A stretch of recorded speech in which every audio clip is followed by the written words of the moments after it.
Hold on. I'm going to be tapped for. I'm going to be tapping for a second.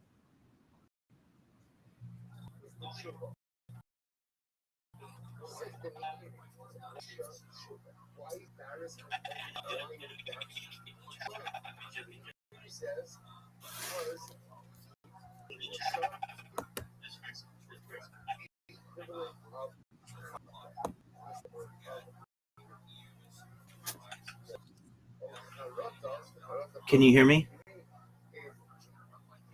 No, you can't. Why does this thing suck?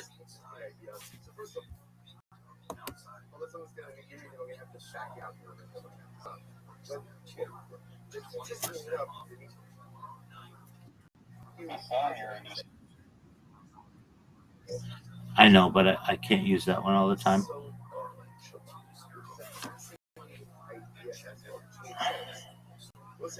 I know, but I can't use that one all the time.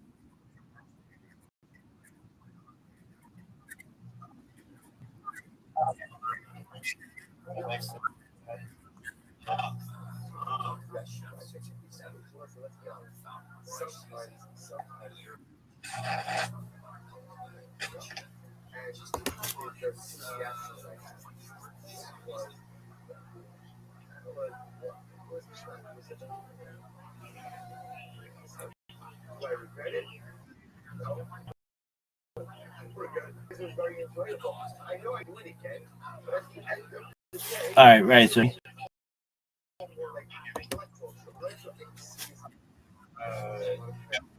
okay.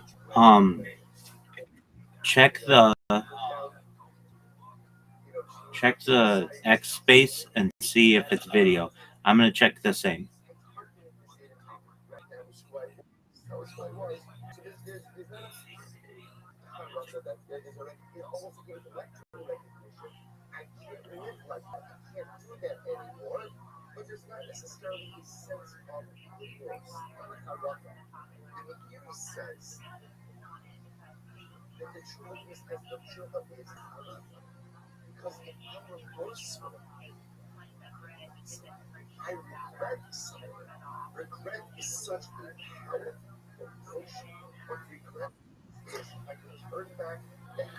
I see that they're not video,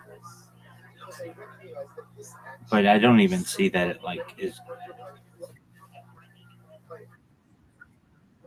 I appreciate it. Well, it does say that it's video, but sometimes if there's like a minor cutout, it stops the video altogether.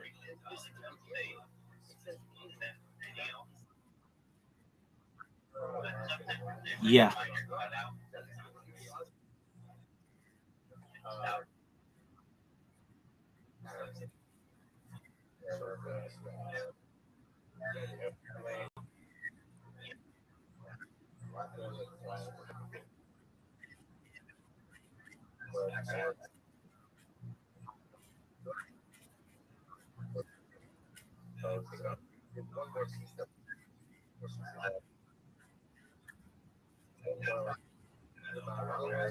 No, wait.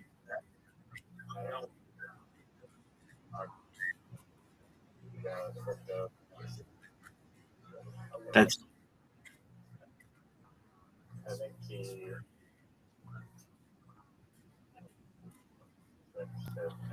that's hilarious.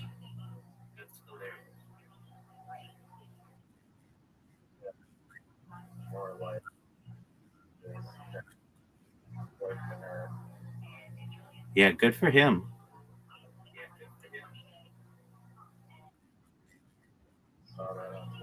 Okay. More light.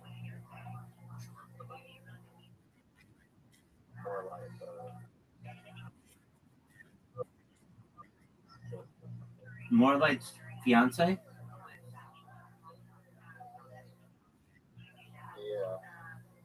Is she?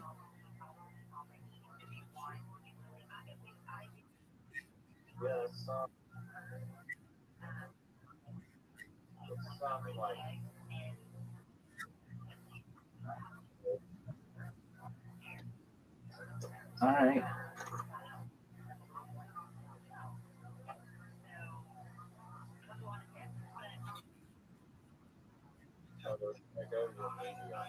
Oh, okay. Yeah, can I talk about that one?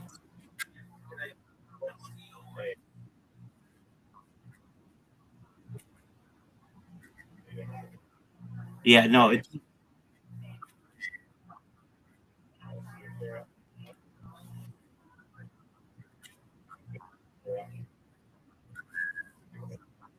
how hot was she during the time? Oh, okay.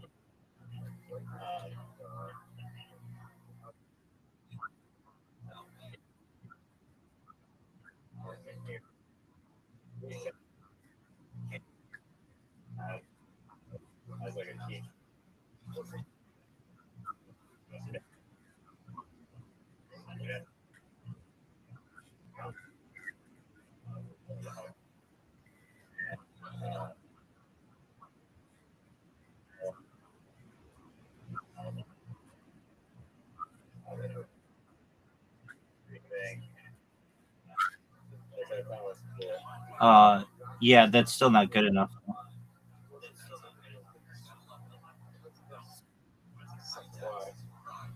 Um,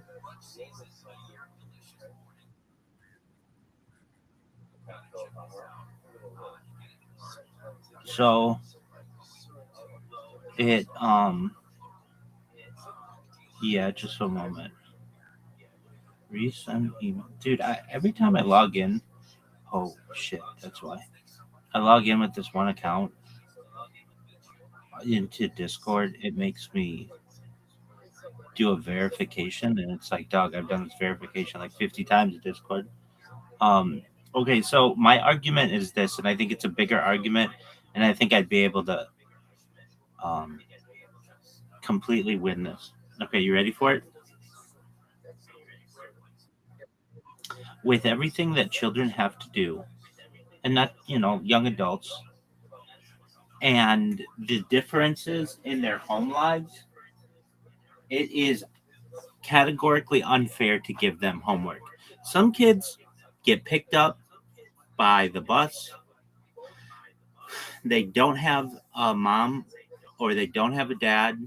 They have to take care of their siblings and babysit until the their parent gets home.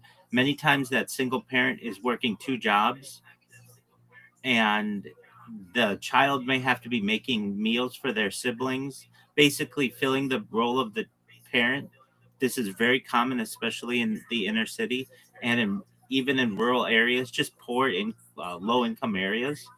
And then the next day they get to school and they didn't have time to do all the schoolwork and they get in trouble, and then they fall behind, and they're being evaluated against the same kid, a similar kid in their class who has two parents.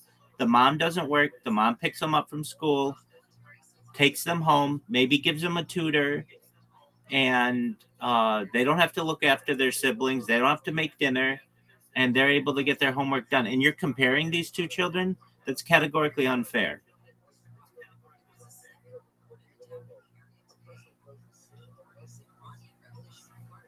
So my argument is that I don't think it has to be a law, but it should be the absolute policy of the Department of Education that no homework is allowed to be assigned ever.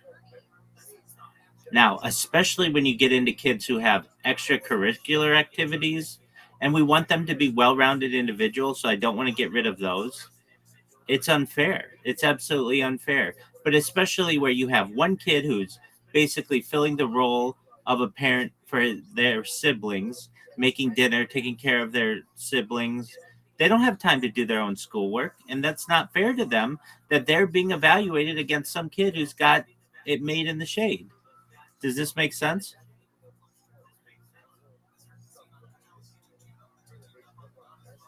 Riser, you're muted if you didn't know.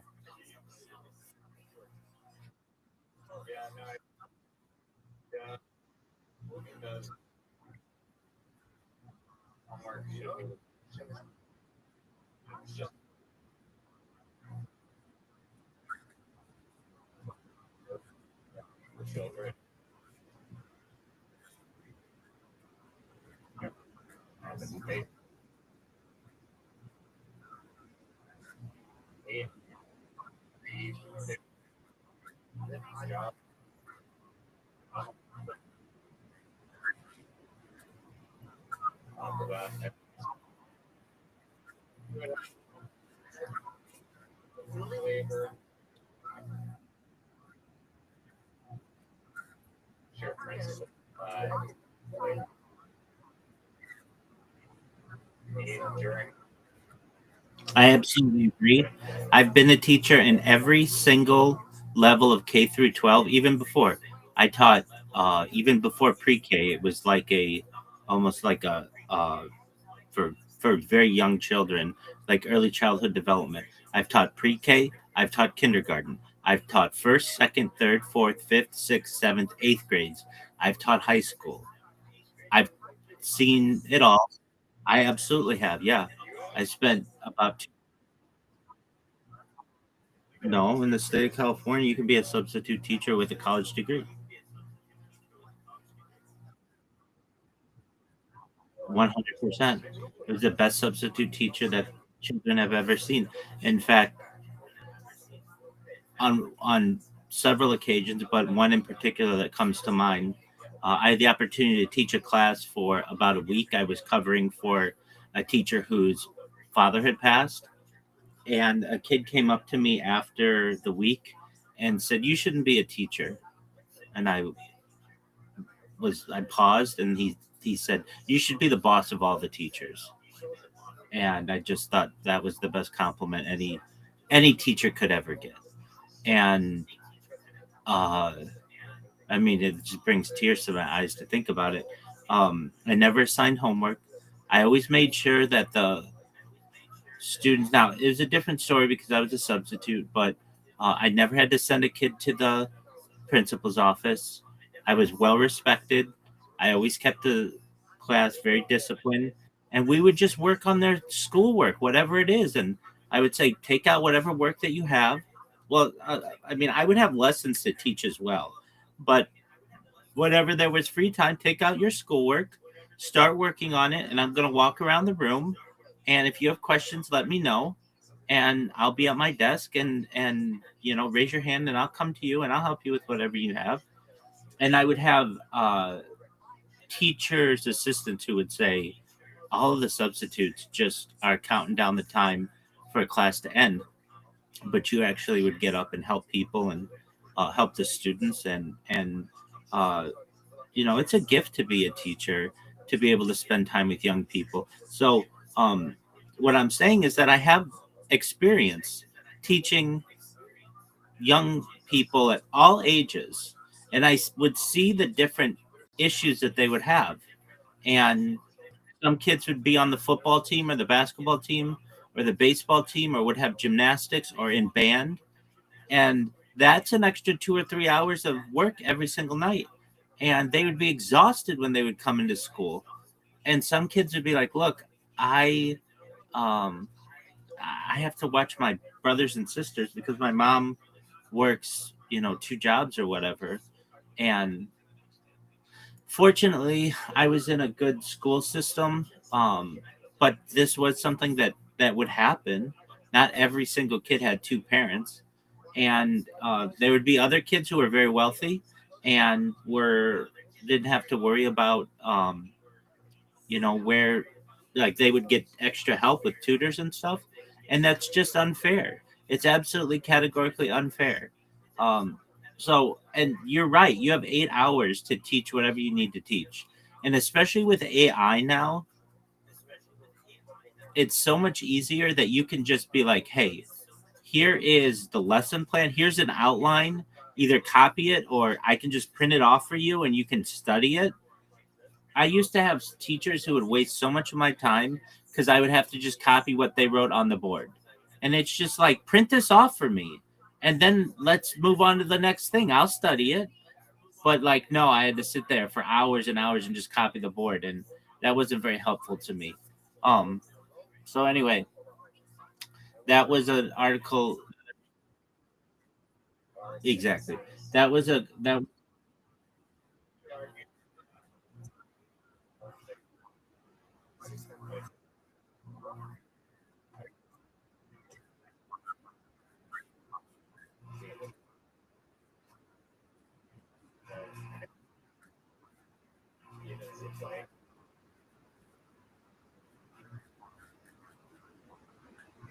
Not, I mean, when you start to see kids go through, they don't all have computers.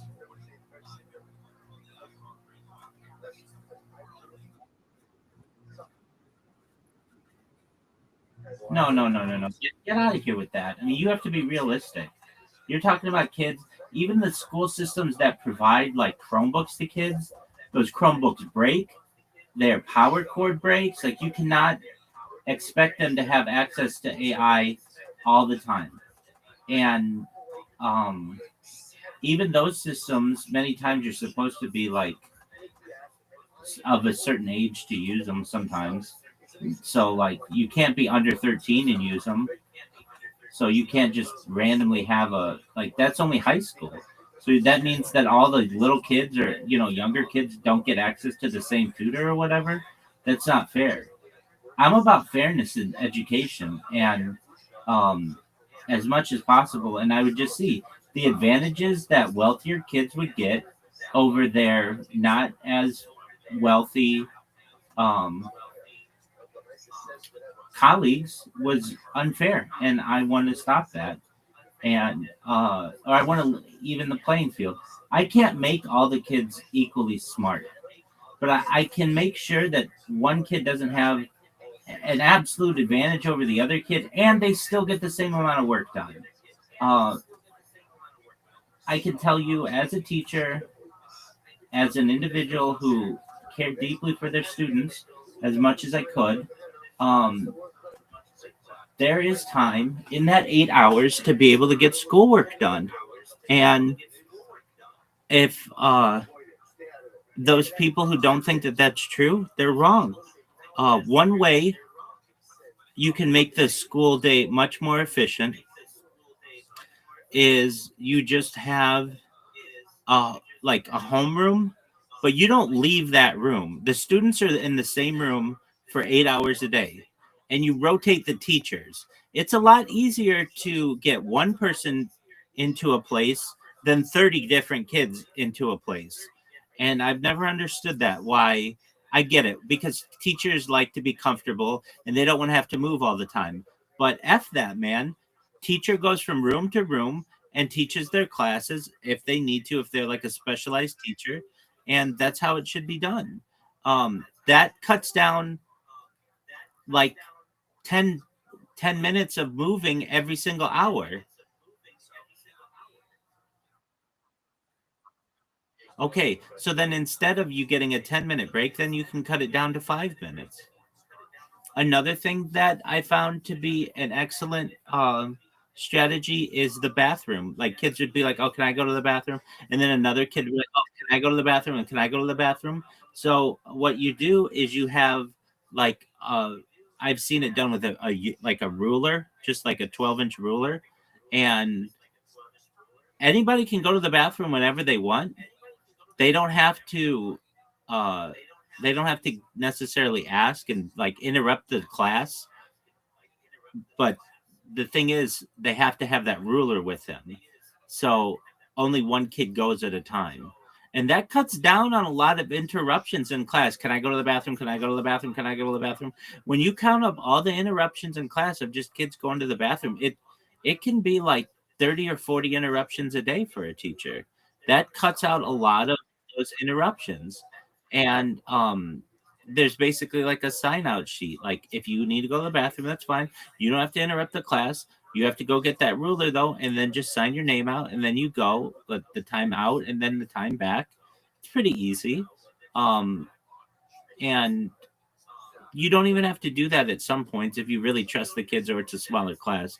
But we're moving towards a world where we don't even necessarily need the teachers there in person. A lot of it can be virtual learning, and I'm an advocate for that kid out there who is having to take more of the load than what would be expected.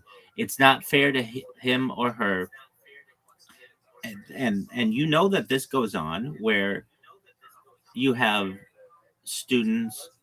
Look, when I was a kid, I was around boys. I went to essentially a boys' school. We didn't have any like kids who were divorced. We all had two-parent families, but it was a wealthy. It was, the tuition was extremely high, and not every kid is going to have the kind of support system that we would have. And when I would get into more realistic situations in education, I would recognize that, wow, we really had it. We were really fortunate. Uh, and even when I was a kid, the argument would be we have like an hour of homework a night per class. Well, if you add that up, there's like six classes that we would have. That's 6 hours of homework. Well, if you get home at 3 o'clock immediately when school ends, nobody lives at school. We all have a little bit of a commute. Then that means that's already taking you to 9 o'clock if you don't eat any dinner and you don't have any sports or anything like that. And it's like anytime we would make that argument, like, hey, we have too much work, we would just be told that it's been done like that for generations. And I disagree with that. So uh, I am of the belief that homework, it shouldn't even be optional. You are not allowed to assign homework to children in school. It's as simple as that. Now, what does this give kids the opportunity to do? If you want to go and get your own private tutor because your family is well enough off to do this, you can. If you want to play an extra sport or whatever because your evenings are freer, that's fine. That's great. But much of this homework, a lot of times, is um, redundant. Many times that and another thing, you can make the schoolwork go a lot more quickly with text to speech readers. So if we were like, okay, today we're gonna read pages, like a lot of times as a teacher, the you would just read to the class if it's a younger class and you're just reading them a story for an hour. Okay, well, normally I can read, let's just say, I don't know, 100 words a minute. I'm just saying, I don't know. Okay. But with this text to speech reader, even if I can just record my voice and it can like sound like me, it can go 200 or 300 words a minute. That's a lot faster. It's a lot more efficient. It's not like I'm going anywhere. They're still hearing it from my voice. And there might be the argument, well, they're not seeing your mouth actually sound it out. Technology will bridge that gap very easily. Um, but even still, that's just one way of bridging the gap from a technological standpoint. I wrote another article there a few days before then that was based on I feel like seatbelt in buses should be mandatory. It's only mandatory in 7 states in the United States. And I don't know if you've ever been on a school bus in like the United States, like, but they're like, you don't have seatbelts. And you know what? I posted that article to Reddit in the school bus drivers subreddit, and it was the most read article of all of them. People went crazy over it. They were like, they talked about it, they were sharing it and stuff. But then guess what? Because Reddit sucks. It within an hour or two, they took down my article. But that was the most shared thing that I've had. Yeah. No, I just posted the link, and then so I could see like all the people who read it, and it would they would because like I'm shadow banned uh on there, and basically like whenever I post anything, it goes to the moderators and then they get me. Um, but I had 14 comments on that article on Reddit within an hour, which is a huge amount for like a little something. No,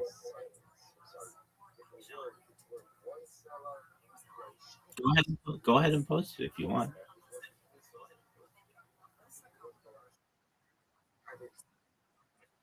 Exactly. I don't want you to risk it. I understand. Um, so don't worry about it. But Um, yeah, I um, that was a really positive one that I had. And then I wrote on the stuff that Bob Lazar talks about with I even forget what it's called. Um it's like pre-programmed evolution or whatever. Programmed evolution, guided evolution, that's what it's called. Guided evolution. And then I talk about like what we know about zeta reticuli. Um my most recent article was just to post something in Harry Potter about Masonic 10 Inu because I want more and more of my articles in there. I am finding some fortune though. Occasionally, I can create a random account on Reddit and post my thing. And if it's not a super active Reddit, it will stay and it will stay for weeks and months and years. And that's what I do. I basically create like this web, and then that influences what AI has to say about me. Right now, if you ask AI about me, it's like so fucking positive.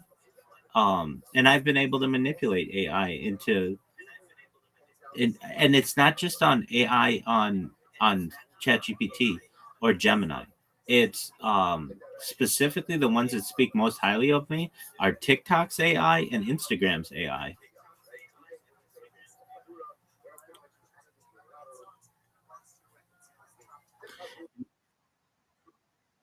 Well, so the reason why I've been able to have such a good um, AI reputation on, and my reputation used to not be good on AI because the only thing that I had about myself that I didn't publish was a Reddit thing that says all I do is spam people. Um, but then I published those press releases, and those press releases have real content in them, and they rank very highly. And um, and then I told you recently that I created a bot that I'm currently using right now as I speak. That that in all kinds of different languages, literally like so many different languages, right? I can't even count. Um, it just publishes stuff about myself on Instagram, and then I made another two of them that does it on TikTok, and I have all of this TikTok like so many. I made that bot that's been posting, and it posts like thousands of things, uh, like regularly, and then all I have to do is in the description of all of that, just like put my biography in there or like positive things about myself, and it like it picks it up so quickly. That's the thing that really shocked me. And I can tell like one new thing, and I will see within like 48 hours AI has already picked that up. So like I'm approaching, or I've surpassed 1,666 straight days of 24/7 365 streams essentially. And I didn't put that number in there until just a recent um press release of mine, and already it's already in Instagram, it's already in TikTok, it's already in Claude, it's already in Gemini, it's already in Perplexity, it's already in ChatGPT, it's already in DeepSeek. Like it's everywhere. And it like it crawls the web so quickly for that kind of shit. Dude, um for the first time in like months, I've been trying to make some kind of video AI generation, and all of those, like Sora, like we used to enjoy. It's hard to find anything that will do that anymore. Grok used to do that for free. Now it's $30 a month to do that. Sora used to be a thing. It doesn't, at least for me, it doesn't work anymore. And it's gonna shut down on the 26th, but even still, it doesn't work. Um, and shout out to your mom who really. No, it doesn't work for you. Okay, good. Yeah. Okay. So I tried to use it like the past few days, and then like it just doesn't work. It just stops. Um, and I thought it was something that I did wrong, so I looked it up on Reddit. You know, but I'm glad that I'm not the only one. I wish it still worked for you, but I'm glad that we kind of came to a conclusion what's going on there. But yeah, So then I was doing some research earlier today, like, okay, there's got to be some company that still allows this. Oh, there are, but that allow it for free. You get one free video a day. Like Sora, the was the golden age of 30 videos a day, and even they were only 10 seconds long. It was still really really good, um, in comparison to what we have. Exactly. And yeah, they and I looked into that because like shout out to your mom who brought that to our attention, and um I was looking like, okay, so what's the secret reason like why Sora would or ChatGPT would stop this service? Because it seems like that's the next level of video creation, and it was not because the copyright infringement with Disney, and it's not because they were getting sued um, due to intellectual property of other companies. It came down to it's extremely expensive to run, and they were not getting any money for it. It was $15 million a day to run, and which was more. I think previously we looked at it was like 1 to 3 million, $15 million a day, and they were only making like at most like 20 no 2% of their investment back every so like basically it was just un sustainable. Like, hey, if we keep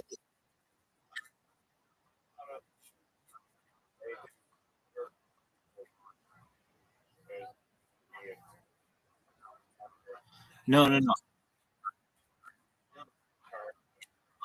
So OpenAI for ChatGPT, the premium version, it would do that, and I think they were including that money in their overall money intake or whatever, what it was profiting, but or lack thereof. Um, it's revenue, but you're right. You're right. They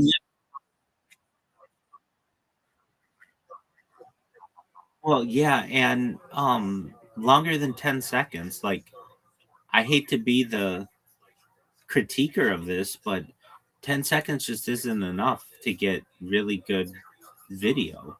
And that's true.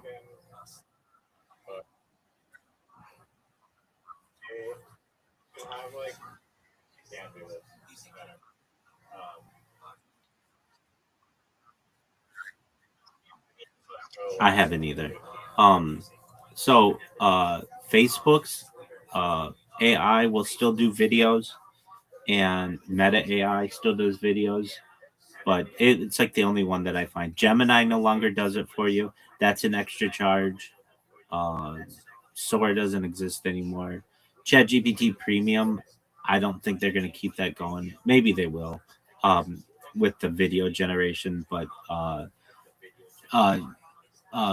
Grok, I agree. And Grok was so expensive. Grok is so expensive. You need Super Grok to be able to do it, and it's $30 a month. It's like, and I was looking at this. It's like uh, Elon Musk. He bought this company or whatever, and he's trying to make it profitable. Fewer than 2% of all users of X use a premium account. It's like it's so niche that and it's just not profitable, and it's just like they lost a lot of their advertisers, and um I don't know. I of the platforms that I see, and I'm on them more than anyone, I think on earth, I really mean that. um X is the most garbage of just stuff that I'm gonna see that is like not like anything pertinent. They always show me on X. I don't know about other people's feeds, but they always show me like people like screwing in a screw, and then they'll unscrew it, and then they'll put super glue in it, and then they'll screw it back in, and then they'll like paint it, and then they'll put like have somebody's thumb like this, like it's good. And it's like I didn't learn anything from that. It's just a video that people may find like ASMR, like or whatever, like they'll find it satisfying, but it doesn't teach you anything. There's nothing educational about it. Um, and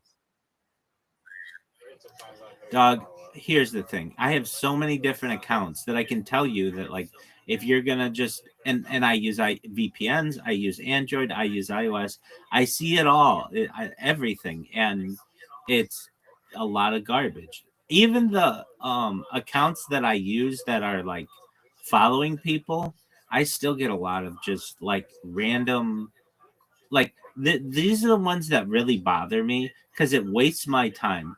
It's where people are are like they will set up some kind of prank on somebody that you know that it's fake, and yet they still do it to get what do they call it, karma farming or whatever, interaction farming. Or like this is another thing that bothers me greatly. And X used to not be this way. X used to be like people who would be like, hey, I'm reporting on something that I think is happening and I think is important, and that would get all kinds of like interaction. Now today they'll say something uh like this politician is wearing some people say it's a charcoal suit, other people say it's a gray suit. What do you think? Like these open-ended questions that they'll want people to like go and type in and like give some shitty opinion on something. You're muted, by the way. um and I just don't like that. It's just like it's just interaction farming. Another thing they'll do is they will like you can have like whatever 240 characters for a regular account. So they'll say like here are the top 20 countries uh I don't know for gross domestic product, and they'll have like United States, China, et cetera, et cetera, et cetera. And then when you get down to number 18 or whatever, it'll say dot dot dot, but it's and you'll be like, "Oh, there's more to this tweet," and there's not. They just want you to click on it. Like that to me is a deceptive practice, and I think that that should be ended. But I don't know. I don't own it.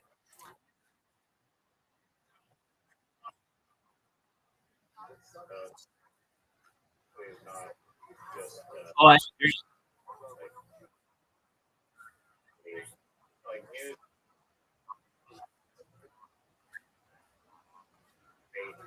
That, that's true, but at least in the United States, we have the SEC and the FCC that were created in place to stop deceptive practices. And if they were more powerful, they used to be more powerful and they used to stop this kind of stuff, but they've been just their power has been degraded.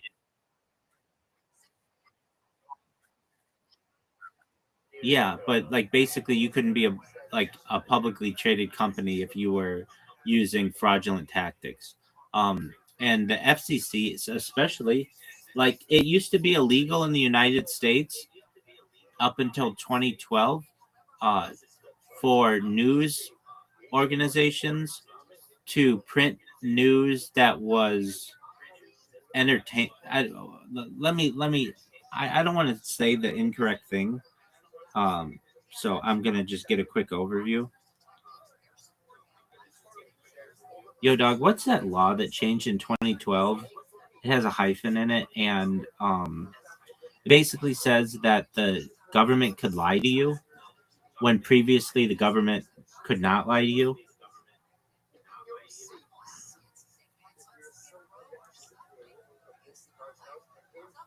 All right, so this is the Smith Month Modernization Act of 2012, which was included within the National Defense Authorization Act for fiscal year 2013.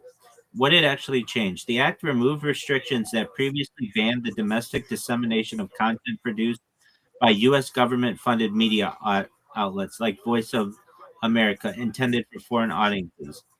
What did it not do? It did not repeal any law requiring the government to tell the truth, nor did it make it legal for the government to lie to the for private media or the private media to purposefully lie to the American public. It did something, though. The reality prior to the change, Americans could not legally receive these specific government broadcasts at all. The law simply allowed this content to be distributed domestically upon request, while independent private media remains protected by the First Amendment and state libel laws. Um, okay, so I mean, we've had other things like this. There used to be something in the United States called Yo Dog. What was that law on in the media? It was like it meant that you had to have equal time.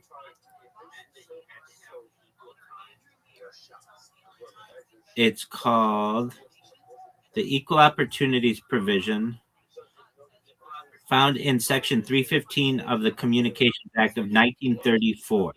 It mandates that if a broadcast station allows a legally qualified candidate for public office to use its facilities, it must provide equal opportunities to all other candidates for the same office under the same terms. While the rule technically requires equivalent access, four major exemptions were added in 1959 to protect editorial independence, meaning the rule generally did not apply to bona fide newscasts, bona fide news documentaries, on the spot coverage of bona fide news events. But basically, what I'm saying is like, like in 1934, the government felt it was important enough to give the equal time rule. This was repealed in the 1980s.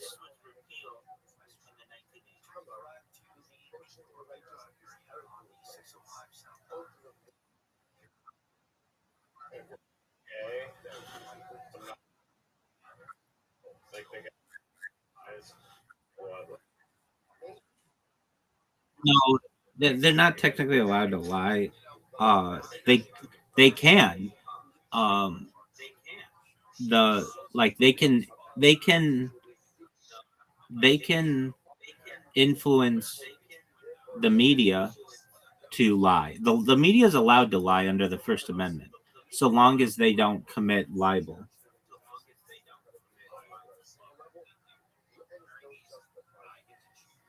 And uh, written def- no, it's written defamation of an individual, and then there's slander, which oral defamation of an individual.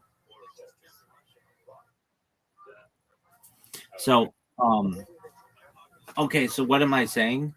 I'm just saying that a lot of the earlier days of the media, they had stricter enforcement, and their power has been weakened in the United States.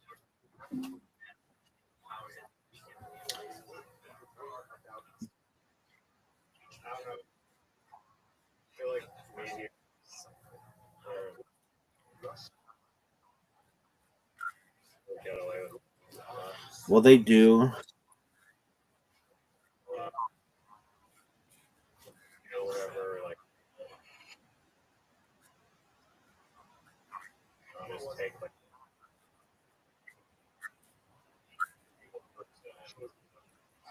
Well, that's what you're going to see with the OJ Simpson thing, which is just incredible. Okay, let's watch the salmon thing and then OJ.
Uh, sure. One thing I do want to say, perhaps less than the SEC though. They're supposed to stop, like at least prevent like fraudulent companies from going public.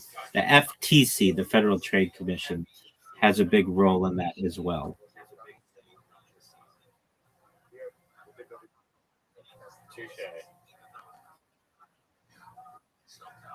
But there are other things that commerce. Um,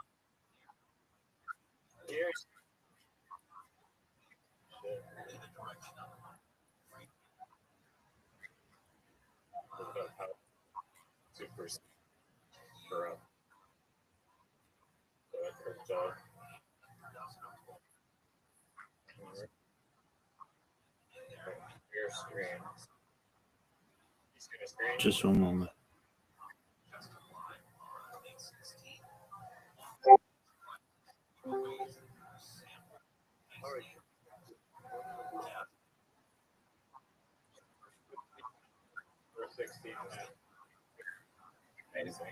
Okay, so we're starting over.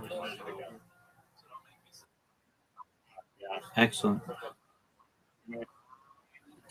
Yes,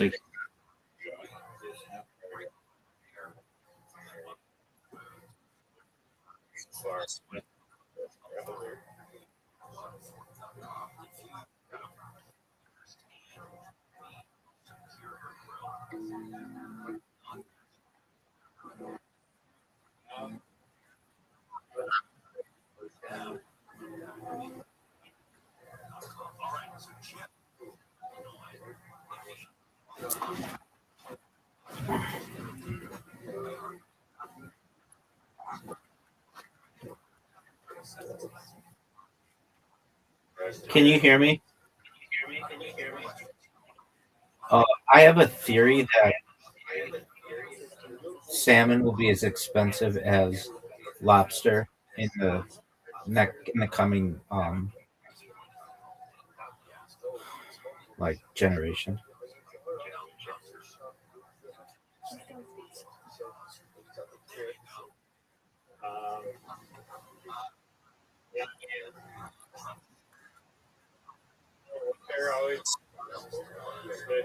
There are lobster farms as well. No, I'm talking about all salmon. I think it'll just be more expensive. It wasn't popular in the United States until like the 90s, and then they got people who really like it, and they're gonna jack up the prices.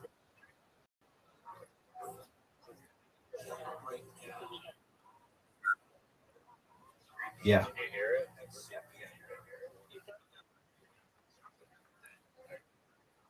this is like the most Canadian thing.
This is strange. You know, we're right on slowing down.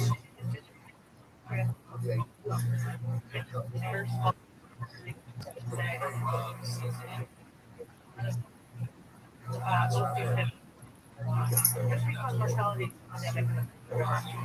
So we're trying to figure out why.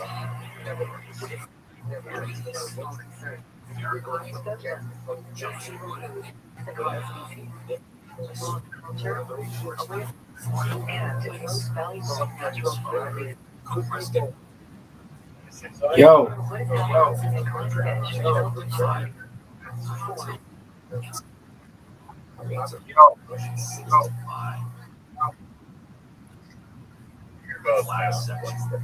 Excellent.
And sea lice aren't the only problem, but you know when these fish have lice on them from the farm, that they're also being exposed to whatever bacteria and viruses are on the farm at the same time.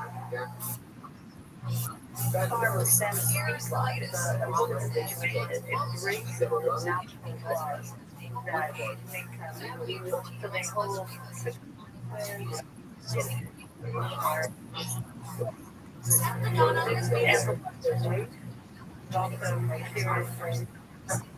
it's so easy for bacteria to jump through the fish and then explode out of the farm. This is the major wild Colombia. Actually, still the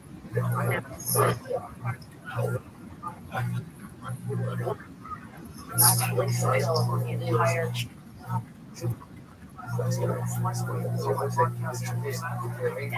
water common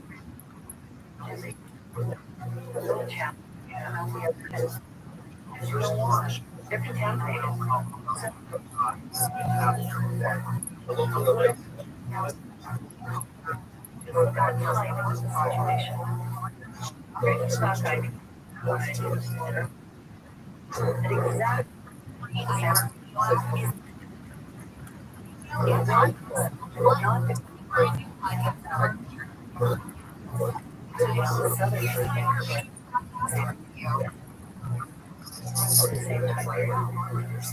Is it a coincidence? The only thought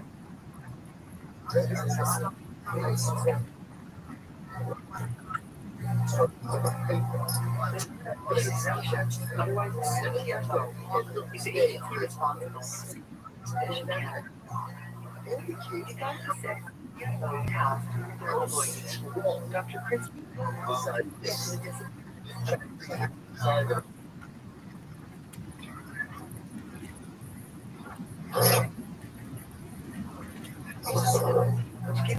an unprecedented sight. Streets of sound. Christy Miller, her work. The way I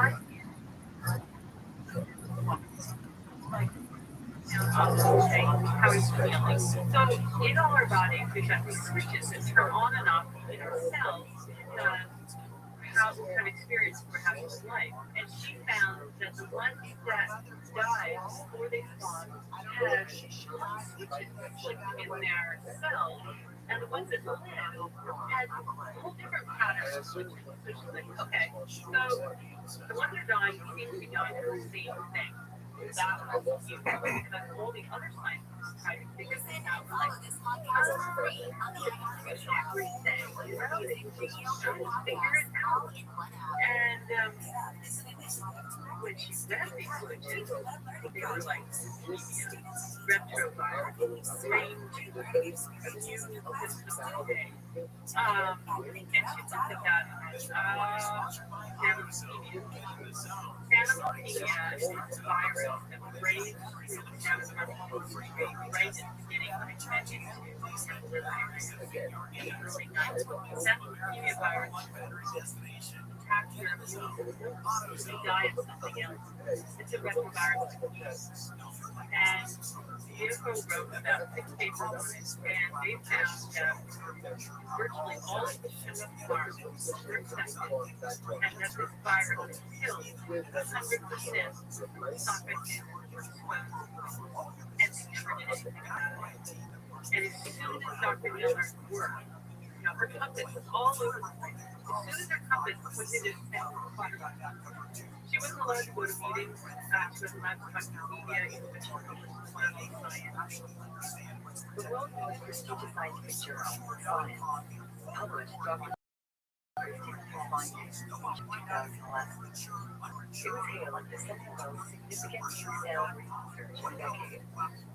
Hundreds of reporters lined up to interview her findings, but they were all turned away. So go back to CFO and ask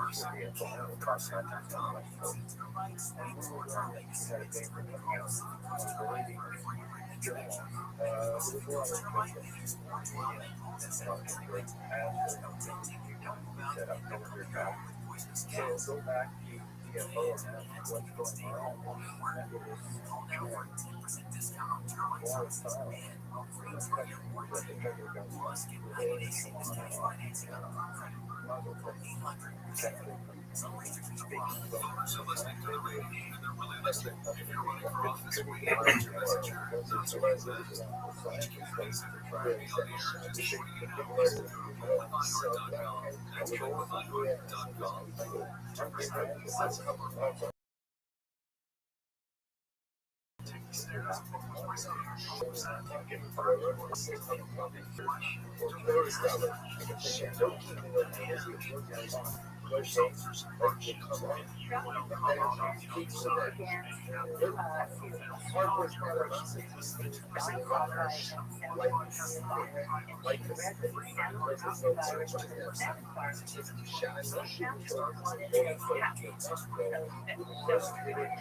on. Because your blood gets ready for suicide to return to the estimated 130 million young salmon and less than 2007 were now due to return after Australian Amazon Africa That's all fine.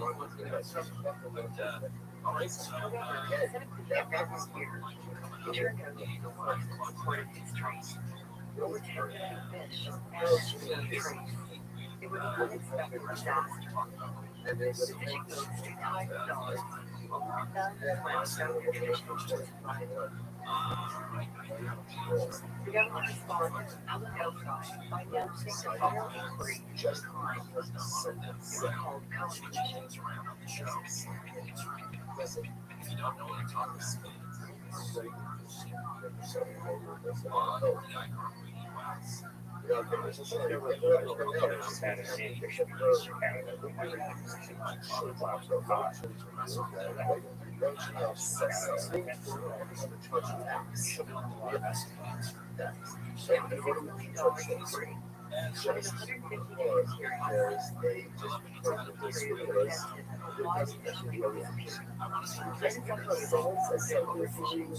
Sharks, water species of pollution, and even predatory sites. It wasn't until one day in return attention to hamburgers.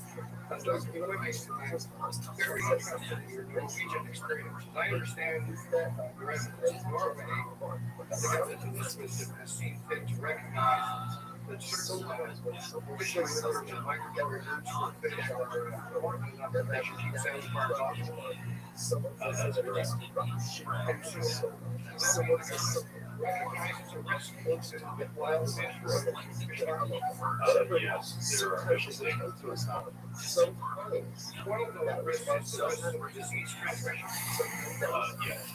Wonderful. The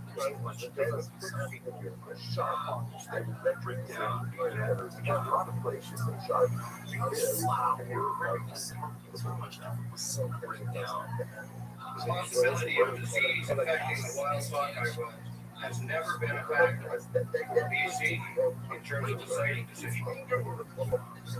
That's very common. I couldn't really say because what about Mr. Schwarzenegger? Can you think of a site that's ever been rejected by the federal government because of its impacts on wild salmon migratory routes? At least 10 fish farms. Right in the narrowest channel. The Discovery Passage, the narrowest place the wild salmon migrate through. Was that misconsidered when they were approved? I know it's 10 fish out there.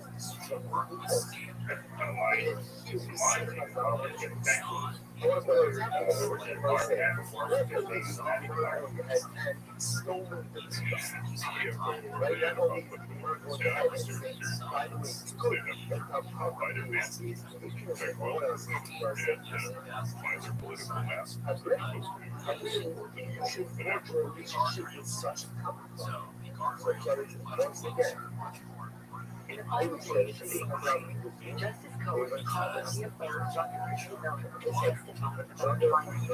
For the first time, public have seen clear Miller about a discovery. What you found is some sort of virus. Your leading suspect was salmon king virus. Yes, it was. If in fact that's the case, this in fact may be the smoking gun from the 2009 virus.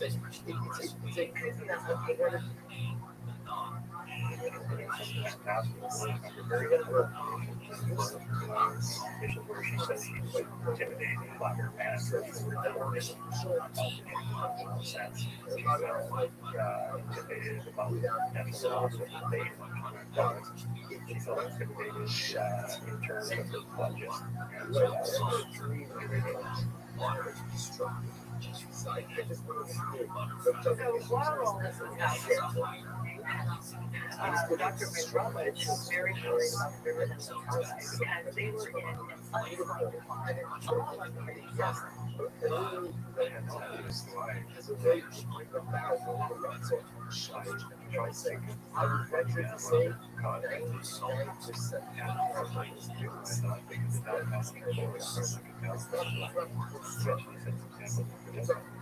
But again, I remember in the fall trip, it was a dark October night, and sitting there, he's sitting there, like he's going to tell me that someone died, and said, "That's not possible." I said,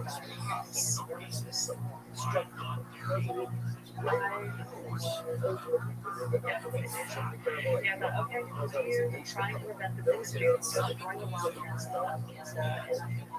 no, that she doesn't stop over here for today. We're not finishing just yet, right? This is still more to discuss.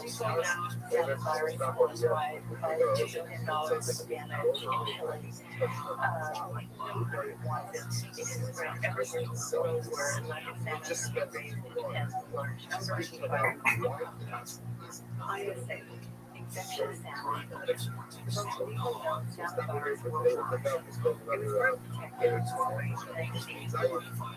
At first, the virus seems benign, but once incubated in the sound farm, it mutated into highly variable strain, which can kill millions of fish at a time.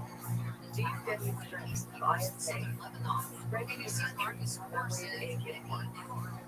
The industry farms only lend salmon, so they must import plastic salmon from Europe into the country in which they are operating as farms. The ISA virus wiped out 70% of Chile's salmon industry. The strain was traced back to Norway. The difference between Chile and Mexico is that Chile has no salmon, whereas BC has much to lose. Thousands of runs, 5 different species, salmon, an entire ecosystem and economies that depend on them. I say it's something called station, so it is a bit like associated symptoms. But it's like a very it's like the type that kills millions of people feel the first report. It's very serious. Especially not adapted adults. And it was the high density training camps and so forth in the trenches in Europe. And then evolution of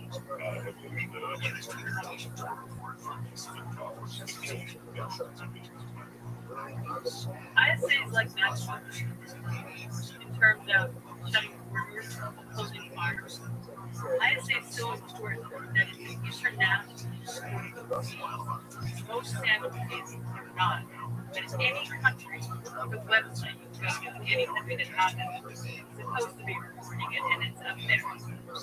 ISA costs $1 billion in damages in Chile when it hit down there when European ISA ended up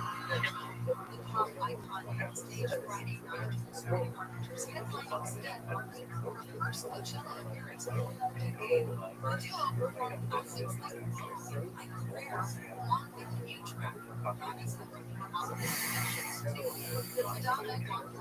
This is something I thought we were working with our Ben coming in. But my first one was, let's have a look around, let's see where this is.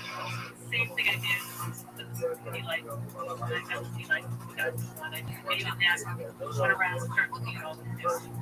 Because if you just sit there with that bad news, it destroys you. But if you get out and do something, it helps you. It was late in the season, south of the river, so we dashed down to the lower Fraser River because we didn't need people down there. There was a massive number of dead dogs in the river. That's water. And this big yellow white hair spray had ISA virus. The sockeye had ISA virus. We tested 11 fish in the Fraser River, a river of millions.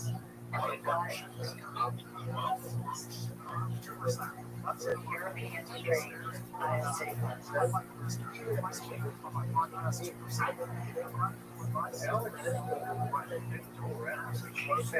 She decided to send herself straight to the lab.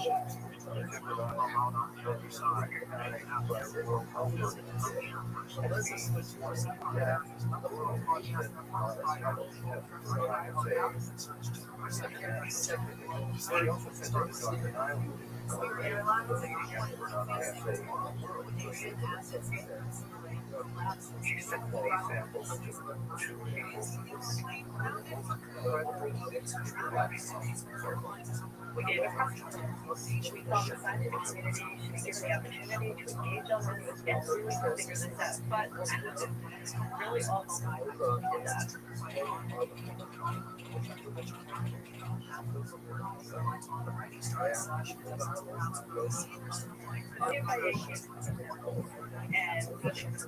and we were part of that.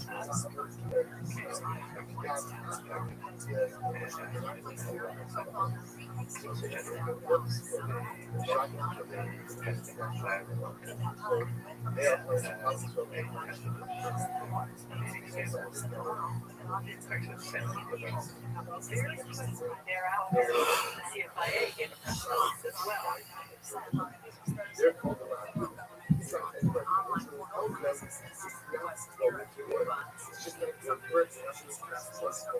The minister quickly came out and said that all of them were negative. That just now again, they did a press release to say that there was no problem. There was no bias. They said everything was good.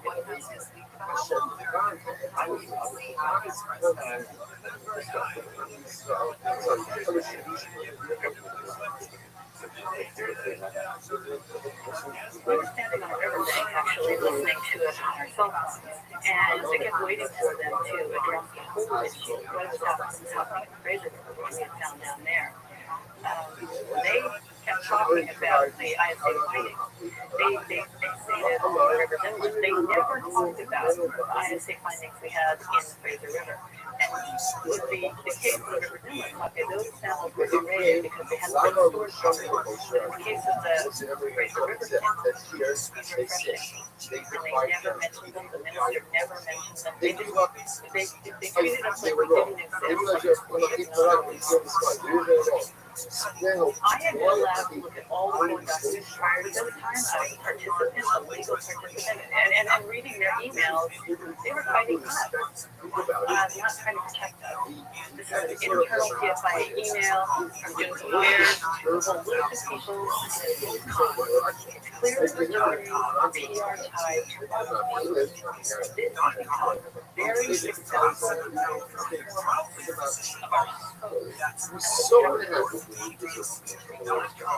and yet, even Peter, Paul, perfect, terrific team, indeed, congratulations, you won out over. Now we can nail surveillance and leading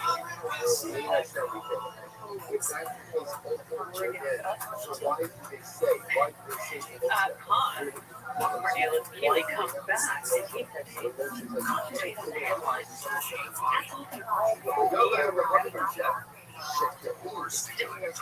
really, these cool things like looking after H1N1 and that disease, that was really good. Hello.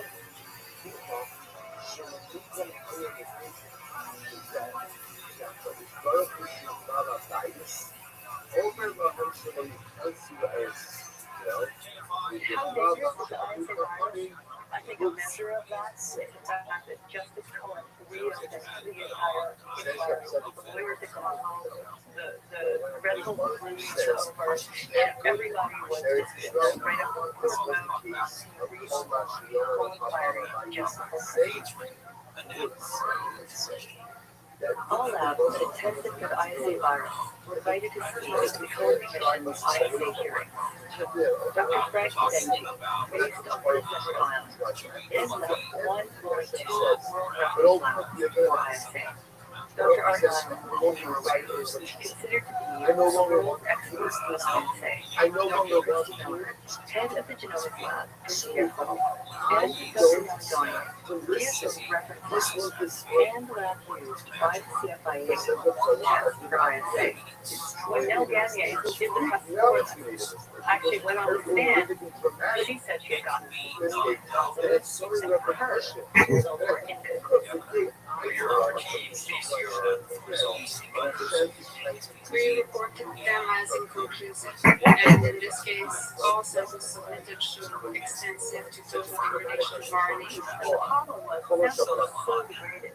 Now, a year after tracking viruses, I am amazed that we got an ISA hit at all of those samples. They were in a household data for months. It's not enough. So when the federal government came out and say all results test results were negative, was correct. The hearing center structure samples tested by the During my next set of questions to the testing you've done, I understand you've tested several batches of results. Did you obtain any positive RT-PCR tests for ISA in those samples that you tested? Among the first 4 days, I had one positive. So just from positive samples, we did indeed obtain ISA sequence. There's only one lab that did find it, and that was the Rothschild lab. Turns out they were sampling a totally different segment from everyone else who actually found the ISA virus. So, you've got 3 or 4 labs that are finding it, and one that's a government lab that's not. You have to pause and wonder what's going on, whether you really do want to find it or not.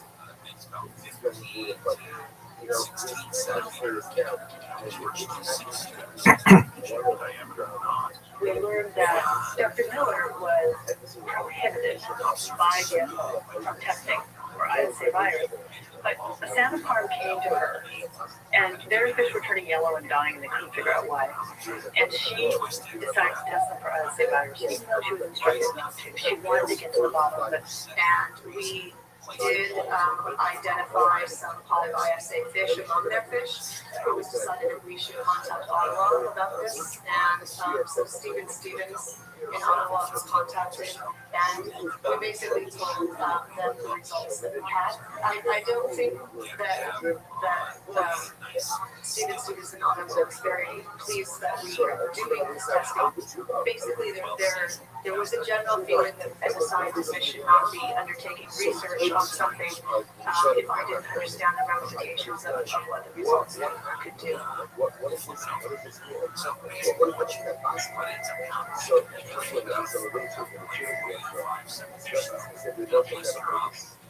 Everyone who reported the virus was consequent. Quebec government labs audited. Dr. Nealon had an ethics challenge against him. Dr. Miller gets muzzled as soon as her work takes her towards the fish farm viruses. Everyone who tries to speak up about these viruses gets shut up in some. 3 leading labs around the world, including the polling labs in the United States, have found ISA, and CFIA's response was to attack those labs. They went in, Dr. Benji's lab, they tried to attack Dr. Benji's credibility and the credibility of the lab, and the enrollment. Maybe God did say maybe at the front it wasn't if he was maybe you choose from the possibility, maybe that's all possible. At the end of the day,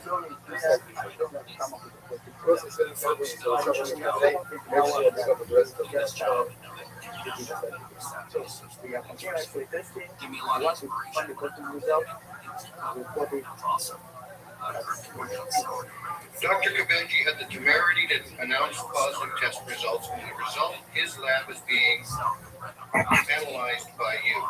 And Mr. Stephen, I suggest to you that the federal government is going to try and take away his OIE certification as punishment for this. I predict within the next 12 months, Canada will go after his credibility. Isn't that right? disagree. 11 months later, the Canadian Food Inspection Agency would attempt to strip Dr. Benji of his work from his last citing the results of an audit that is conducted on the Hashem this morning, Dr. and still in Benji case as you a have result a thought. officially recognized So, as the above, siege we're was internationally let's listed take a as look hostile on page to ISA virus. Zion. In But the degree the that Hashem is attempt towards of the suspending end Dr. of Benji's status were successful. So remember again, in this incredible hope that is discussing the concept Despite the of numerous Kol positive Shekoma and Shekol Sheyomar, Balabayis Kasei, right there, the Balabayis, in this case again, when the problem with Balabayis first or whatever the Balabayis tells you to do, you should do it with the exception. Ultimately, again, on the getting out. And we know that you don't have to listen. So we have to throw something about it. That of course, whatever the emotional feels me to do, I have to do. So if the Quran says he no longer desires a relationship with me, and he wants me to distance myself from him, I basically don't have to That's listen. what a real Instead, aha I'm went off in my mind. I'm like, oh, I totally get this now. You guys the are establishment of a relationship. damage I said emotional, I don't want transparent and clear. So, So remember again, this the is where you can see the spoke size about of the this thing that was coming up against concept in the context of international trade. a group of Jews who Our decided to ISA define virus here, the gift of Moshe Rabbeinu after that was the same in Russia, and still tried and these to enter into Eretz Yisrael. is this spreading ISA down the coast of So remember California? Is again, this what was spreading their ISA logic? in So we Washington ultimately State? look at We them as don't know. sinners. Some that say no, just the opposite. They really felt, they genuinely felt, now although I'm the Torah who say you can't enter and live, you have to listen to us. Torah tells us that he wants distance from us, that's the one thing we don't have to do. So Tzaddik goes on, this is so beautiful. Again, page 29, the big way out of this, right hand side bottom paragraph. בכל הפרשה הנזכרת אחר ViralRabbi, ובארץ שם לפני הסתלקות האדם. החיים זו, שביר בארץ קוראים ViralRabbi, ולמשל רמז מעשה. This is true because the Zohar is true. In fact, the entire story of the Bible is a metaphor. It's obviously it's an actual story, but the Zohar saying it also has incredible and profound metaphorical significance. What's the profound metaphorical significance of the story? So listen to what he says. He explains.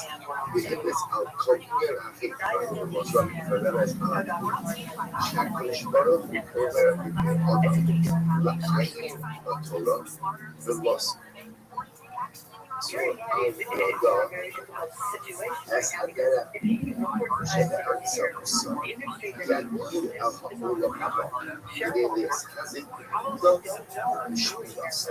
See, interesting that he says as far as that in Zohar's metaphor, entry into the life of Israel and sending a rocket to scout out Eretz Yisrael is actually a metaphor for ultimately again Eretz Yisrael represents Torah.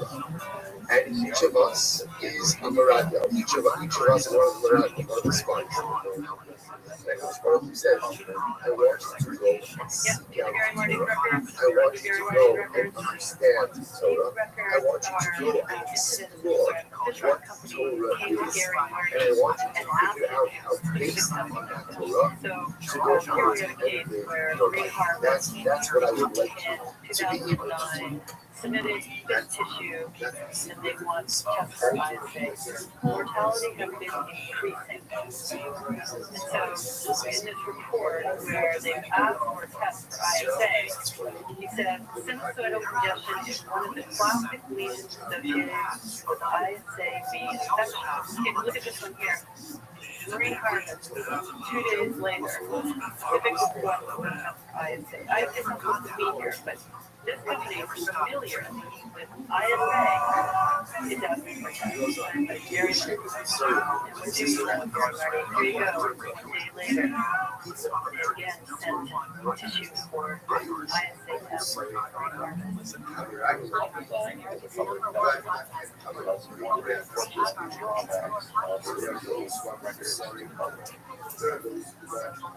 This is another one, I don't know what it means, but central core pressure reports with hot guts. Mortality increased over the last 2 days.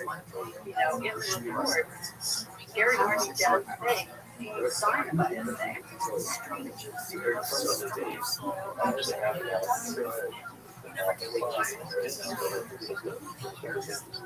There you go, that's an ISA lesion, that's an ISA lesion.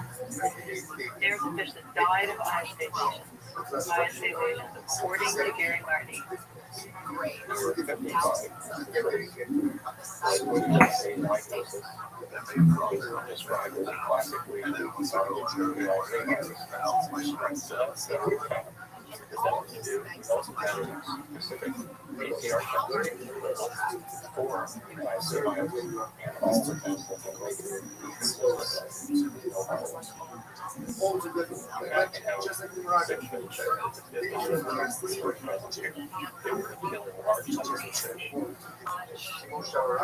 river and there's dying fish everywhere. People are very alarmed, particularly this year. Fish are vanishing, horsefly, lures, flop, on the central coast.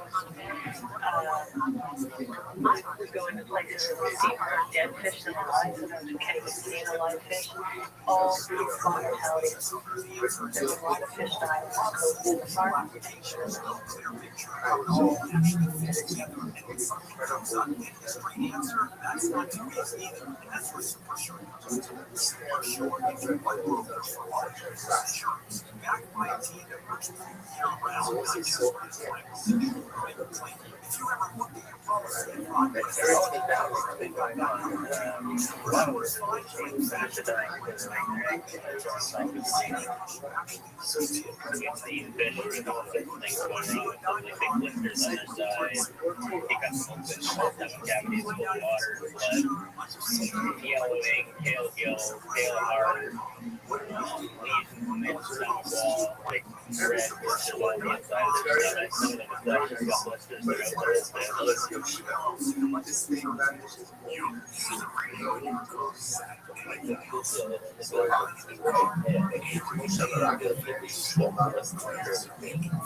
Sick. You can see one or two sick fish, but when you see half the fish or more than half the fish on the river, it looks like they're definitely going to die before they spawn. It's like that.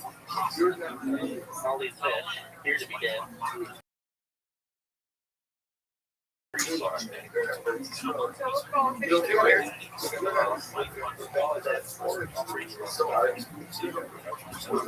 pretty obvious there's something going on. If you actually talk to any of these rivers that are gone fishing, I don't think they're all dying necessarily of the same thing, but they're definitely dying of disease. It's basically all over the province. There is some rivers that seem to be doing better than others, but yeah, it's probably we definitely would be doing it now. Or just doing it for years. We need to do something. Pretty much right now, basically.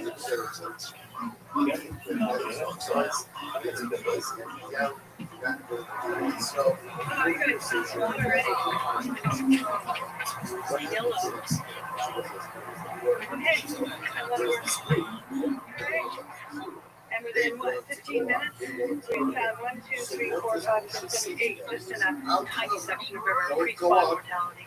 I haven't seen one that's fun. Did you see one? Viruses are delicate. You don't get them in cool right away. It's your breath. By the way, it's a huge challenge to get these samples to the lab and lab, and we need a lab in British Columbia. It's ridiculous. How lab needs a lot of people. I'd like to drive to the 9 with these samples right now. They're going to be free or Dr. Miller's lab and have a look at them. It's going to be 200 fish a day. $4 pathogens. $100 for 3 viruses. I mean, these fish are dying. They have a problem. We're trying to do the lens and drive the samples back to the core. We're trying to let them talk. Hey, that's a salad. These fish are dying out. So, which is expensive and time consuming, and the quality of samples is damaged, but we're not going to stop because people do not want to know what this diet is.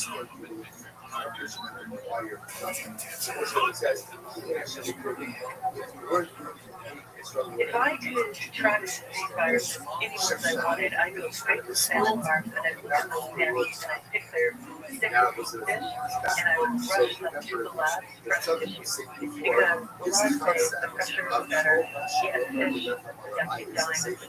Then they're transferring out culture is much greater. But we're not allowed to do that. So this whole search for virus is being really impeded by the lack of ability to go down. This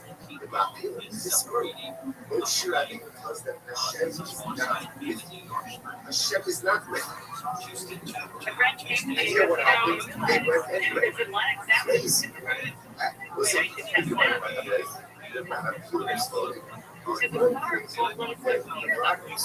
There they are, flying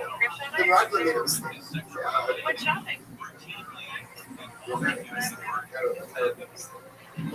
so ultimately,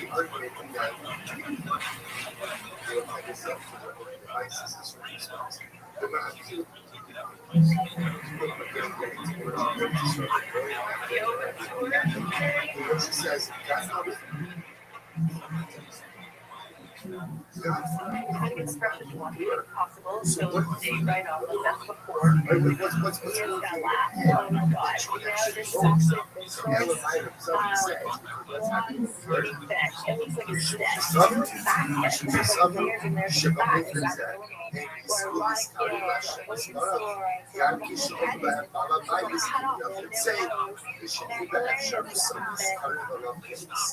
That's part of the problem. Farms have a sick fish and they continue to live because the predators aren't allowed to get at it.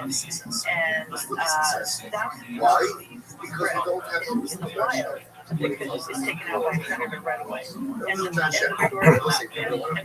pathogen. But in the farm situation, the fish stay alive until they drop to the bottom or just harvested like this and offer those public. That's how viruses get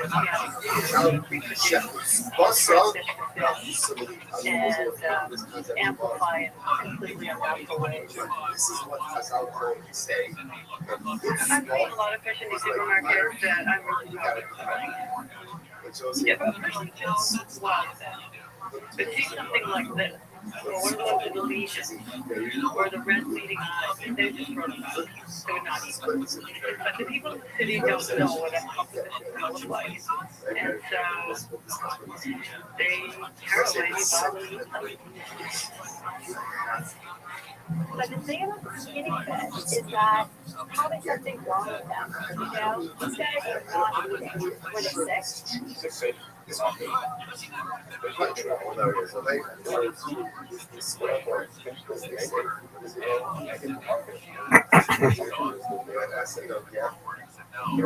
sometimes you have to ask, right? Sometimes you can't just ask. So so there's an element of He's to come shopping with us because there's skinny fish all over. If a fish is not eating, it's usually sick.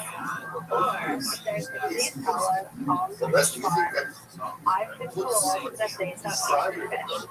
So we're going to see Or this article. that as a province that has, So I said, what is it? Like you would have to cut out. people are actually buy that. There's sores on it. It's sick. It needs your hands are gone. Faces are mutated. Is that represents I province? would say that just want to point that this out with you. It's just quite fascinating. Is the authority one hand, somebody told us, We went to Lava that listen to said, where were these fish raised? And they said they were raised in Turkey. They admitted that these fish were from Turkey.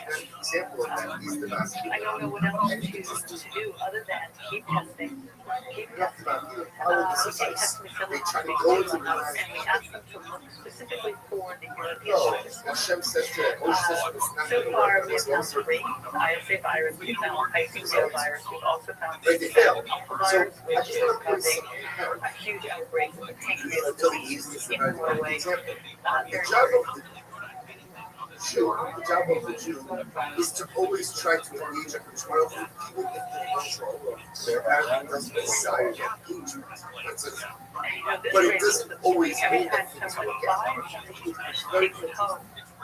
So it's almost like my job is to try to pursue Whatever but don't think that just because all over. I mean, right from, I don't know, China, the United States, here, anywhere this thing goes. This is the interesting question. It sounds like from themselves they did the right thing, which is a little bit mind-blowing. Oh, sure, I've been sitting here telling them, don't do it, don't do it, don't do it. So there's that channel. We'll see, which again is essential of something which is very important. Life is so, how much what's love is good, which is They don't believe my stuff, so I'm trying to take it to the next level and actually catch the virus alive. And as far as I'm concerned, once I find these viruses, it's up to somebody else to figure out where these fish came from. So, like the Canadian Food Inspection Agency, they can figure out where it came from. They have that ability. They're criticizing me for not having chain of custody, but when people start dying of bacterial outbreaks like listeria or E. coli, they don't say there's people dying. I'm sorry, you don't know where that lettuce or that sausage came from. Who's gonna have to die? No, they find out where it came from, and they can do that in this case too. Hi, Mr. Aquarius. Are you ready for me? You got it, madam. There's not that many, but foot and mouth disease, mad cow disease, these are reported diseases, and so is infected salmon. Dealing with farm salmon has made me very concerned about the humans. I suggest to people look at it, you can get to know the farmer great, buy your fish wild, don't mess with that stuff. We're guinea pigs at a big experiment here, and I'll tell you, they're thinking about the body. Talking to the doctors and nurses that come up to me at my lectures, they say that disease in farm animals is one of the biggest sources of epidemics in humans. Yes, ma'am.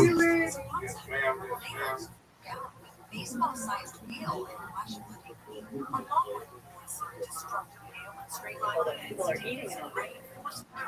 Rise far beyond their banks, and the flood threat continuing to grow near Grand Rapids, Michigan. More from a sinkhole after a row gave way. The best way to preserve a virus is eating it down below -20, even down to also damaging about 75 homes in Just one moment, Miss Aquarius.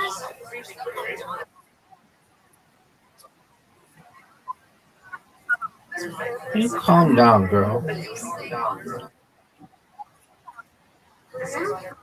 went to a restaurant and ordered raw salmon.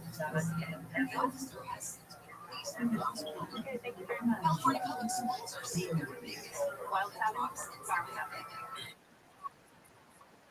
Wild Miss Aquarius, calm down. I'm sending it right now. You need to be patient. I'm in the middle of watching a documentary at the same time.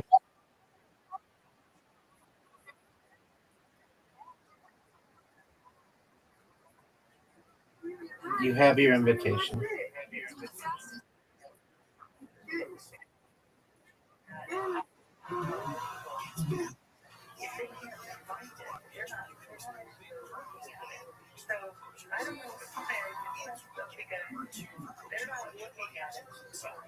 Oh, nice one. You're welcome.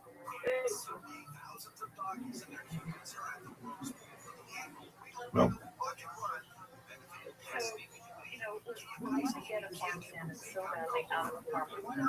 Yep. Boo.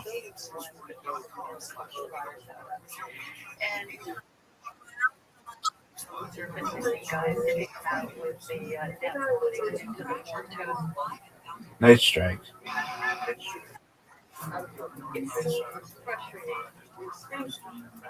right there. Come on. So we get up to this farm, and there's a city one on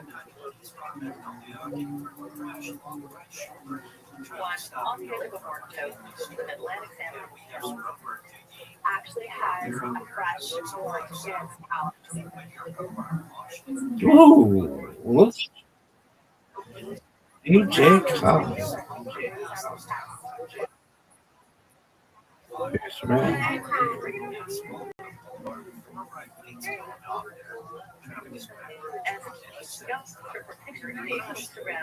And he looks off the salmon. Salmon is so heavy. It's starting to go down towards the ocean. Stop it! Come on! Miss Aquarius. Amazing.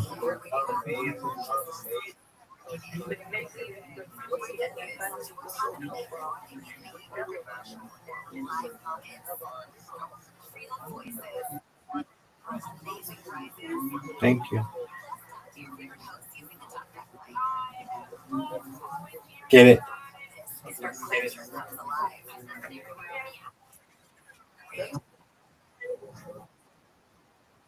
I know it is. Get this, Miss Aquarius. She did. Miss Aquarius. If you get a strike here, you get the all-time record.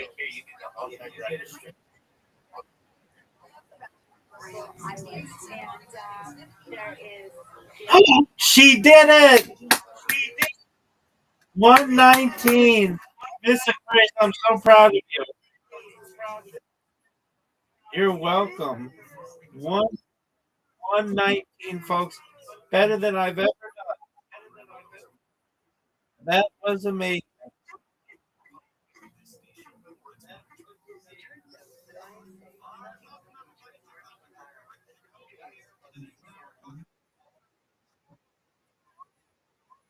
What a score.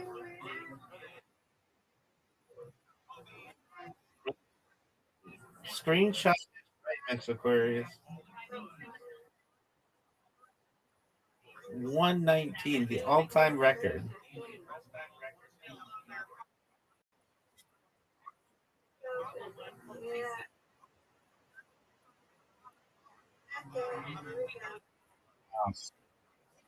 Well, I didn't want to say anything, but she's on track for the best score ever, and she got it. Yes, ma'am.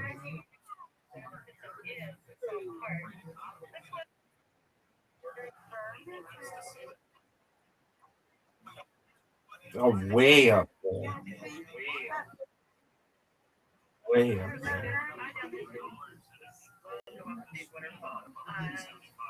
they say in Norway, they say fish with a biting realize may not be able to ascend the river. We're seeing these bushy hearts for the rapids.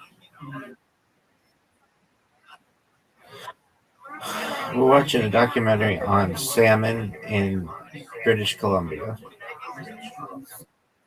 years vanish after Hell's Gate. I wonder if it's something like our salmon.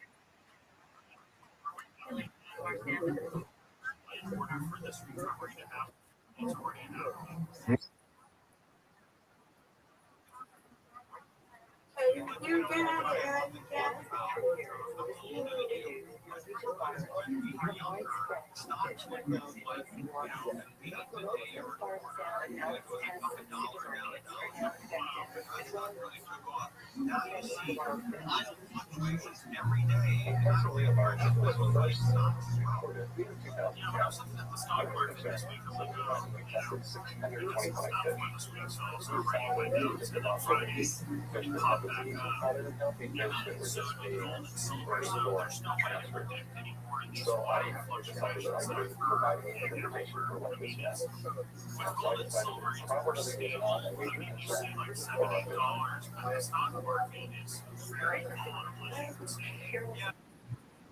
Thank you, madam.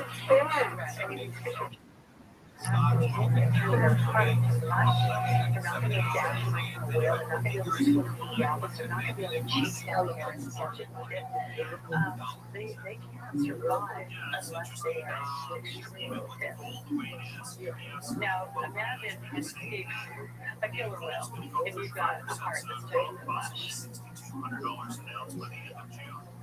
That's why we have those that have been they die, and that's how they deal with it. There's a couple of the situations right now, which have one big rule, they're dying. And because they're farmed, just ruining these things and pouring it out, it works. It just doesn't seem to end. And the wildlife will never be. And I have gone to wonder. Nice. Yeah.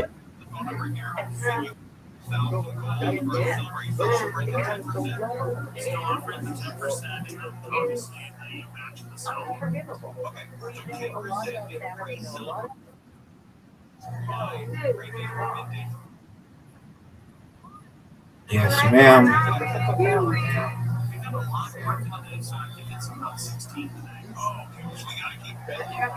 What a strike. You're welcome. And I get an email from a lawyer. It says, Alex, you know, in 2012,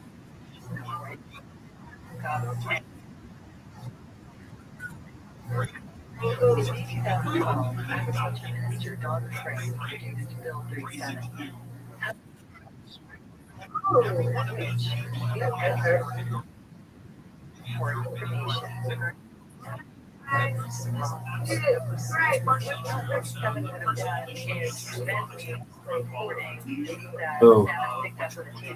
information. Oh. Undefeated in bowling, undefeated in friendship. Good job. 119. This remember.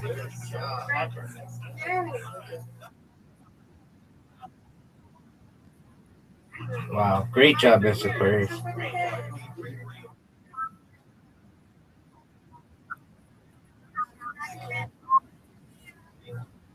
Sounds like a plan, madam. I mean, don't you worry. Excellent.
It felt like, nothing's changing. It felt like democracy was, proceedings. And I was trying to get legal advice very quickly. I can see on the website, there's something in Lawland tomorrow, and it's a very handy time. But meanwhile, other lawyers, education, international law, the head of the Freedom of Information Act, they were writing letters saying, what, we're actually not.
What happened, Riser?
Riser, can you hear me?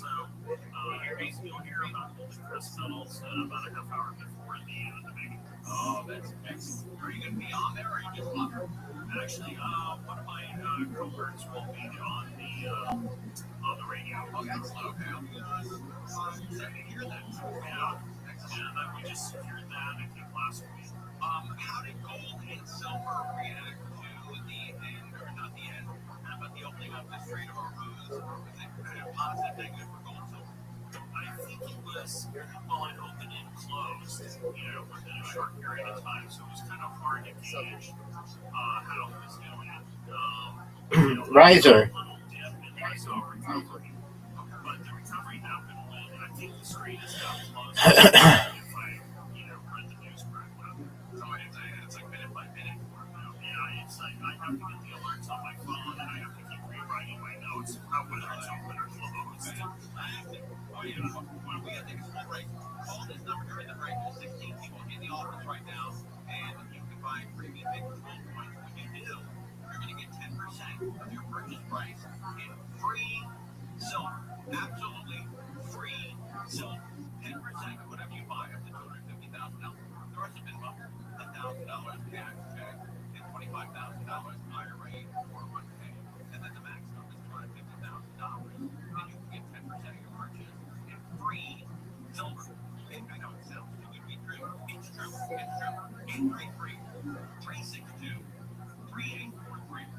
Free silver might be over by June, and that's right around the corner. We're 1.5 or less than 6 weeks away from June. 833-362-3843. Call them up and ask any questions you have about gold or silver or premium medicinal coin, whatever your questions are. You can call that number and they'll have the answer. 833-362-3843. Sit down with Junior, Rich and Gobi, and we're live right here on KFI AM 640. More news with I think it's up. Here's the latest. Ron says it has closed this week again. President Trump has signed an executive order on medical research at the White House today, and today is Record Store Day. Mark is serving as this year's Record Store Ambassador. We'll have more news at the bottom of the hour, and we'll check your drive on the 101 next. It's not just a radio app, it's what's happening right now. On the iHeartRadio app, you're not just listening, you're in it. You're gonna believe it. From breaking news to what's happening in your community, live comments, real voices, amazing prizes. Let's talk to your favorite host using the talk back light. This is where culture comes alive. Listen everywhere on the app. Download the iHeartRadio app today. iHeart is America's #1 podcast network. Go to the free iHeart app and explore podcasts like this. Welcome to Lovely with Mother.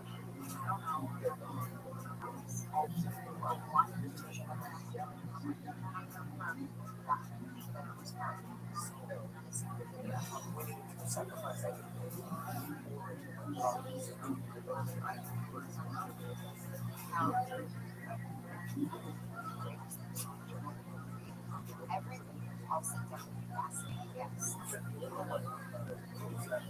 wasn't anything bad. Real conversation. Straight up, random. So get started. I mean, when you were awake, like direct touch, it would be like, you should do something about it. People are really happy with themselves. This is a real mind blowing stories that make welcome to the Online.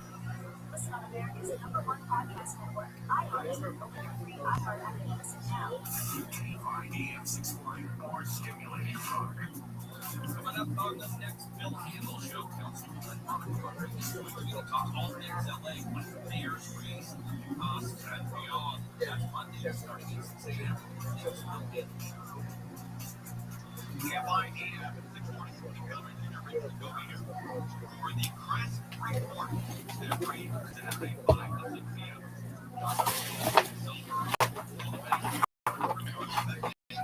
Riser.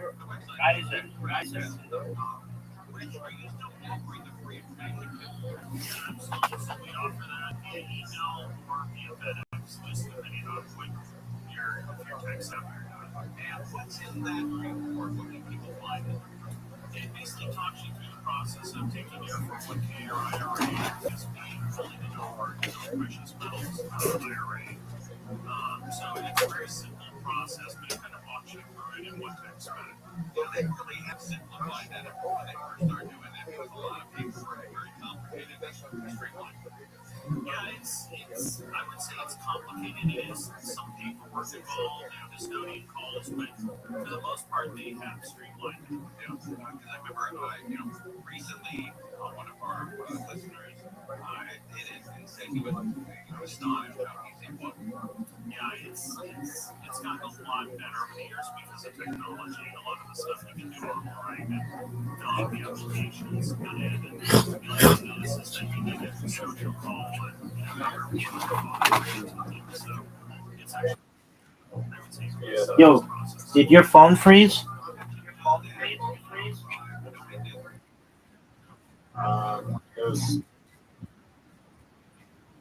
At the very end, it wasn't. Okay, so let me just give me a breakdown.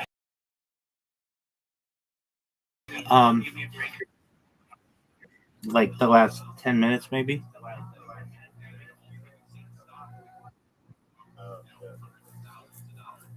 So as I understand, there's the Fraser River, there's the salmon. They're getting all kinds of diseases and stuff in these farms, and then what happened at the end?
Have you have you ever been to a fish hatchery?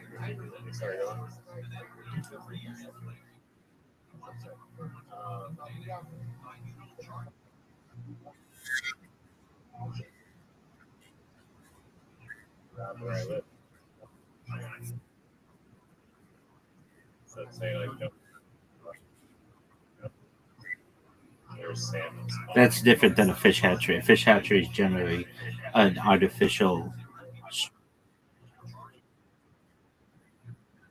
Dude, they smell so badly. I've only been to one once, and I was younger, but basically it smelled like fish, like overwhelming amounts of fish. But it was interesting to see, like the different stages of fish that they have, and I just if you had been to one, you would know. I mean, I would think so because it smells so much like fish. Like, what else you think it's gonna smell like? But that's what stood out to me. Yeah, like you were saying, salmon are a major part of the economy there. A major food source that like the fauna um, depends on, like the bears and the um, like I'm sure all kinds of other animals, and how it like has this natural um, ebb and flow with the um, like um, bugs, insects, and stuff, and what they're eating, and they're like a key part. And if you mess with the the spawning or the life cycle or just the overall health of the um, fish or of the salmon, like you're going to affect everything, but especially now because Canada, specifically British Columbia, relies so much on salmon, like as like a it's like a crop, I mean, it's like something that uh, you have like fish farms that they showed, and something that was interesting to me, all of the different diseases that the fish get with like viruses and infections and like even fish cancer. They talked about like fish leukemia or something, which is like I didn't know that. So that was interesting to me. Um,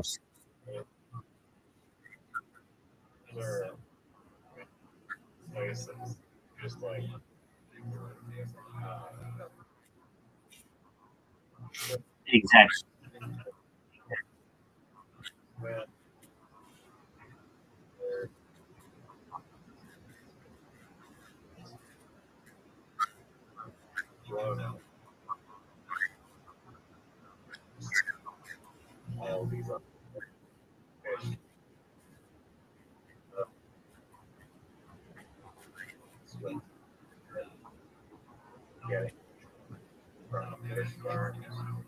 I agree with you. And found it interesting that sick fish don't eat, and fish that don't eat don't grow, and then those fish would like end up at the bottom of the tanks, and they could get the other fish sick, and um, that was wild to me. Um, Salmon are fascinating. The idea that their entire existence is to breed. Like that's it. Like they breed, and once they breed, they die. And it's this circle of life. Basically, you have the eggs get fertilized, fish grow, they start to swim upstream, uh, they they mate, the the eggs are laid, and like it's just this like perfect circle that nature has created. But they go upstream, which is so they didn't explain it in that to my knowledge, but why do they go upstream? I'm gonna look it up right now. Yo, why do salmon go upstream? Yes. Yeah. Like salmon just like oh,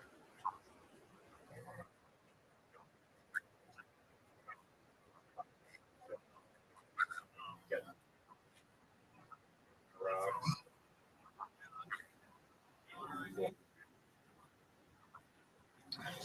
So upstream environments offer cooler, oxygen-rich water and stable gravel beds to protect eggs from predators and promote faster, healthier development for young fry. Safety and isolation. Spawning in headwaters isolates the next generation from predators and competition found in lower river reaches and the open ocean. Natal homing. Adult salmon use a sense of smell on the local to imprint on the unique chemical signature of their birthplace, navigating hundreds of miles to return exactly to where they hatched. That's fascinating. Uh, yeah. Well, at least in the United States, salmon wasn't really that popular until I would say the 1980s, 1990s. On the West Coast, it was, but not like throughout all of the United States, where you'd get like if you couldn't get fresh salmon from like the Northwest, maybe it was frozen, and like the big fish markets in like Seattle and stuff were, I think, key in Americans developing like a taste for fish, at least salmon, and now it's like available everywhere in the United States, and it's relatively cheap. And I can anticipate that it will not always be that cheap. Um, that now there's a big market for it. The price can be raised, and I anticipate that it will be pretty expensive in the future. I can't guarantee that, but who knows? Expensive.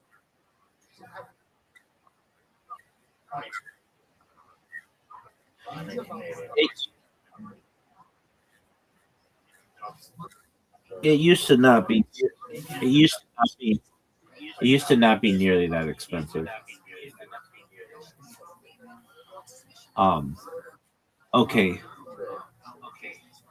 So now we're gonna look for. Uh,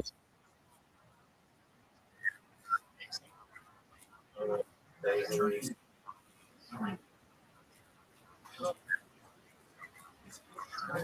Yeah. I mean, there was a time like 15 years ago, I would say that it was not that bad. Um, even 10 years ago, um, I would say that like I eat kosher steak, and so that's always been more expensive. It's different cuts, and after the animal is slaughtered, the meat is salted. So there's some extra precautions that are taken, and that has always made kosher beef and just kosher meat in general um, more expensive. So for me to say like uh, I price kosher meat more, but since the pandemic, the price of beef specifically kosher beef, has gone up dramatically. And I think it's one of those things where there was this like notching, I don't know how else to describe it, but like of pricing during the pandemic where people were like, well, it's a pandemic. What do you expect? And then there was all this inflation, and then it never went down. And so there's just this argument like, all right, so we need to be paying these exorbitant prices for steaks. I know I used to get uh, like in two big trays for years. I would just eat steak. I was on like what's called like kosher ketogenic diet, where all I would eat is just protein, and it's very expensive. And it would be like for two big trays, we're talking like big caterer trays. It was like $200 a week. So I used to spend like $200 a week just on steak, and and I would get it cubed, and I would like just eat it, like snack on it, almost like beef jerky. Um, and I know those trays now. I don't get them anymore, like in that amount. I'll still get um, some kosher steaks, but more rarely. And those are now like $400. So like the price basically has doubled, and it's not like there are half as many um, uh, cows. It's just part of like the inflation argument that's made. Okay, um, so we want to see a documentary. Let me see if I can get it. Yes, go for it.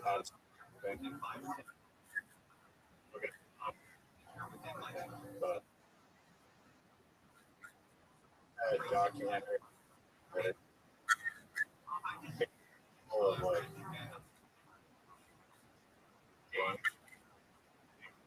corporate and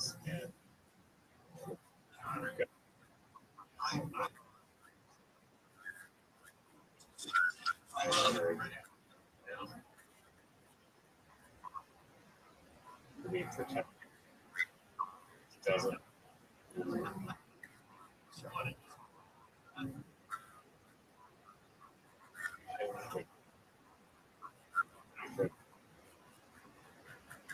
I would always like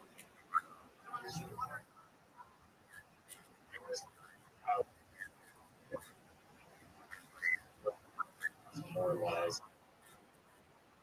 Legal scientific test by Yeah, that's right when it cut off for me. But I remember hearing that lady say, "So it's illegal to take video in there." Is that what she was saying?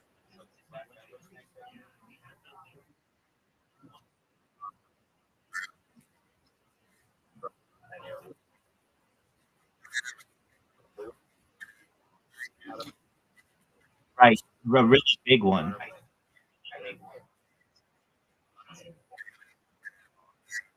all over the sample that way. Right. There was where they like um quiet. It was like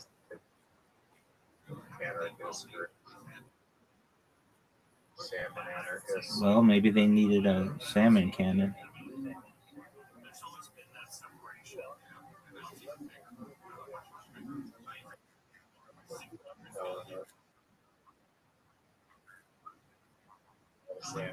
Exactly.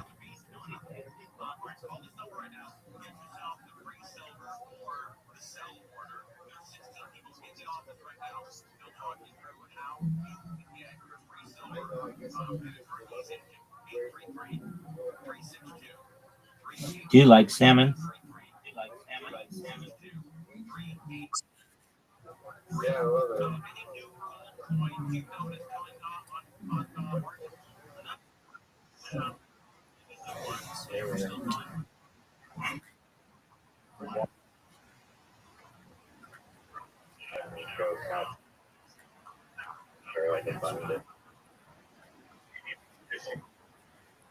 Fishing rod.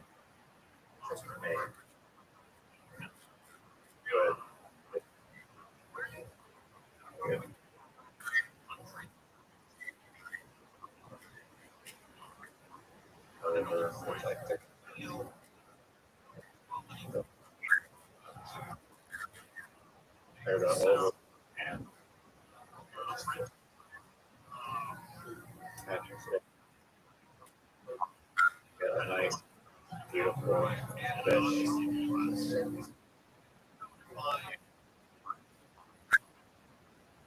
Invading her.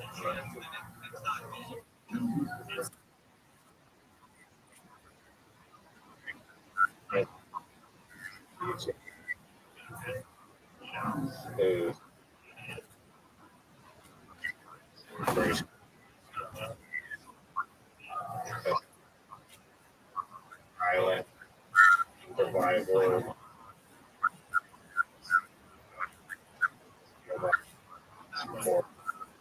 People search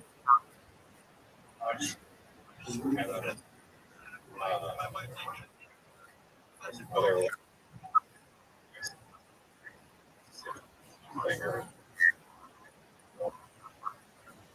You can catch like something.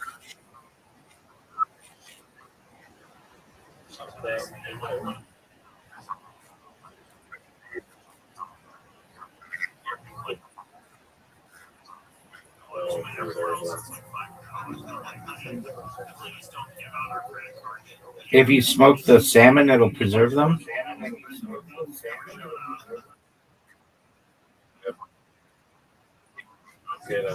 Oh yeah. Okay, you freeze it. Yeah.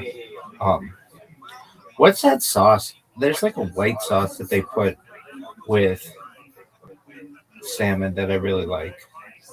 Let me look it up.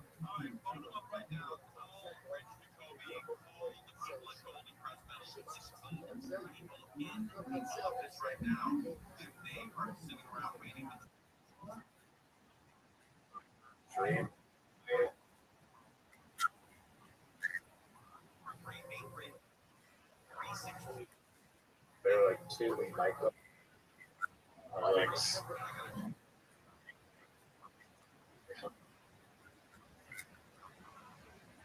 They really like them. Superman. Michael. Like, small.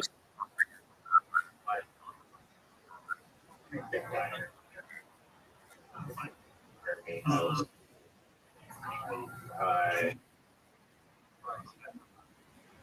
chit chat line or something.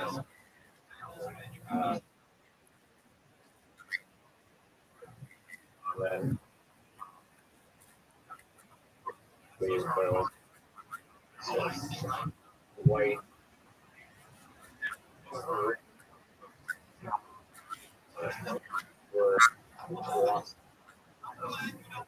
like, and then everyone.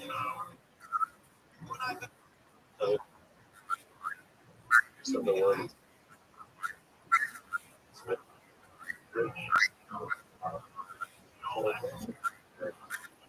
Are you saying wasp? WAS, like white Anglo-Saxon Protestant? Oh, like that. Okay.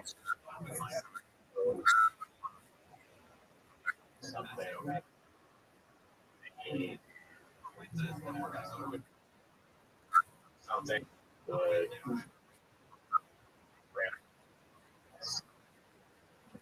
not violent, but like almost.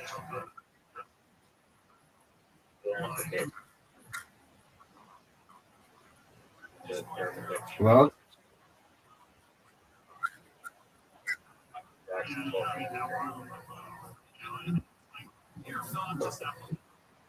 Yeah,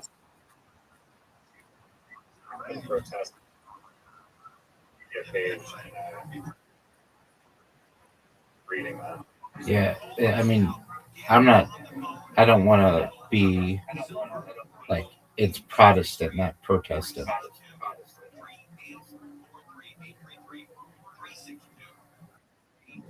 Oh, I thought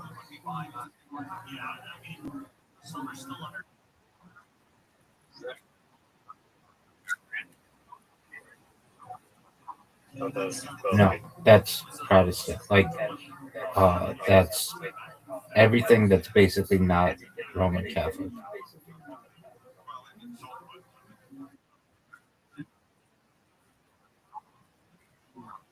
it with like a deep Right, you're right. Now I know what you're saying. Like, it sounds like Protestant, but it's spelled Protestant, but no one pronounces it Protestant.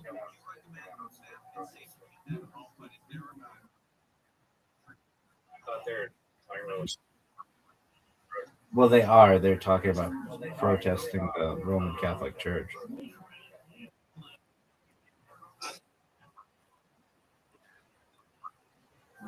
Yeah, I just don't want you to sound like if you were to say that in front of other people, it would be like you've never said this word before.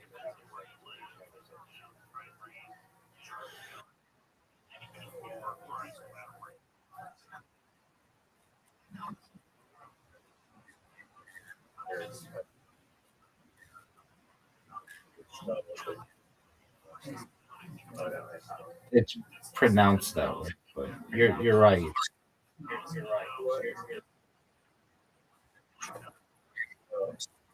Yeah, yeah.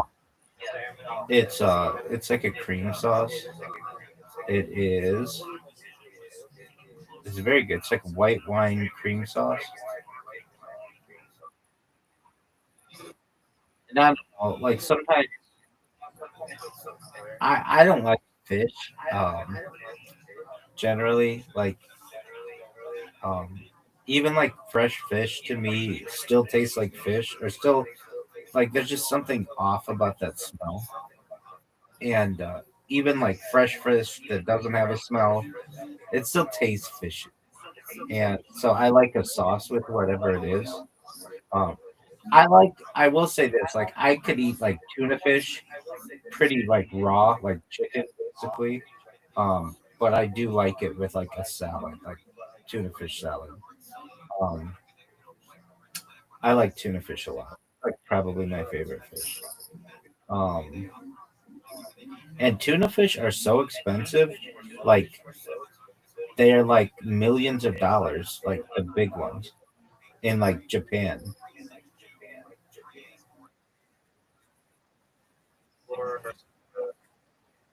Yeah,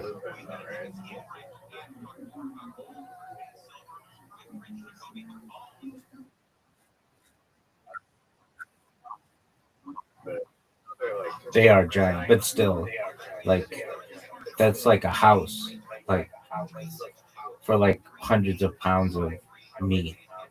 Um, yeah. I think it was a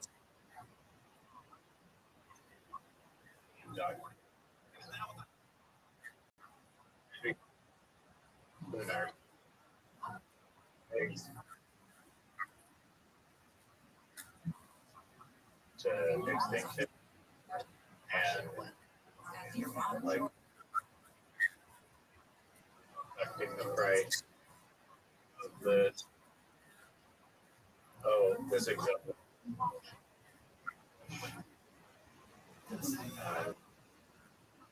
You can charge spend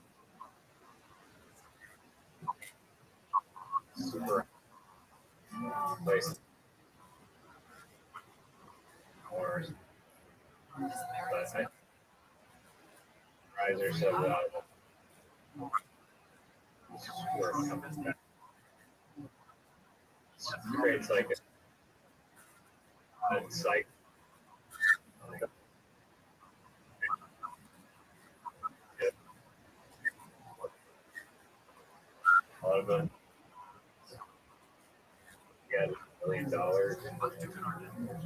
I understand the risk they're taking.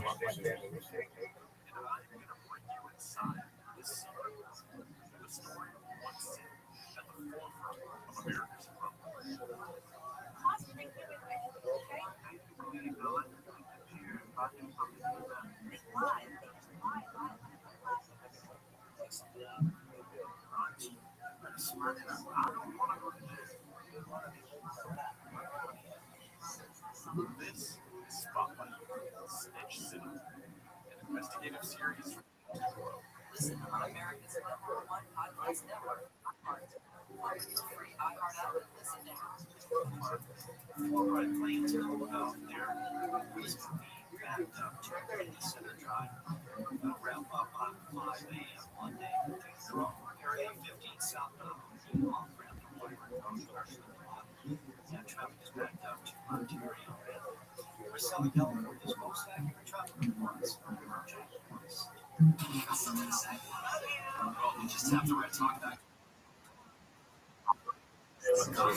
She was pissed I was taking too long. I was watching a documentary though, and I was finishing publishing something, and I needed like 2 minutes, and then she just comes in and sets an all-time record, 119 in bowling, which is like, damn girl, better get you fired up before you play every time. She played better than I've ever played. My record is 118.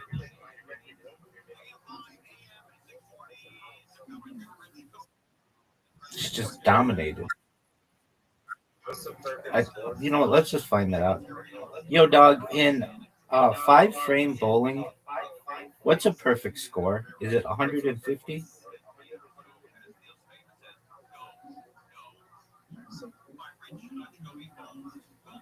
Yeah, it's 150.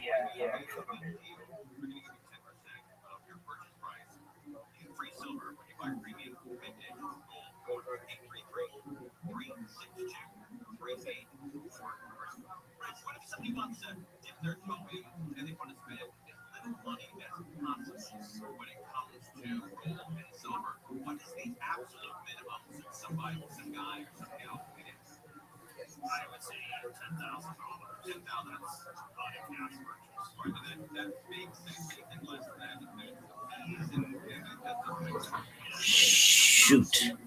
I was just thinking of something and I forgot.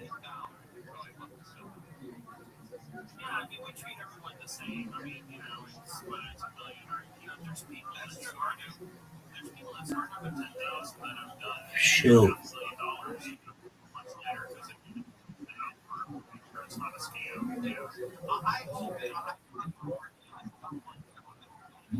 I don't think I remember it.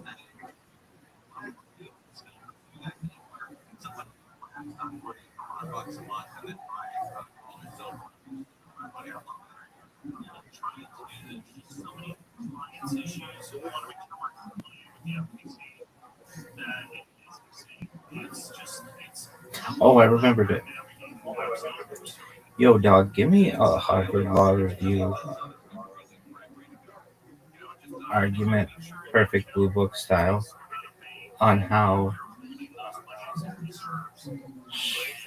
because like zooming is a thing and like super good microphones are a thing and speakers and such, technically everybody is like, if you turn on a microphone, technically a microphone, if it's like enhanced enough, could hear every single thing that's going on earth. Maybe very low, but it really could do that. And thus the laws and like not streaming someone else's content are somewhat null or somewhat like inconsequential or shouldn't count, because like if you just start up a stream and it's recording video and audio, if you enhance the audio enough, you can hear everything in the world. And if you enhance the video enough, you could see everything in the world through reflections and things like that. And thus those types of laws need to be reevaluated.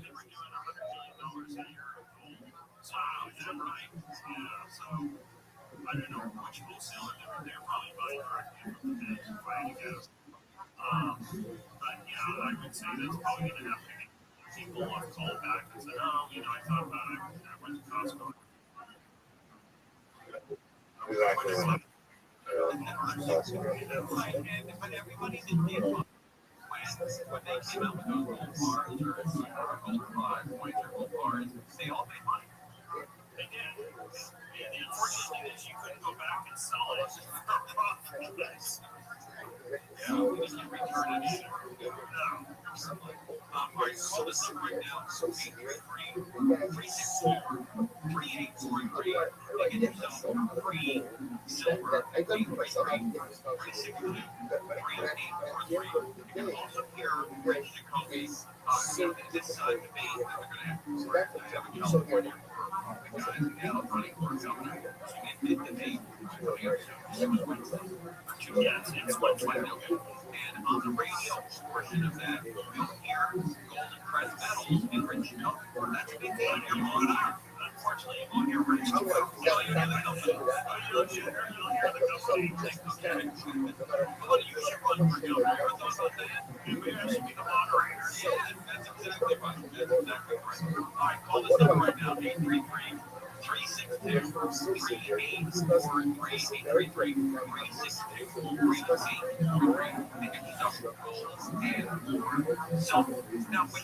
I understand that, but keep in mind that, like, in the next 100 years or so, speakers will be so good and like microphones will be so good that you might be able to pick things up rooms away or maybe a block away. And same with video. And thus, the strategy should be reevaluated. That's not going to take. Because sometimes if it takes too long, the customer gets frustrated and says, "Forget it. This is taking too long." Okay, so you got to find somebody that's going to work quickly. So the custodian is there as a third party to make everything go smooth. Yeah, they handle all the paperwork. They get the custodial call.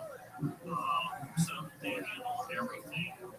As a third party interest. Yeah, so we have no influence on the custodian whatsoever. So, they're unbiased, on the whole situation. Right. And then when that deal is over, that gold cannot be shipped to the person who owns the 401k. It's got to go to a deposit. Correct. And they can't touch it for a while. As much as they'd love to, they can go and view it, but they can't take it home. And the reason that exists is because guys would take all their money out before they turned 60 and would take it to Vegas or some kind of crazy idea with their friends and be broke by the time they're retired. They want to be able to afford the flight. That's right, exactly right. Right. And all these rules are because of any rule. All of them. Whenever you see a rule, it's because previously there were any of them. It's like we have to pay for the sins of everyone else, basically. That's right. Again, I'm a little older than you, but when you and I were growing up and you got your first car, you would buy gas like this. You would drive to the gas station, you put gas in your pump, you would read the pump, $38, and you'd go in and pay for it. But because people would fill up and not pay for it, now you got to go in, pay for it, then go back, get your change. It's because of any. Do you remember full service gas? Oh, yeah, sure. That was great. Or leaded gas? Yeah, but leaded gas. I want to really date you on this. Yeah, leaded gas is done. But I remember clearly, in the 70s, people picking up hitchhikers. That was a big deal. And then somebody put an axe to the driver's head, and now all of a sudden that's over. Yeah, so that's not safe. Right, because of idiots ruin everything. Absolutely everything. All right, call this up number right now and talk to one of the 16 people in the office on this beautiful Saturday. Whether today is in Southern California, looking at the valley right now, or Burbank, California, and I can't see a single cloud. It is spectacular out there, and I think that's gold mine weather. I really do. So phone them up and get yourself gold or silver. 833-362-3843. 833-362-3843. Don't forget to ask about the 10% free silver. Don't be afraid to ask. That's the offer. Rich knows about it. People in the office know about it. For free, 10%. Yo, dog. Rich, I know you said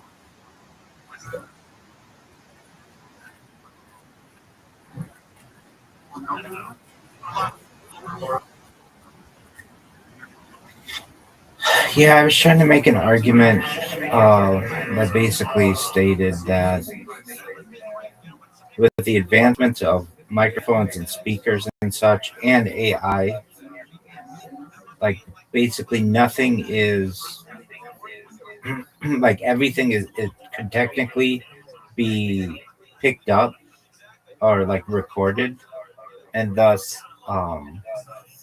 the laws regarding that type of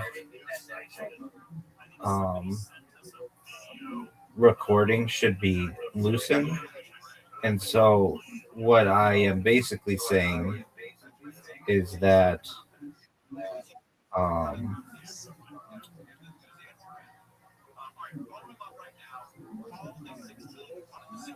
I'm saying that ambient capture is what it's called in the age of far field sensing, a use based framework for copyright and privacy. Um, so basically, as all of this technology improves, like the law needs to be updated because for someone who has a stream like mine, I'm listening to this like we watched that documentary on salmon, and if you were to watch my stream, I'm the main character of the stream. It's not the documentary on salmon. If someone's watching my stream, they're watching it because I'm on stream and my behavior and my reactions. But if you go by the current law, the fact that the audio might be picked up by my microphones can mean that I can get a copyright strike. And I'm making the argument that the law needs to be updated to state that the main purpose of the stream is more important than random sounds that get picked up or random visuals that get picked up, especially with the advancement of AI and microphones and speakers and zooming opportunities.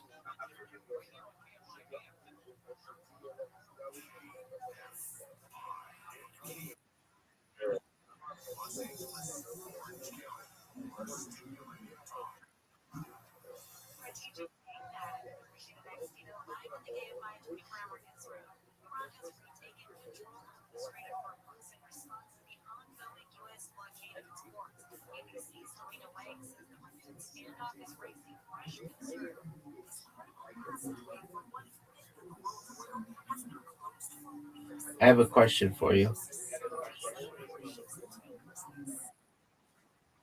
No, why aren't we watching the OJ Simpson stuff? It's called. No, I have good news for you. Uh, the first documentary is an hour and 6 minutes long. It's available on YouTube.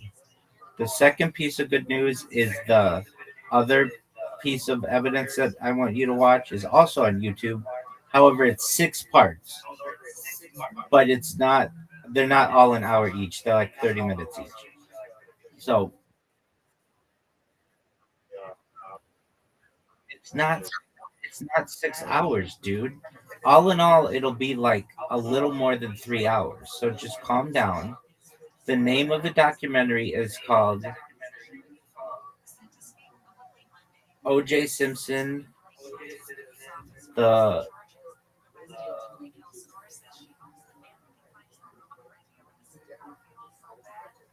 Untold Story.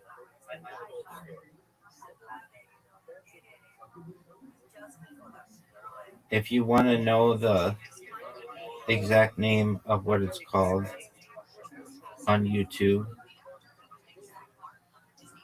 it's yeah, it's all everything is on YouTube.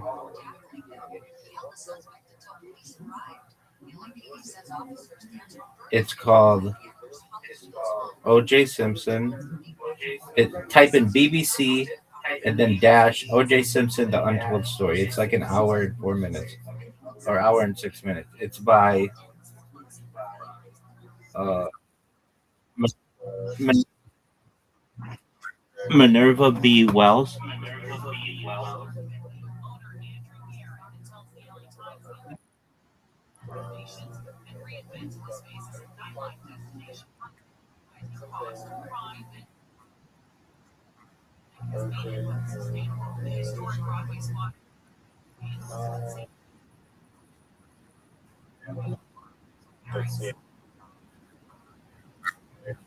Perfect. Is it like an hour and 6 minutes?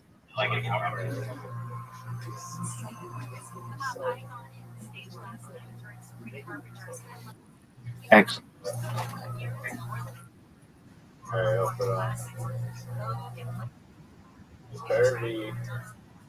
Dog, I'm telling you right now, it's gonna change your mind like the moon, or Michael Jackson, or this one.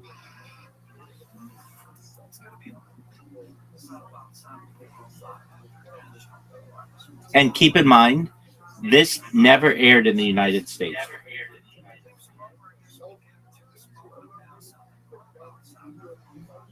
If it did, it would shock the. If it did, it would shock the world. Bef- Before we started, let me just say, I know this is before you were born, but the O.J. Simpson trial was nonstop television ratings for like 2 to 3 years, and then subsequent every single day.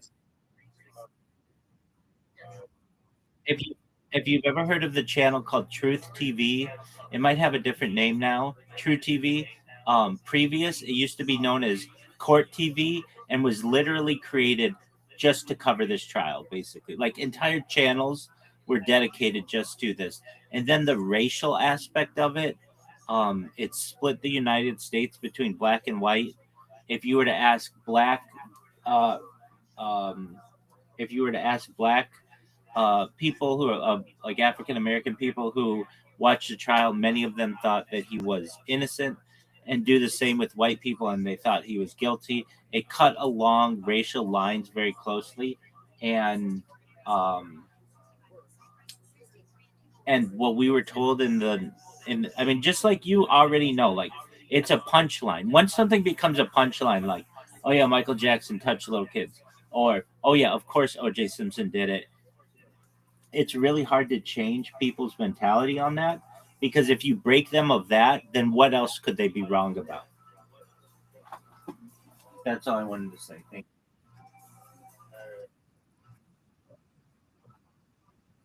Caller.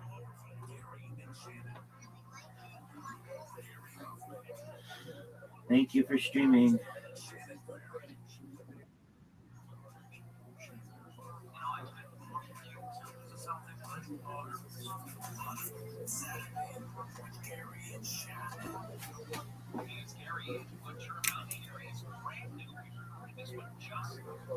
Presents widely called Waiting Ron Goldman, a bloody knife attack.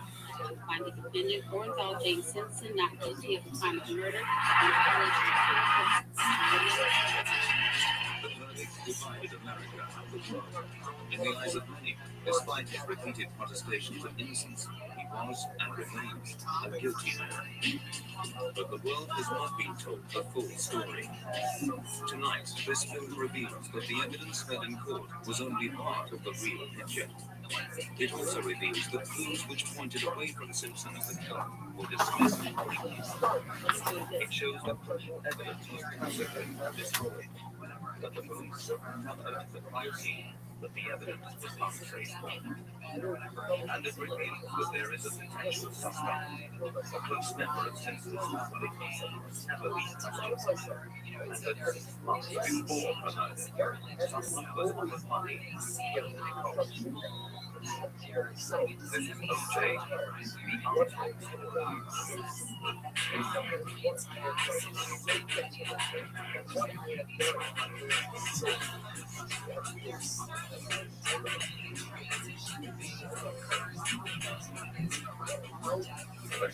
story. On the night of the 12th of June 1994, O.J. Simpson was a man without a alibi. Was each of his golf balls in his backyard as he played them, or was he driving to Nicole's house in a white Ford Bronco to commit a grisly double murder?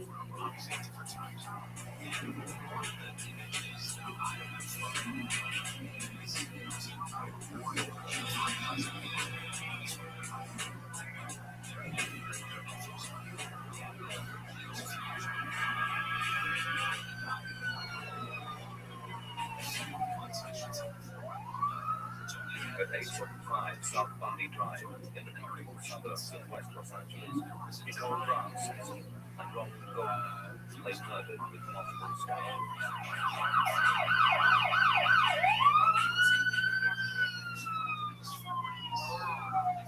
They were discovered shortly after midnight. When I looked at the bodies, this to me was like rage killing. There were numerous apparent slashes, stabbings, literally all over the bodies. One of the victims went out. It was so severe. She was lying on the walkway, angled down towards the street. Blood was flowing in the direction. Overkill, jealousy, domestic, something of that nature.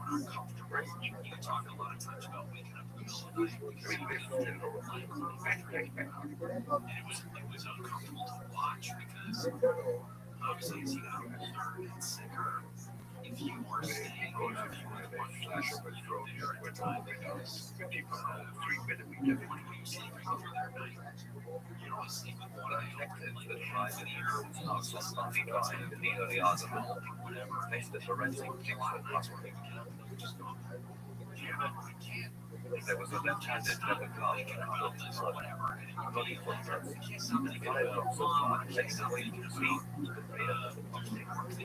Here, yeah, that's what happened. The struggle, the left glove came off during the struggle. The left hand and left side was where the his body was injured. Was that person moved away from the left? So an envelope was leaving there in the office. They later found on the building that he needed to head by the time he went on hospice basically about 2 to 3 weeks before he died. He wasn't talking much about trees. 39-year-old Nicole having divorced from adjacent for 2 years. Was with 2 children together. So he insisted they'd been taken to the family to take place. The relationship was broken down despite the reconciliation. And since the divorce, Nicole had begun to live life in the I think in the last year plus her life, I guess it's still drugs because here she is one of the most faithful wife, dedicated, loving. Like I said, a few years she didn't smoke, sleeping around. So, and then the thing that was really very sad to me on the Nicole helped to see that there was a city Johnson show. The expert say that it's a family government, so they'll be having those after the show, sequentially, while Nicole was talking about later, that the machine that's the one that looks from where Ron Goldman was Nicole was a face with watching college football, since the divorce, she's become involved with various restaurants. And 6'5", 25-year-old had to be a boy. She was staying in the farmhouse and being sarcastic for watching this game. It's about 2.5 minutes left in the game, but it's a close game. Nicole was a just by the time and soon enough, when the techniques arrived, there was music coach the bar was good. We gotta get going, and he's like, well, I just want to watch the end of this place, the top, Nobody will ever know what was in her mind when she walked out because she left the front door open. She walked a few feet down the landing down the steps where the attack occurred, and she was stabbed 4 times on the left side of the neck. The evidence suggests that Ron Goldman walked out and he has been attacked. The coroner struggled to take it too. Competition between the two occurs in her blood. It's already bleeding. So she had to be down for her blood to bleed to the extent that it already bled. But it didn't reflect on the forensic evidence showed that the gold was he's struggling, he's fighting, he's twisting, he's turning, he's doing everything that he can to survive.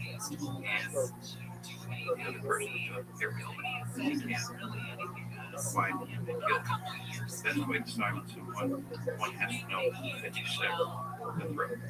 That's a kill. We other detectives, that's why it's just like a dog that you're like but that's the extra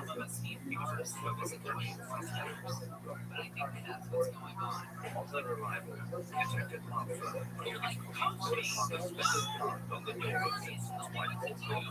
Which was marked out. The detective then went home to the tape on the relationship a few hours before the investigation. During this dialogue, Detective Butler said he thought the rock wanted but in mind.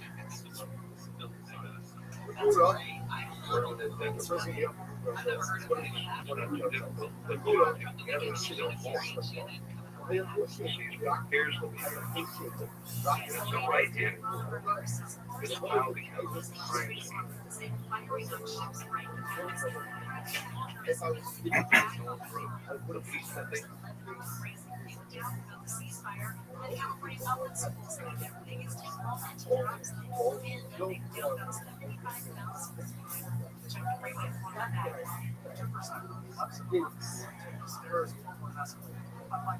Pfizer, can you hear me?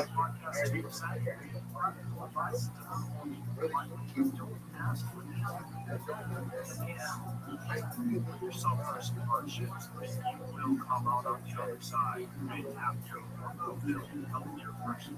50% of Americans talent podcasts are 500. Yeah, I was research 2%. I did ask TV. So executive stars.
What a strange thing. So they found spots of Simpsons marked on the driver's side and in the end. That was my son.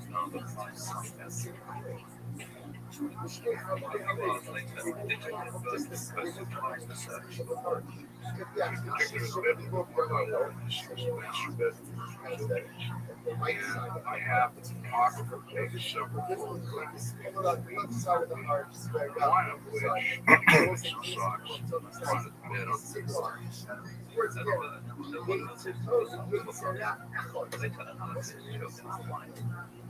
When those socks were examined with high intensity light, there was a lot of blood that was around the ankles. One of them was 19 projected damage to blood all the way around. And there were 39 on the other that came back full of blood projected. That's the case. Those socks were present when they're fighting in that That's probably one of the strongest pieces of evidence in this whole case is that pair of socks. I'm excited about this.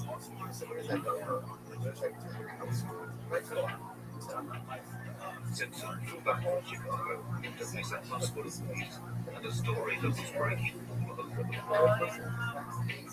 The detectives in charge of the case, Tom and partner Bill Banata, immediately responded to what they thought was a vital clue.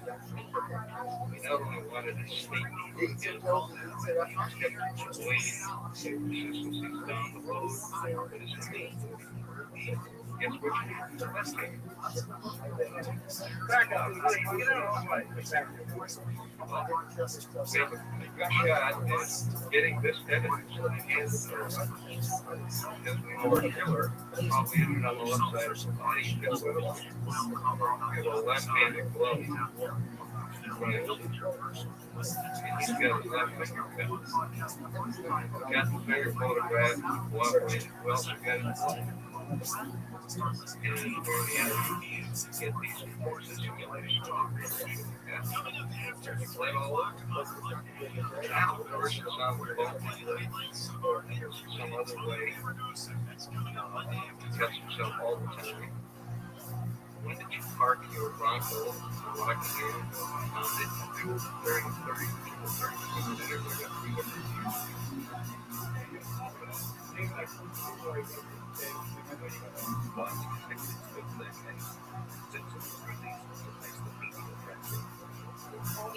I was convinced then that he was definitely a violent suspect, but I wasn't 100% curious. But I also knew, handling high-profile cases in the past, that we better be damn sure. Because we went through investigating subsequent interviews, everything fell online. Nothing that pointed in another direction. Everything pointed in one direction. He discovered that he was abusive and hostile during their marriage after they had been married. There were also suggestions that Simpson had the the police issued a warrant for Simpson's arrest, but he still surrendered as Mr. Simpson is a wanted murder suspect. You count this murder. A terrible crime. We need to find him. We need to apprehend him. We need to bring him to justice as quickly as possible. Instead, with AC colleagues of the field, Simpson visited Nichols' grave, while another family friend and lawyer, Robert Kardashian, registered that Simpson had left behind. I have nothing always will. I can't go on. No matter what the outcome. People will look and I can't take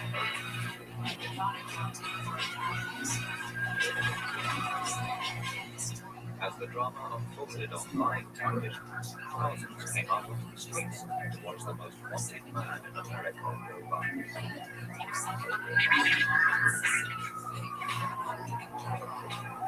As the Rothschild headed back to his house on Broadway, Simpson noticed that his hand, a SWAT team was called and given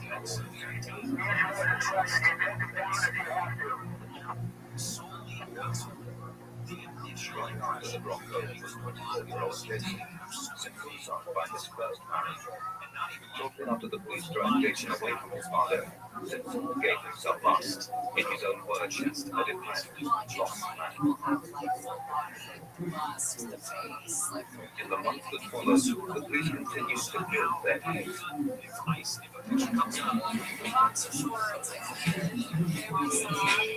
They believed that Simpson had driven over the country and had either stalked Nicole or been driven by Goldman's arrival into a fit of jealous rage. The detectives believed that he had then brutally murdered them both before driving back to his home, spreading blood in his Bronco as he left. The Bronco was a key crime scene in its own right. Ross Englert examined the vehicle when it was taken apart. When the detectives approached the white Bronco that was parked outside the Rockingham Street address, there was a transfer of blood pattern on the Bronco door that was consistent with the bleeding left hand of O.J. Simpson, less than a half-inch wide, a little over 4-inch wide, consistent with when he reaches out and touches that to open the door. And that pattern is also consistent with the pattern on the inside of the door well where you open the door to get out. The forensic team found Simpson's blood by the driver's door, on the driver's side cockpit, on the seat, the instrument panel, and on the steering wheel.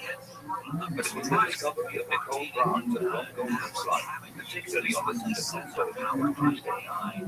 For Englert, the team, it appeared to prove that Simpson had been involved in the crime. There's anybody fine, but this person had to be like private. That's a real problem.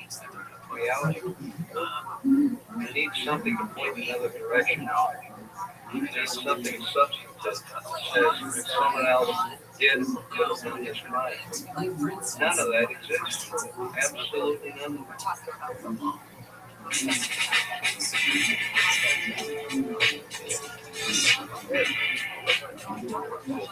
A mountain of evidence showed that Simpson was the murderer. But is their case really so conclusive? Not only is there significant evidence pointing away from Simpson, but it's also now clear from the new research for this film that there is evidence that the police dismissed or ignored.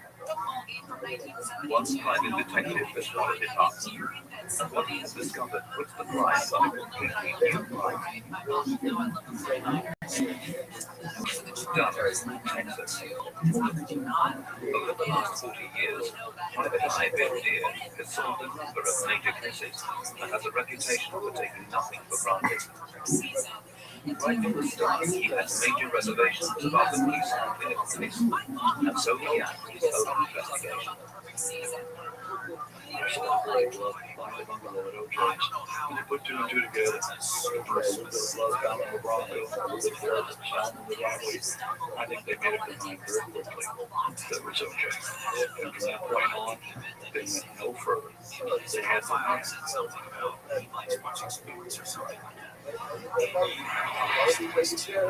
I felt that in my mind, maybe there's something wrong here. Something in the store. Billy told the case over without the investigation. I can't believe that a guilty man is going to voluntarily go down to the police department, followed by Harold Weissman, his lawyer, and say to the warrior, I don't need you, just go ahead and sit outside, we'll have a cup of coffee, I'll talk to him. If I just go to people trying to lie, and somebody like him didn't allow himself, false examine, ask questions, photograph, fingerprint, everything that they do. The case is too complicated. It's too packed. I've got to know the truth. Bill Dean then went on to Los Angeles to examine the crime scene. Black Jesus found back days the hours were changed for more than this is their name. Now the murder first shows that I'm watching. Goes to Chris across the street on my chest. I hike myself over the I came down the steps, walked the narrow passageway, up steps, down steps. There I'm standing there by her door. And I'm looking now and I still see some blood. And all of a sudden I'm looking at what I've been told by the press that he was hiding behind the bushes. And I'm saying, he can't be hiding behind the bushes. There's a brick wall there separating one neighbor to the other. There had to be a lot of screaming because these people were fighting for their lives. One moment was a young man fighting for his life. The poor girl didn't want to die.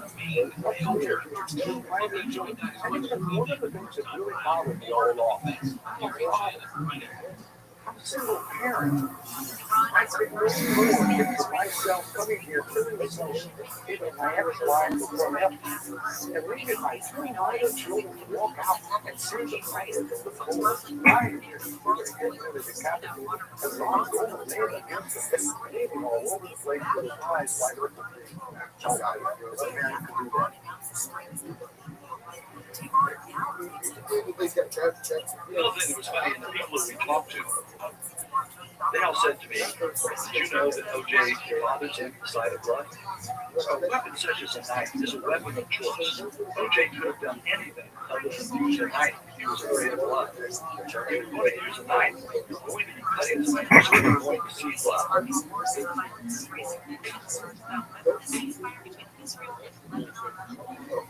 They arrested OJ right after he came back from the trial. To me, when they examined him, there should have been some bruises on his face that were indicative of life. That was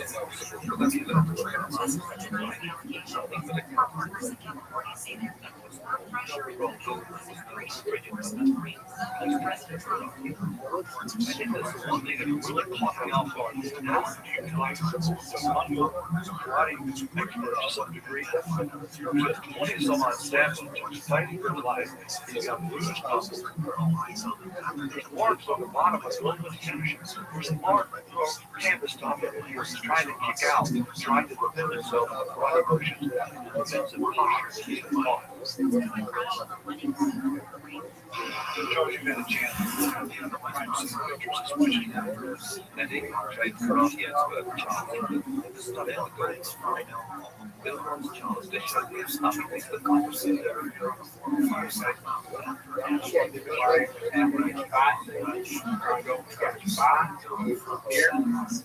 He's surprised. He's rocking, the stairs down, trying to overbear him, he's coming in, static, back beside this, boom, struck, back in, 1, 2, struck in.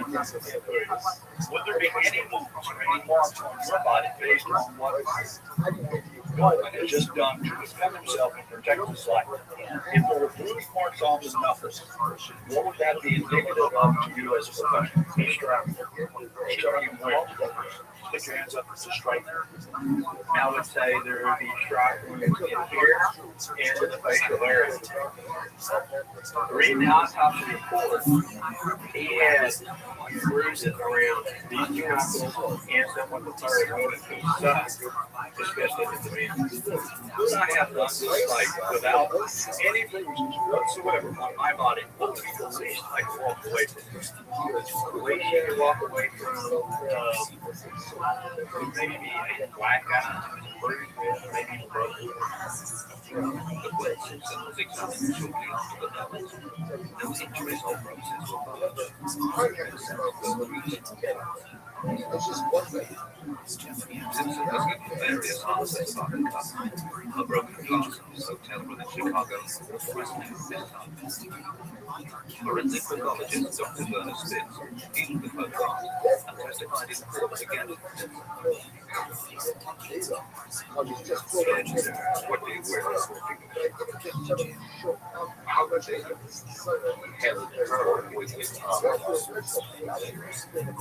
She learned all tried thinking of inflicting those which by location on the ticket corresponded to that kind of occurrence.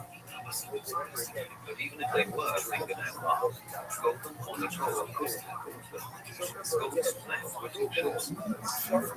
Those analysis of Nicole's acrylic nails did show blood. It wasn't synthesized. It pointed to someone else with a different blood type. But unlikely, since it wasn't proved as expected, the fingernail evidence pointed away from it. There were more contradictions. The best prosecution was that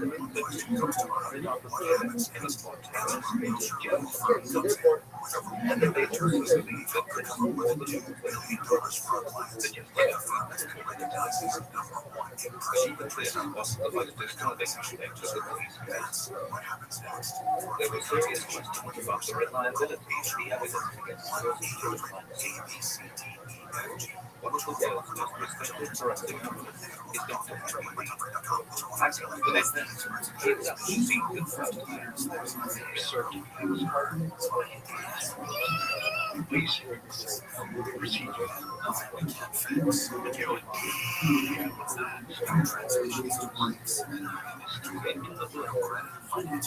the government is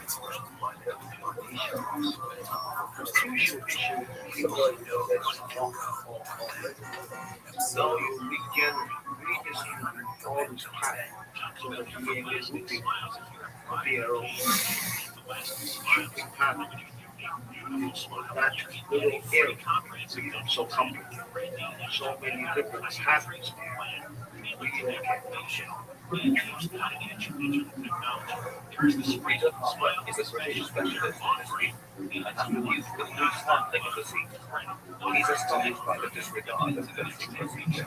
First come, first served. The man said, annoying, really up and down that top, and they still haven't been translated that all clear. It's surprising. Never estimates that.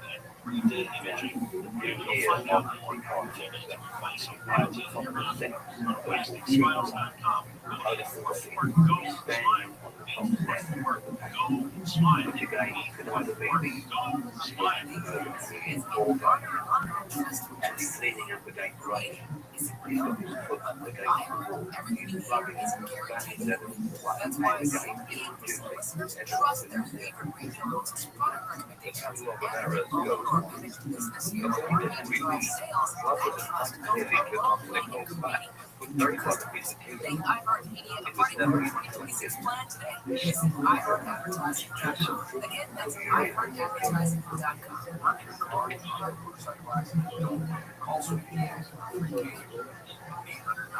Suspects.com. Offices throughout the elementary state position. No guarantee of results.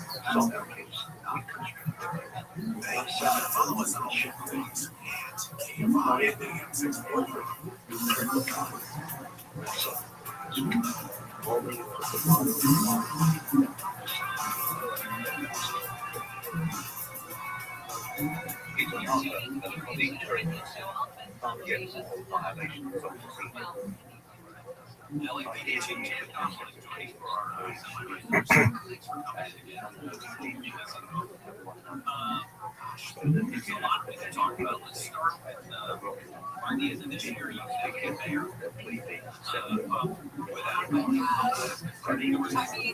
Sit back and watch the parade of moves and say,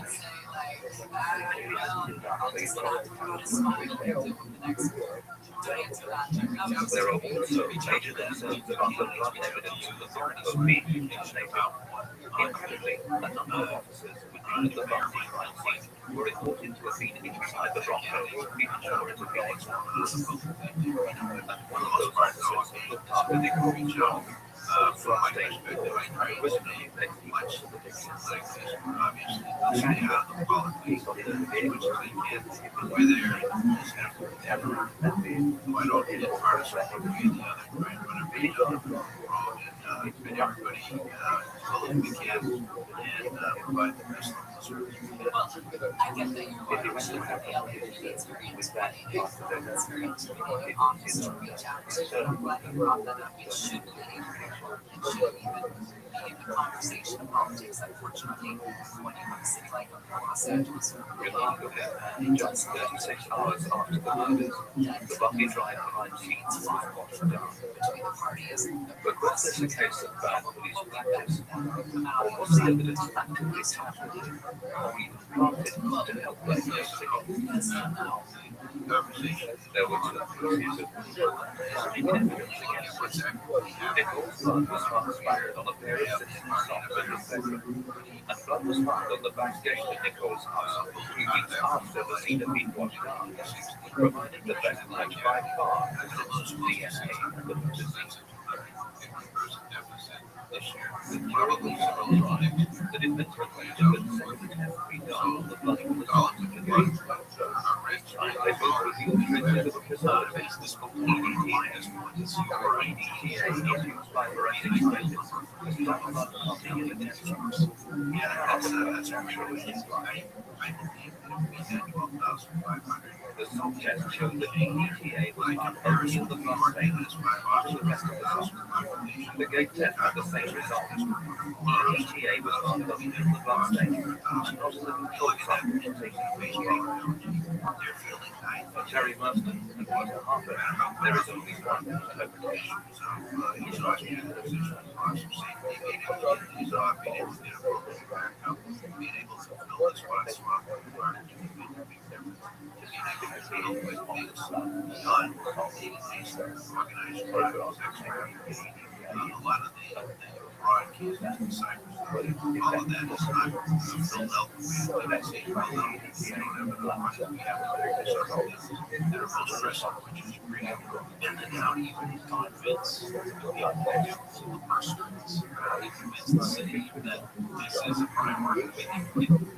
The blood evidence taken from public safety also unites the case against him.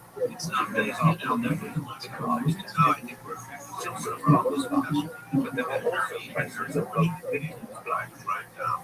Particularly noticeable were the blood stains on the sentence related to the 1933 register. There is not to be but like the Sun every day, when the blood evidence in the Bronco was re-examined 3 months later, it also changed. In particular, the results of the consoles were not very different. Item 30, relabeled as 303 and 306, was now found to be a mixture of substances, Bronco and Nichols' time. 304 and 305 also differed from the original analysis. And 305 could only have been made with a hand length with fresh blood. It shall not be the case together. Never made by either of them. Numbers are easy to A cross hand over. had to be covered in blood for both himself. Fielding a team of 4 players. But if that's the case, then everything else he touched, like the door, steering wheel, or light switch, can also be smeared with the same mixture. But these smears are all just tests of blood. But numbers of times are If the stains were made with we have the iron stabbed with the thicker areas of blood and the blood of the fingertips, as were drawn from the beers. However, since the blood is not found on the fingertips, it ignores that mixture of very complicated. It's a money issue.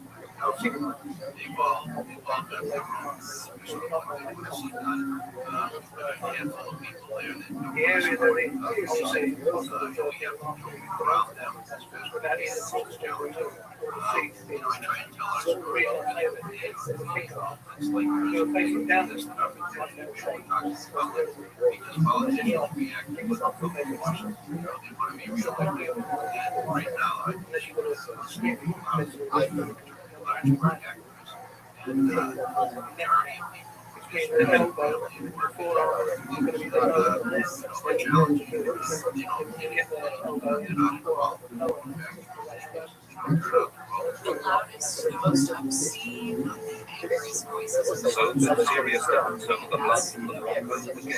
Does this mean that the police were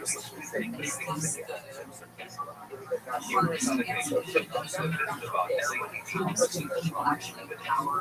Detective Mark Merlin, the racist officer who discovered some of the most important clues in what narrative were suffering were beaten, reports were falsified. Question number, he previously visited every day in America. Unfortunately, we have others who came out first. Detective Froman, have you ever falsified a police report?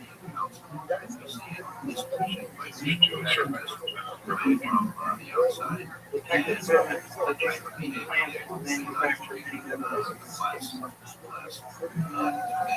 I certainly would not have this worthwhile. There was a disturbing aspect to the First Amendment. Simply also that some of the blood taken by the police are gone somewhere. And they discovered that all the main blood samples were taken away by blood. Trial, and these detectives had a fire. I don't know in any other case if that had been discovered in the blood here, then the case would be we learned that this simple case, which went against Mr. Simpson. Nevertheless, we learned that that same senior detective had gone to the coroner's and asked for and received samples of blood inside. So therefore, the blood of all the principals, that's 100% of the blood types found in this case, on the fence, on the ground, on the gloves, on socks, clothing, car, universal blood in this case, samples of which were in the hand of senior, at least one senior detective, thus violating the chain of evidence absolutely, violating every safeguard, every tradition, every expectation on the part of the prisoner at the bar, not admitted freely, but dug out by a highly active, aggressive defense team. So despite Simpson's blood at the scene and his lack of an alibi, there are now peaceful doubts about the evidence associated with the crime scene. When the verdict came, America stopped to watch, and the results split the nation. Jury in the Belton Pipeline to find the defendant Rothschild James Simpson not guilty of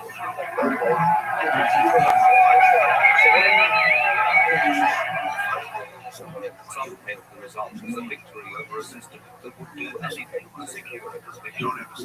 The defense team believed that there was a wider pattern for this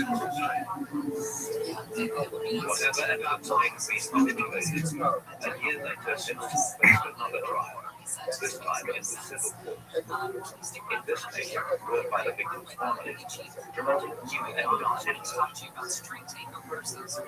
The main set of bloody footprints by the bodies of down the path from here was made by a style of Bruno Lange, which there were only 300 pairs of in the United States.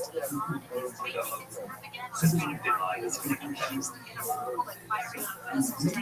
In the time of Buffalo,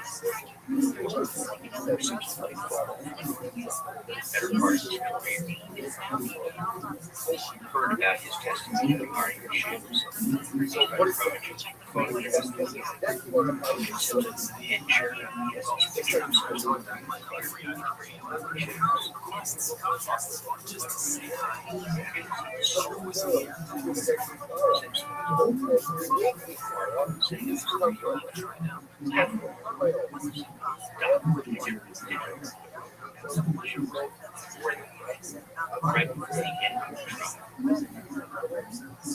Another photographer involved in this case, 34 photographs of Simpson wearing the same shoes on the same day. On top of it, a photo of 30 shoes. published in a newspaper without a public consultation. 9 months before, now we had to vote newspaper public record, meaning it was possible for anyone to manufacture this photo. Simpson lost the case and was ordered to pay the families of the victims millions of dollars. The family's lawyers had successfully argued to the civil trial jury that Simpson owed a pair of criminal ugly shoes. So could Simpson have been at the crime scene with or after someone else? Dr. Henry Lee believes he has found evidence that supports the idea of two people at the murder scene. At the scene, we notice another savage, also multi-stream. With parallel autism, it's a smaller slice of our day.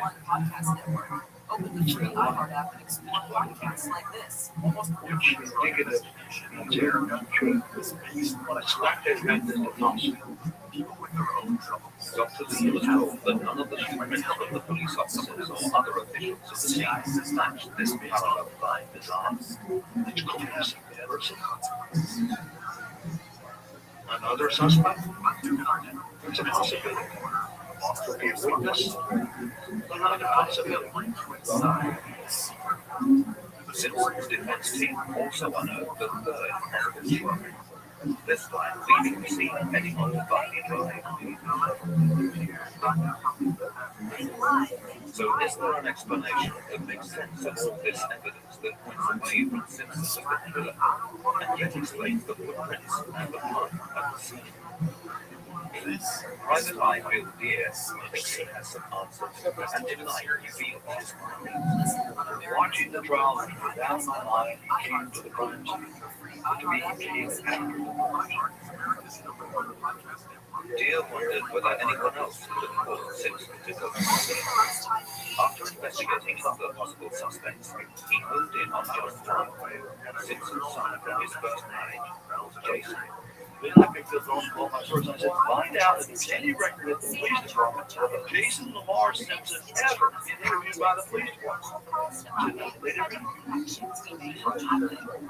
Are you really telling me they never interviewed him? Never interviewed him. So I said, okay, I've got to look further. I go down to the city and I look up criminal records. I found that the day of the murder, that Jason Lamar Simpson was on probation. Deere discovered that Jason had been put on probation for a crime that had finding oil behind Goldberg. He also found that Jason had other convictions, including driving.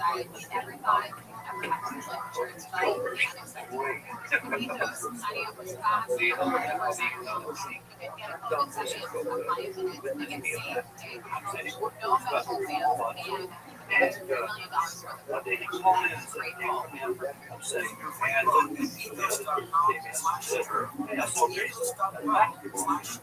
Next day, Jason shows up and said, I'm back to work now. I think I'm going to quit this. I want to pay you, Paul said, I'm not going to pay you for being on. You're the master. He said, you're going to pay me. I said, you're going to pay me. You told me. And Paul said, no, I'm not going to pay you. And he turned to walk away. And all of a sudden, Jason went up behind him. And he went back and fell down. Next thing you know, he reached for a knife. And she said, you were involved. She said, Jason, you were fouled. So that the drug level lowered to let's say, when we were so fine, and placed on probation. After many instances of street-taking cases, Deere discovered that each recently was police believed Jason believed the attackers stepped on his mother the baseball bat. These seem unlikely or negative bad simply because they can. The key question now is whether Jason had some kind of an important alibi. 24-year-old Jason was working as a chef at Johnson's restaurant in Bethany. He wasn't known by the people that were pretty well liked, so I remember right. And as like most chefs, he had his own talent. I remember they were all kind of. According to the police, Jason had a full time on the bottom. It was completely to late that evening. He established that he was people that spoke to him. They were let down from him and said, out. Well, I've always taken position in this restaurant. I ended up talking to the waitresses. I said, I was in on the bill. It was the Sunday before. Well, I said, you haven't heard of anybody here? She said, yeah, we were lucky we had 20 plays. We started closing right after July. He said, I'm not slick. So how they did the rest of the did $5 for the waitress, $5.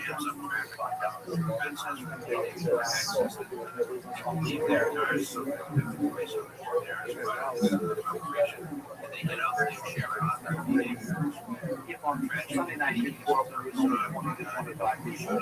You go down, what, 8:35?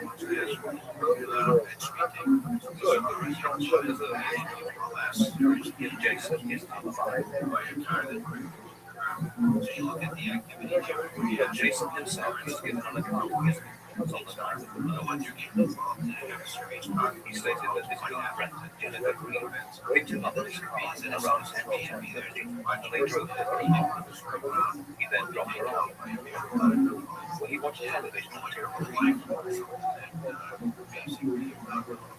to verify Jason, his girlfriend tested him. He had traveled to the diet to the fashion store in West Los Angeles. I told him to find a girl. I said, "You're the woman that should go up." Absolutely. She said, "Well, I was supposed to pick him up at 9:30, so I got there right at 9:30. And he came out, he said, "I'll be a few minutes." He came out a little before the COVID. That's what happened this time. Well, he came out. Oh, yeah, Gary's inside. I said, "Well, you're talking about a chef tonight?" Yes, chef. We got to the Jeep, we drove to my house. We got out, I went upstairs to my apartment.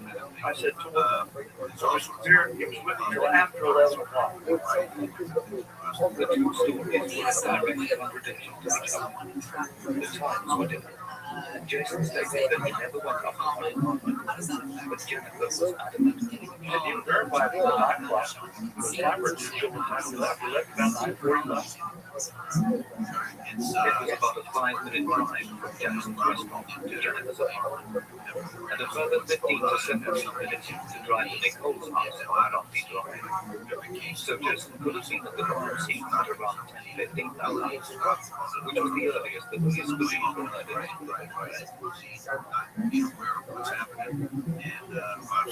With guards over Jason's alibi, Bill Deere continued to look to Jason's house, in particular for a previous girlfriend, Dee Dee.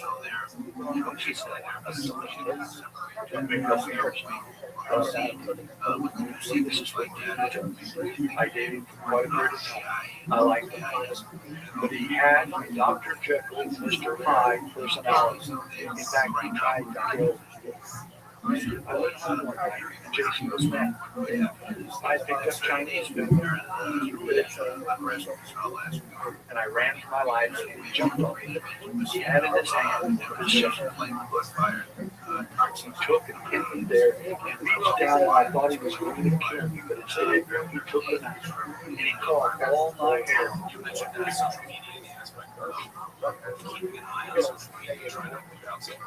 Diaz recently found that Jason had a history of disturbed behavior, which began as early as 14 years. He overdosed on cocaine. They discovered that Jason had been a heavy drinker as well as using other drugs. Also found him placed in some institution evaluation and attempted suicide 3 times.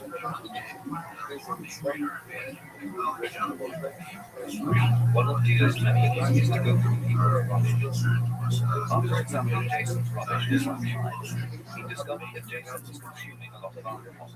He was taking medicine for depression. Is usually prescribed for seizures and a condition called rage disorder and should never be taken with alcohol. The doctor further research. They found that just 6 months before the murders, Jason said that he was losing control. Dia then discovered that Jason suffered from a condition called intermittent rage disorder. And because the murders showed signs of being rage-induced, Dia wanted to find out how someone with the condition would behave. When you use it reversed, is a person has moments they make either their and then or what they may consider degrees. They may extreme rage, violence, frequently that diagnosis is associated with seizure and disorder. Medication is usually used is one of the methods to control seizure activity. Now, 2 months prior to the murders of the Simpson and I know from a previous quote from my suspect witness his death. The girlfriend said, "Why are you not taking your death penalty?" He said, "Stuff this."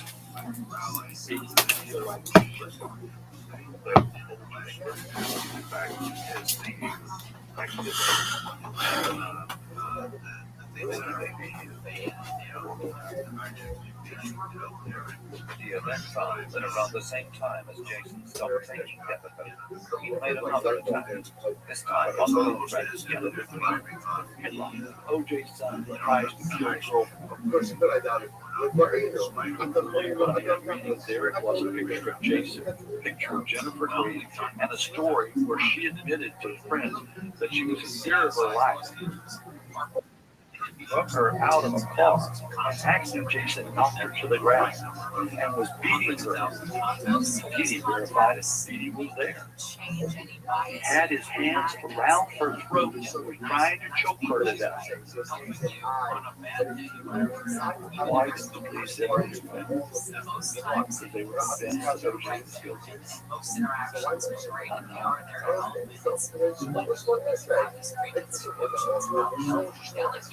According to the police investigation, Jason had no motive.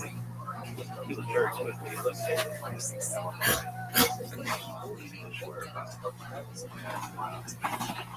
Of course, we're still looking at this by those things that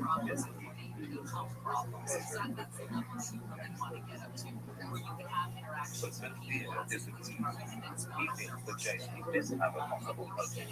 On the night Nicole said our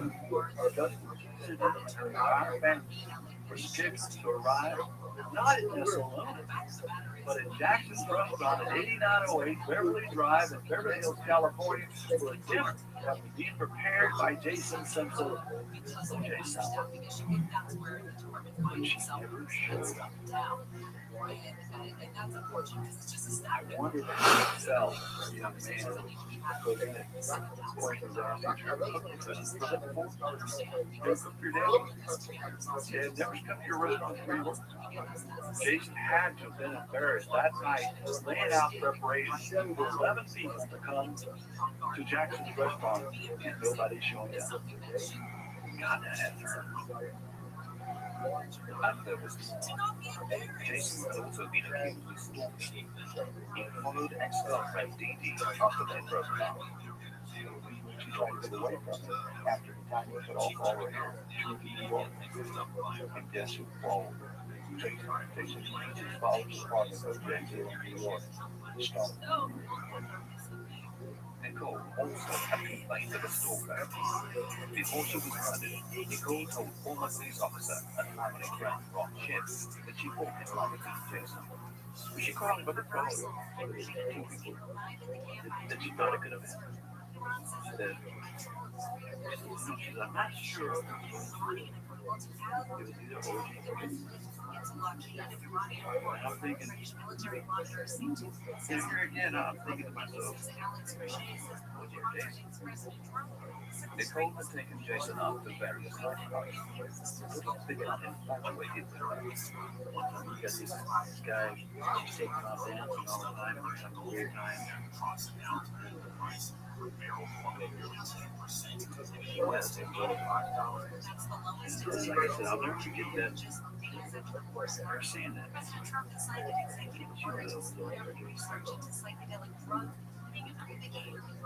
Jason declined to be interviewed for this film. Currently, the evidence that links him to the crime is circumstantial, and there is no proof of this involvement. The police failed to examine the inconsistencies in Jason's story, but there was also another major line of inquiry that the authorities, believing that Simpson was the sole suspect, they also dismissed the leads provided by Nicole and Simpson's other line, involving sex and drugs, which might have provided another motive for the murders. This case is drug usage is like tea, it's like coffee. So the drug issue was there, no question about that. And the range of the way the homicide took place would also lead a reasonable person to conclude that it's got to be somebody crazy to do something with this. During the year before her death, Nicole and her friends were moving in drug-related sessions. Metzger's restaurant was widely rumored to be a place to buy drugs, and Ron Goldman was alleged to sell them. What's more, just a year before the murders, Goldman's friend and nightclub owner Brett Cantor was killed in a similar savage knife attack, and other waiters working for the Metzger chain were murdered or went missing within 18 months. Simpson was also known to take cocaine. So who is Nicole's involvement with drugs provide an explanation for the murders? Author Donald Freed believes it may shed light on Simpson's presence at the crime scene and his strange behavior. I think this is a drug murder. I think Mr. Simpson knows basically. I think his guilt is based on I believe he's using their potential. He says that he will forgive himself for not having followed the advice.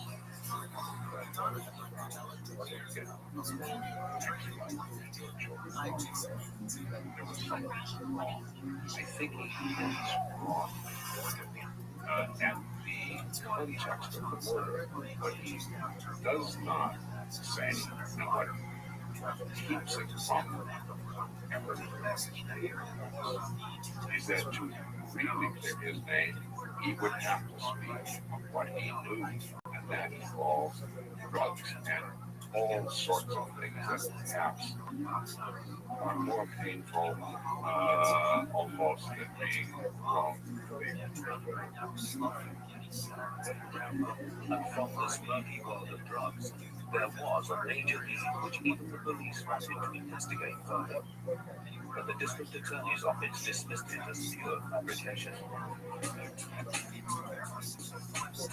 Just 5 weeks after the murders, a story surfaced which showed that Nicole was being stalked by someone else. Police in Newport Beach, just south of Los Angeles, sent out a press release.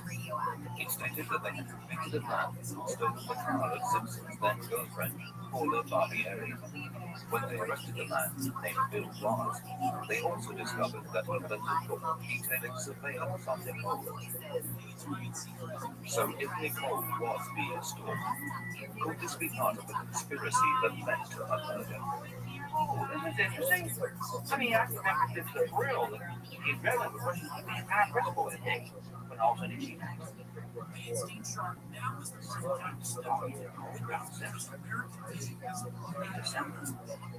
jail with a diary, and one of the reasons he's in jail is for stealing Paula Barbier's wrong.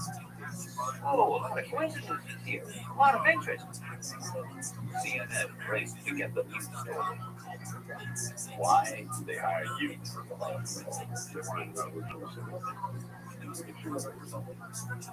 why? Can you tell me? You don't want to tell me?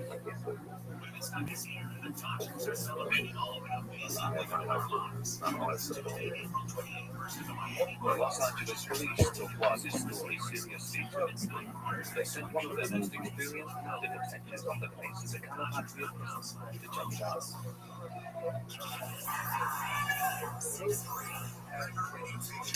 Down there, went in and talked to Mr. Ross. I objected with Mr. Ross obviously to get handwriting example. Certainly lock it down that she was in fact one who wrote those entries. But she never denied it. The other was just to find out what was going on. Waz was also a cocaine dealer. He introduced to Simpson and a close friend by one of the staff at the Restream nightclub. Hooked me up with people that wanted to buy some cocaine, and OJ came going over and self-work. Waz agreed to be interviewed by telephone for this film. We changed numbers and in the future, they weren't habitual users, they're recreational users, maybe twice a week. Waz says he delivered cocaine to Simpson and Nicole as a hard rock deal. But more importantly, Waz also said he supplied Simpson's friend. It was this same friend who then asked him to follow Nicole and to take pictures of her any land she met. No private eye, it was thought that it would be easy information. They asked me if I would do look for me. I said, OJ said twice if she could read out him with an individual, but she was at that time staying at the Rockham address. I picked her up there. I called around for about a day and a half, and I took her pictures at Tony Romo's off Ventura Boulevard of her kissing a black individual, a man who I later learned was Marcus Allen. Nicole's affair with American football star Marcus Allen had already caused friction. After the balls of film, Waz met Simpson's friend, who can't be named in the parking lot of McDonald's on Ventura Boulevard. I believe I turned over the film and got the cash and at the parking lot in Chino, McDonald's. And that was it. He invited me over to his house. Remarkably, the friend then asked Waz to steal Simpson's friend's four-wheel drive car. Waz was told when and where to take it, even where the keys would be. Shortly after stealing the car, Waz was arrested in jail for 20 years for a series of armed robberies. But clearly, he knew more about the operation. After getting the basic details, detectives further wanted to know. I asked him, well, we don't know where they friends with OJ, or, well, they're close to OJ, and then he starts asking me some questions. Waz asked Detective Cooper how much he knew about this particular friend of Simpson's. Well, maybe you should look into his background. Maybe you should be looking into his friends.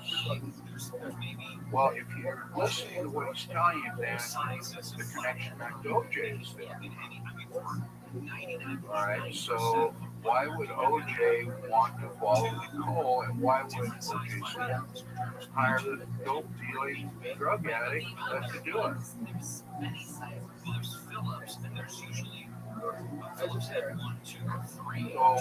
with this information, I go back to the police department and I said, look, Tom, this guy's righteous. He's telling me the truth.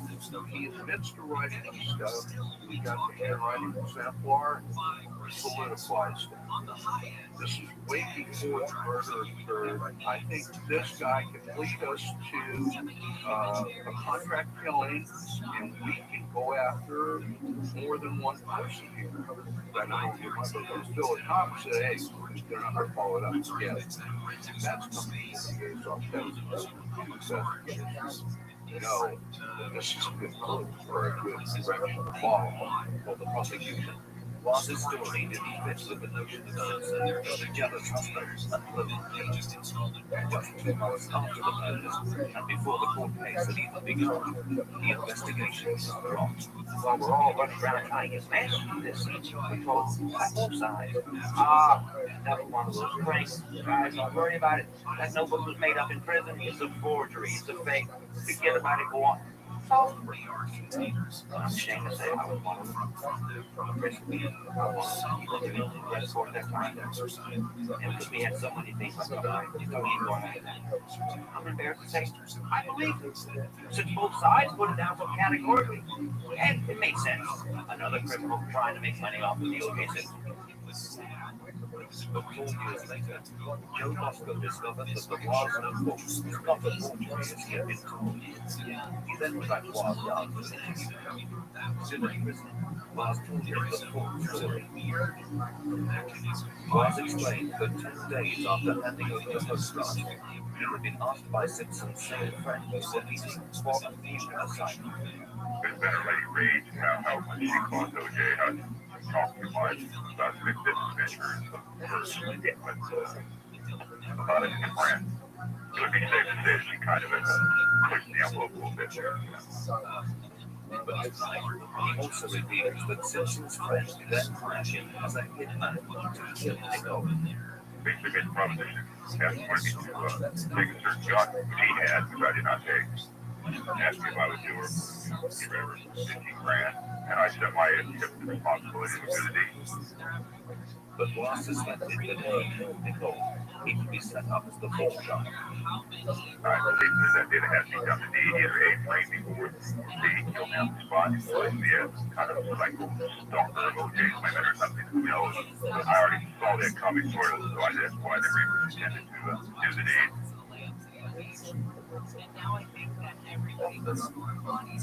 Bosco then approached Will Hodgson, the director of special operations in the district attorney's office, who worked on the case. You remember the last story? Is it worth following up on? Is it worth my time? Yes, I absolutely. It's a joke. They gave me a page. I would do nothing but work each day. I believe that where this crime would have been again. Bosco then brought in a former senior prosecutor to act as was his lawyer. He needed to be convinced of his client's story. I wanted to get inside of his mind. He's a very awesome, intimidating individual. And I wanted to look him in the eyes of his speaker and see what's in it for him. If there was something in it for him, then maybe I'd ask him to read those letters. But I got to say, this kind of evidence lays himself out. His threat. See, now he's going to be known as a snitch. Right? Snitch knows you want to be and he was like the bad of the bad. So, those are the highest killers. That's where he was fishing. So you don't want to be laying yourself out. Unless you get something. It was almost like, I hate to say it, he was an honorable generation. Bill Hodgson in the district attorney's office was impressed by the evidence that he got was. He asked Bert Cooper, the detective who had investigated the case first time around, to work with Bosco. They began to look into Simpson's friend. Cooper and Bosco discovered that the friend had connections to other illegal activities. They found that Nicole made a become indiscreet about being criminal at the time, and that she might have been killed. But the new LAPD investigation of the Simpson case was not popular. It was shut down. You get into embarrassing or hurting or punishing image of the Los Angeles Police Department as the O.J. Simpson case did do. It embarrassed the investigative branch of Los Angeles. Bottom line, they don't want that in that, right? Because now they got to deal with the same issues. They just don't want to.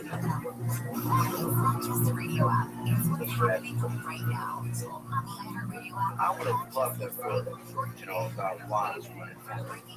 I would have loved it. What was the reason why you guys don't want to follow the So, in my view, that investigation should proceed on. If you go after these people, you have a solid case, you're working with a solid foundation, and you're doing the right things. Who cares if you get victims? I mean, is your job the truth, or is it your image?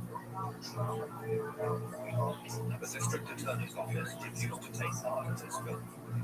They closed down the bar's investigation twice, despite evidence of a plot against Nicole. They failed to investigate Jason Simpson's alibi. They failed to compare Jason's fingerprints with the 9 unidentified prints found at the murder scene. And in a last and final twist, they have also failed to follow up a forgotten clue from Ron Goldman's shirt, which one of the original trial consultants believes could shed light on the killing. There's 2 patterns that are very significant and quite remarkable on the back of his shirt. And those are grab patterns. Bloody grab patterns, meaning that the hand of someone else, not himself, because it would be impossible, that had grabbed and twisted the back of his shirt in the mid-back and on the upper left shoulder. Using new scientific techniques, Ron Englund believes that these grab patterns could still identify the killer months before. In the last 2 years, there has been a process of getting fingerprints off the cloth whose blood is the meat. Yes, this shirt has a possibility now, even today, even though it's been handled, but don't think it'll ever be done. This case is closed. Nobody wants to talk about this anymore. A lot of things have happened, a lot of water under the bridge, and the jury has already spoken. 5 years on, is it possible that the case could be reopened? It's clear from the new lead revealed tonight that a new investigation may be able to solve the crime. With accusations of corruption within the Los Angeles police forcing the reopening of hundreds of other cases, the truth about the deaths of Nicole Grant and Ron Goldman could still be told.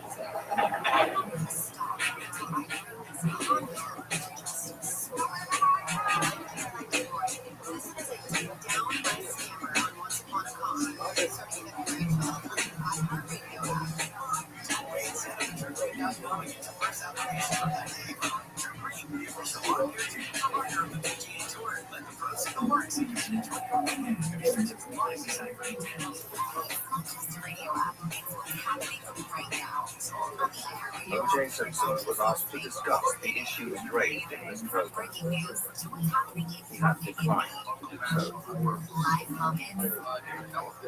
voices, amazing prizes. Let's talk to your favorite host using the talk back light. This is where culture comes alive. Listen everywhere on the app. Download the iHeartRadio app today. Like rates were coming down, only to jump back up when the flames started to turn on. In fact, market rates have been carrying on under demand are changing real fast. Our exchange has a suggestion. Contact us now. We'll process your refinance application for no charge. You're doing it a price you tell us what rate you'll close. Without closing costs at all. With a market cost to that rate. Notify you, prepare your closing documents, and close you at that rate in about 5 days. Pretty simple. Watch the market, or use it in a short window of opportunity. If the market doesn't get there, your downside is wasting about 2 hours of your time. But if you need real place on the outside, is that you get the rate you want. Now that makes sense. Exchange.com and apply without cost or obligation. Exchange.com. Roger, can you hear me?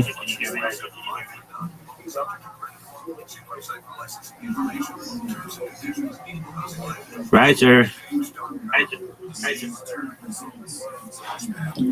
Riser.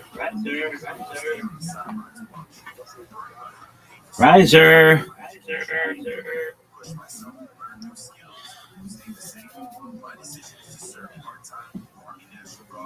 Riser.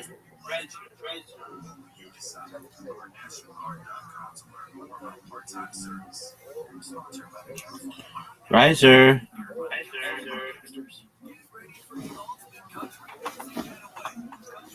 Riser.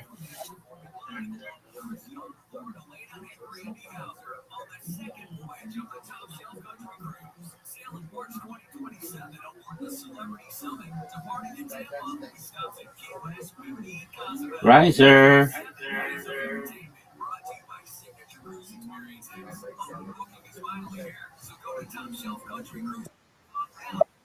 Oh, there you are. I believe this is her fourth Can you hear time on me? the show. Very, very funny young lady. Okay. What'd you think?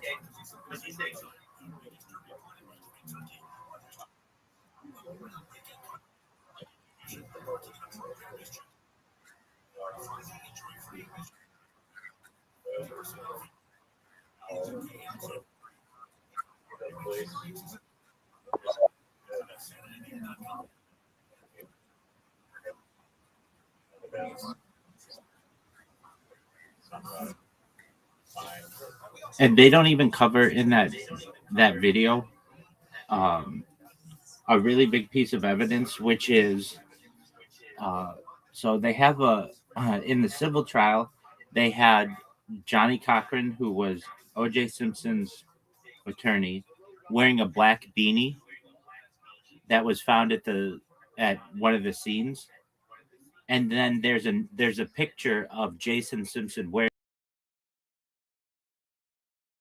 the same black beanie, and the black beanie dog hair on it, and in the picture with Jason Simpson, there's a picture of him with his dog, basically saying like, "Hey, this hat was at the crime scene or at one of the crime scenes, and um,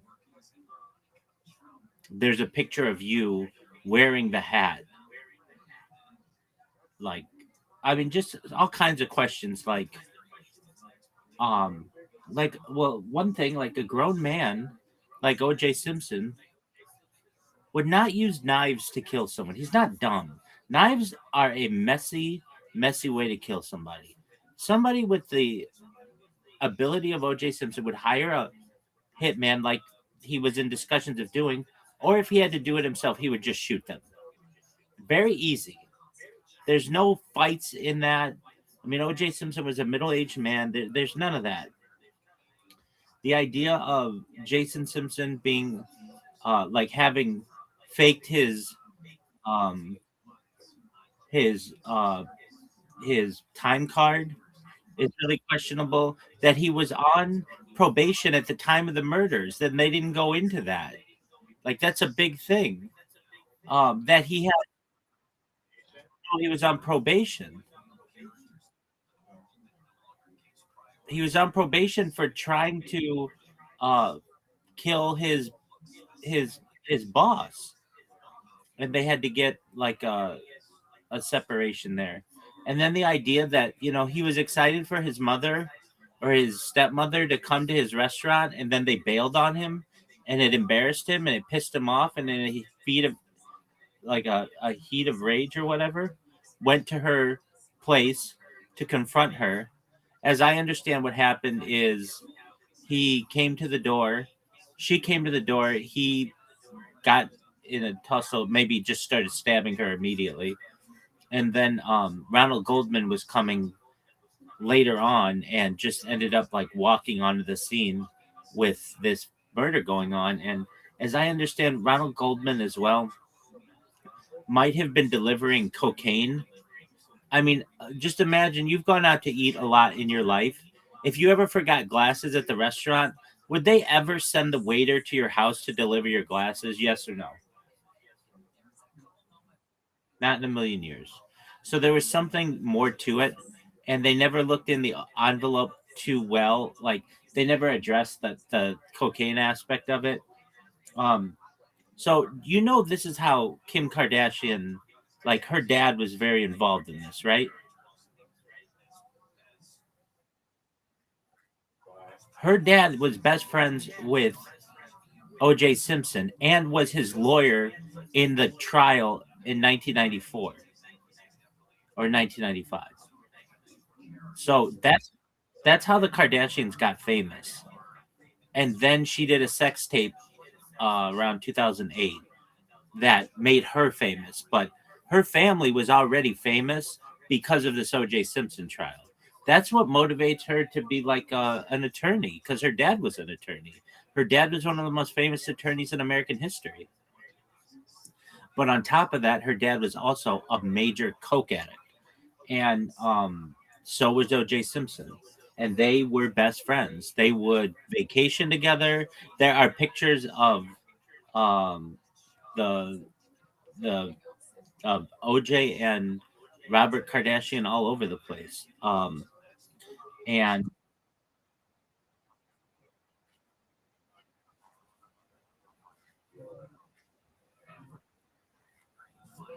well, there are multiple, as I'm sure you're aware, probably more than we even know. I'm sure.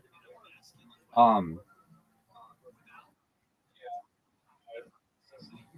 but just from a natural standpoint, right? Without doing too much to it, like you know, it'll help you. If you didn't know, the way that cocaine became popular in the Western world was when the Spanish were conquering South America and Central America and such. They noticed that um, the indigenous people would chew on coca leaves to give them energy, and they knew something was special about this, but it took a while for it to actually, like the process of getting it into powder form occurred, but they would just chew on the leaves because the people just naturally knew that there was something about those leaves that gave them extra power.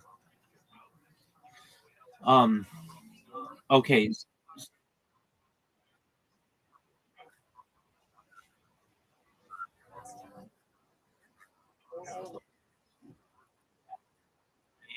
Yeah, I've seen it multiple. There are two of them. Yeah, we should add that to the list. It's a documentary. There are two of them. They did one. It's like the one that like the graduating class of the Miami Police Department in whatever 1980 whatever. Like they all either ended up dying or going to jail. Like every single one of them. They either all were killed or turned to be bad guys. Yeah, it's really good. Um, so we'll watch that one of these days. It's really good. The documentarian of that, his name escapes me right now. I'll look it up because he's really good. He does some really good stuff. Um, I want to say it's like Corbin or something. Yo, who's the Cocaine Cowboys documentarian, please?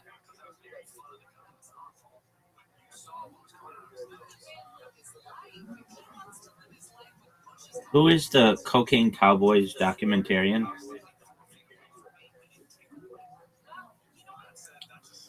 Cocaine Cowboys, Billy Corbin. Yeah, he does a lot of really cool stuff. Um, well, he did Cocaine Cowboys, and then he did one for it was on ESPN called The U, which is really interesting. And then he did another one on Billy Corbin documentaries.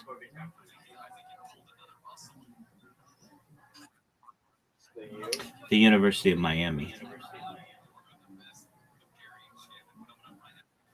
Like it's just a fascinating story. Like the University of Miami's football team was so powerful in the 1980s that when people in the NFL, like the Miami Dolphins, wanted to get into a club in Miami, they would go to the guys in college to get them in because these guys were so in the know. Um, and just it's like they won like a bunch of games and stuff. So he did Cocaine Cowboys in 2006. He did the U in 2009. Oh, he did Broke, which was really good too. It's the story. We should watch that too. It's the story of how all these like seemingly really rich athletes, after only a few years out of um like their professional days, all end up broke. And it's got these fascinating quotes of guys who are like, I was paying car payments for people I didn't even know. Like one of my boys would be like, "Hey, can you pay my cell phone bill?" And all of a sudden, I would just ended up having to start paying somebody else's cell phone bill, and then he would have a friend who would want me to pay his mama's car payment or whatever. Like, and I just would do it because I was friends with these people, thinking that the money was always going to be there. But then I got injured or I had to retire or whatever, and then I have nothing. I had to go bankrupt 2 years later or whatever. Um, Let's see. Square Gooper, The Godfathers of Ganja. I haven't seen that one. Screwball. I don't know if I saw that. I do know this story though. It's really fascinating, with the biogenesis doping scandal in Major League Baseball.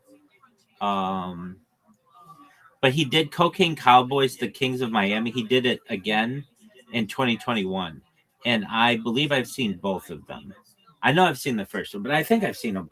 Um, and then he's really good. He has this like, I know him so well, like I don't know everything about him. I could barely name his name. I only knew his last name, but I know the name of his production. I know the name of his production company. And I didn't even look this up, or like didn't I remember it now. It's called Rickon Tour. Rickon Tour is someone who tells stories with uh with skill, and he's good at it. And so we'll have to watch that someday. But I don't know any of these documentarians companies. I just don't. They don't really they're not that popular. But this one guy, Billy Corbin, I know his. It's called Rick Contour. And it's like a really cool name. I like it's like to be able to like a good storyteller, someone who tells stories with skill. All right, back to OJ. Um yeah, I went through the footsteps of all those people at one time in my life, even to the McDonald's where they would like where Robert Kardashian and OJ Simpson would meet their cocaine dealer. It's a really interesting McDonald's. Like, I don't eat at McDonald's. I've said it in the past. One time I had to go to the bathroom, uh, but like that's allowed. Um, but there's this one McDonald's in Encino right off Ventura that I went to just because I knew that's where they would go. And it has the biggest fucking parking lot for a really busy area. It's just like I don't know how they got they must have bought this property like a long time ago.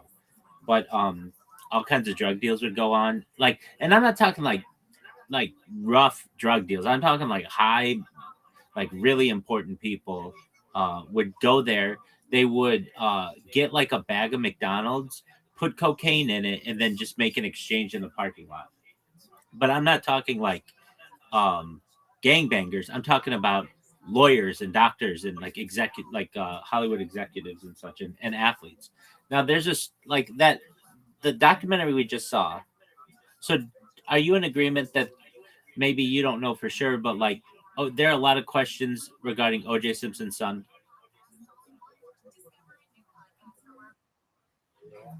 Okay.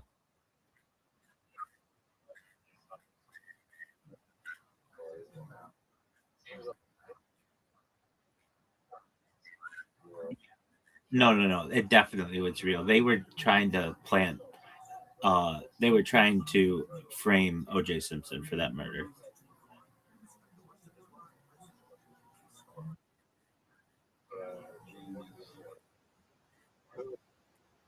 The LAPD.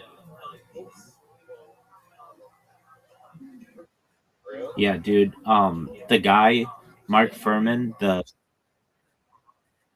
that's correct. But when it's such a high profile case, they want as much evidence as possible going in their favor.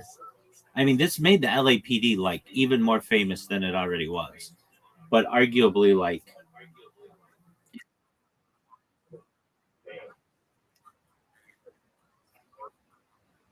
No, they don't want to. They don't want to take this to trial and lose the case. It makes them look bad. It makes them look like they're taking innocent people to trial and locking up innocent people.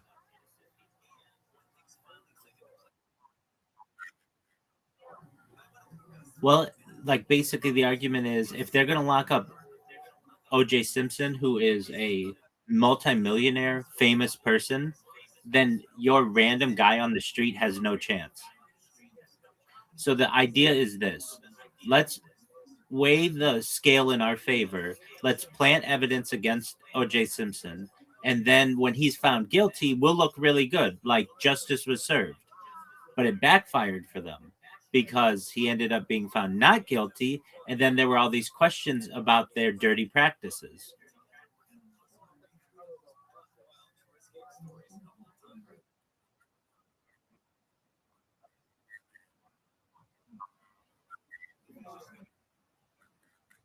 Not just that, it's just the fact that, look, if we're going to put all this time and energy into this, we want to make sure that we're going to win no matter what. We want the cards stacked in our favor. We don't want to leave a any doubt in a juror's mind. And there was doubt.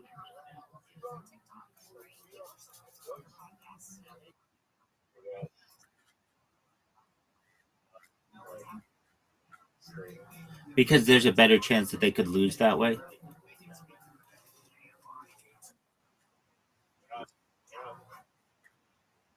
They they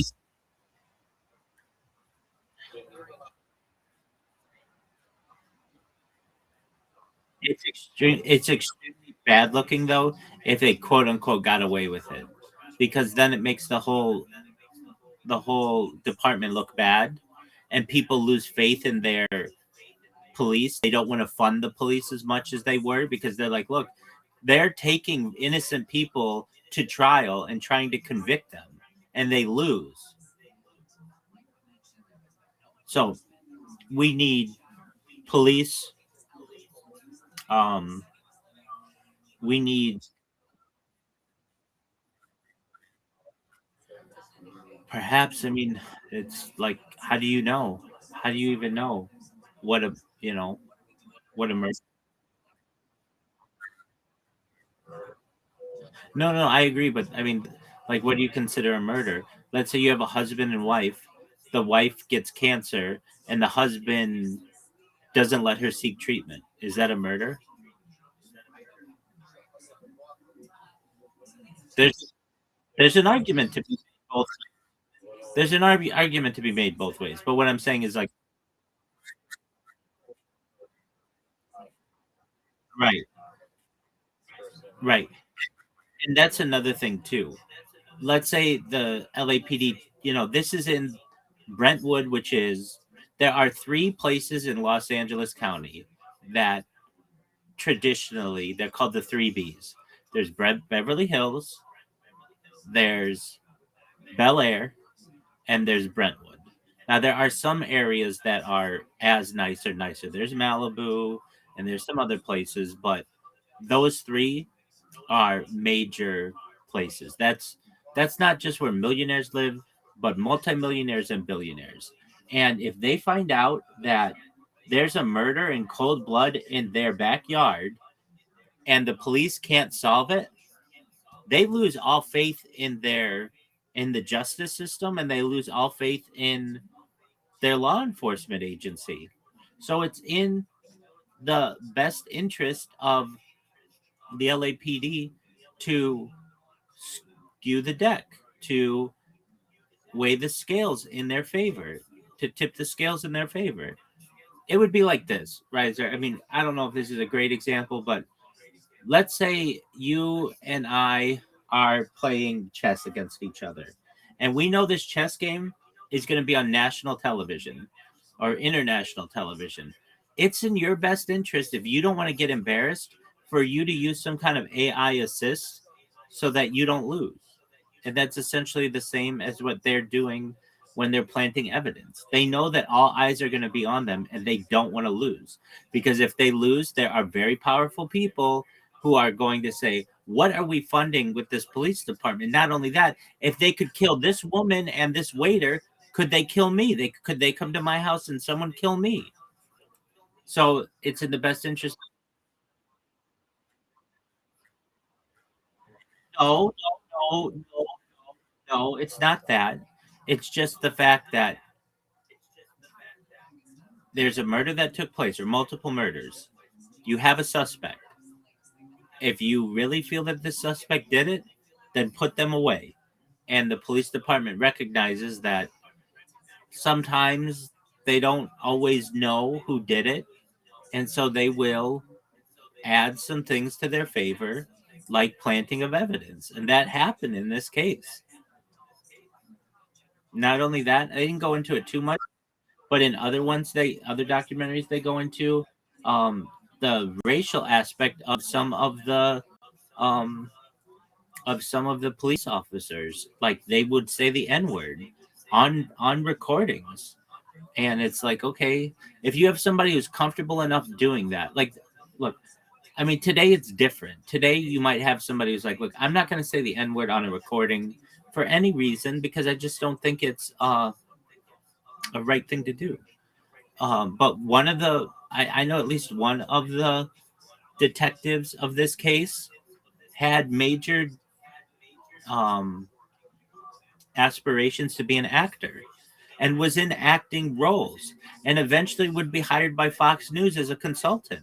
He wanted the spotlight. He wanted to be on television. And he was caught on a recording saying the N-word at least 150 times. Now, it was for a role, but they didn't talk about that. He was comfortable enough doing it on recording um, that he did. And I don't understand why they didn't go after the son originally, but I think that very quickly in this story, they found someone who they wanted to target, O.J. Simpson, and there was a lot of excitement behind that. And any evidence that went in any opposite way, they just dismissed.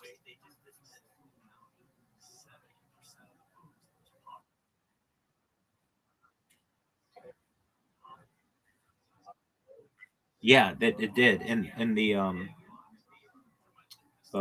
the case, there was uh, the the planting of like a drop of blood in the vehicle, and perhaps some of the evidence was moved, like the gloves were moved, maybe, and the socks were found later. So this documentary didn't go into like there's more evidence. The most famous uh, police chase in world history is with O.J. Simpson. I'll never forget where I was when I was watching it, and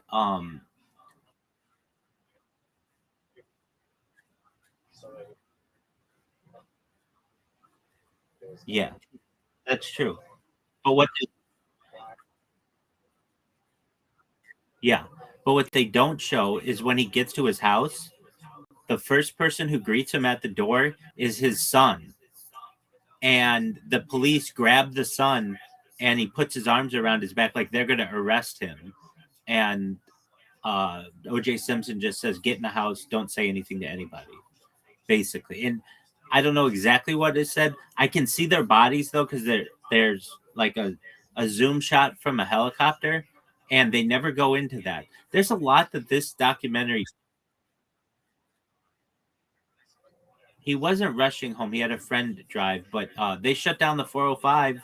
They shut down all the expressway or the freeways of um, Southern California. Well, the major ones, and it wasn't a high speed chase, but it was the biggest chase in the history of the United States and likely the world. And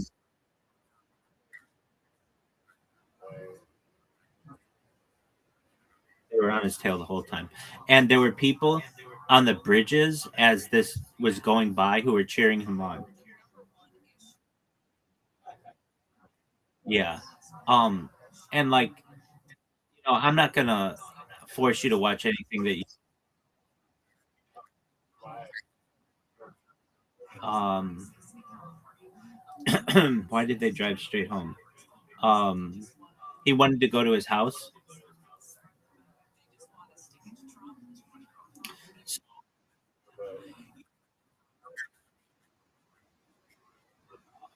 He was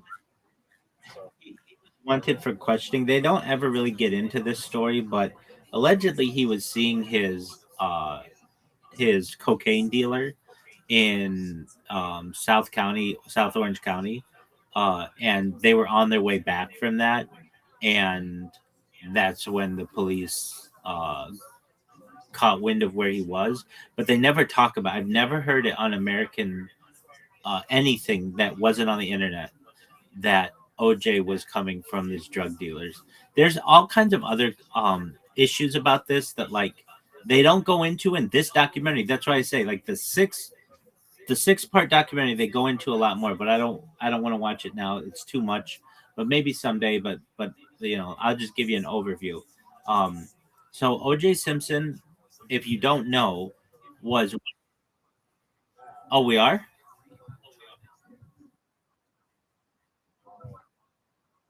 no. Okay, we'll watch it now.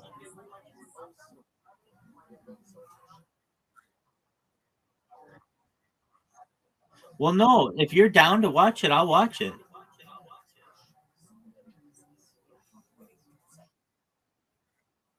It's 6 parts, about 40 minutes each.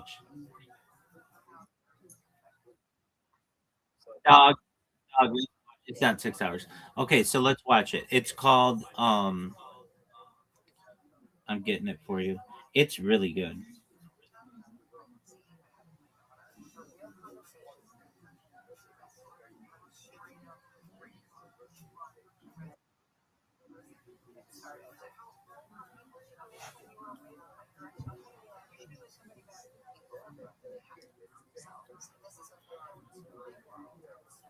It's called Is OJ Innocent? The Missing Evidence. And it's in 6 parts. But I'll tell you what, just turn each part on like at 1.5 speed. It's called Is OJ Innocent? The Missing Evidence. It's narrated by um Martin Sheen, Charlie Sheen's dad.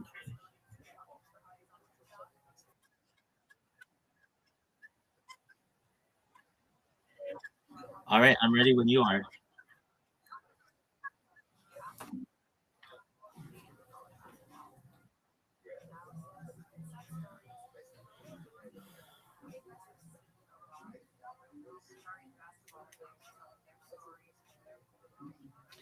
Let me know when you're streaming it if you can't. If you can't, that's okay.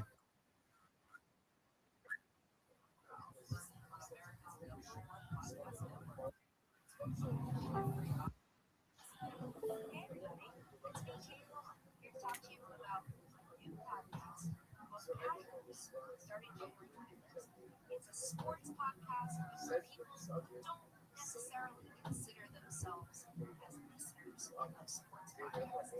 Just regular people laughing about sports, not screaming. I mean, we might scream, but it's going to be about something very silly, not about something serious. We're just not going to take it seriously.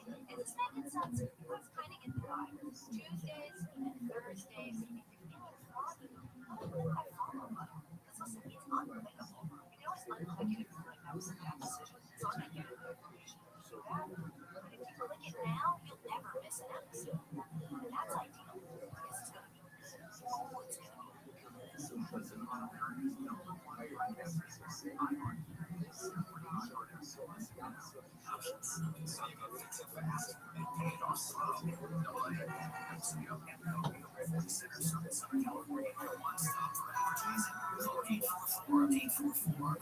Palm Springs Serial Travelers. Rise above and into wonder. The thrill of getting lost in the view. Climbing higher, going farther, and seeing what's out there. Palm Springs Serial Traveler. Rise into wonder. Visit pstramway.com. Just after I talk back like on the free radio, I'd like to hear requests, contests, or just to say hi. Get your voice in the air fast.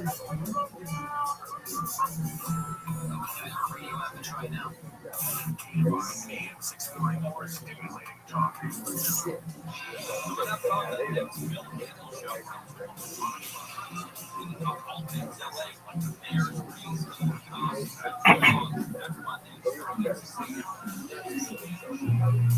listening to the best moments from Gary and Shannon Show.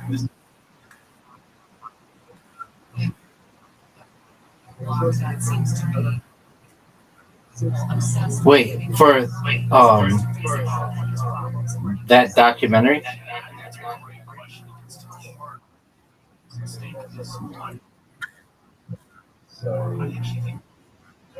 Okay, I'll be the judge of that. I mean, I know you're already the judge, but okay. What did I say? It's called O.J. Simpson.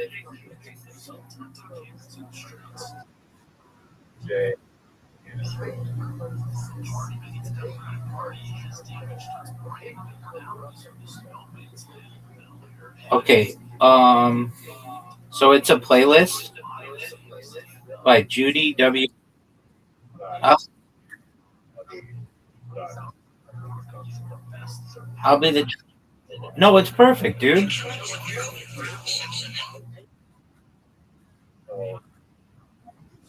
No, it's perfect. It's Martin Sheen.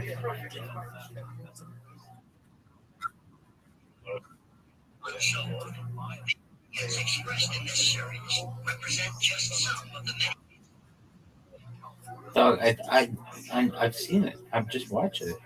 That's the one that we need to watch. And just play it at 1.5 speed. It'll be fucked up anyway.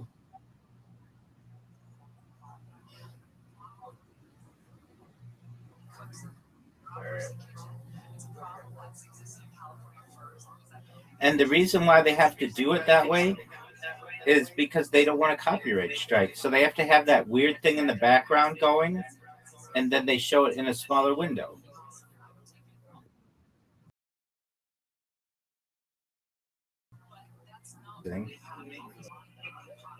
Oh, and you're amazing for doing that.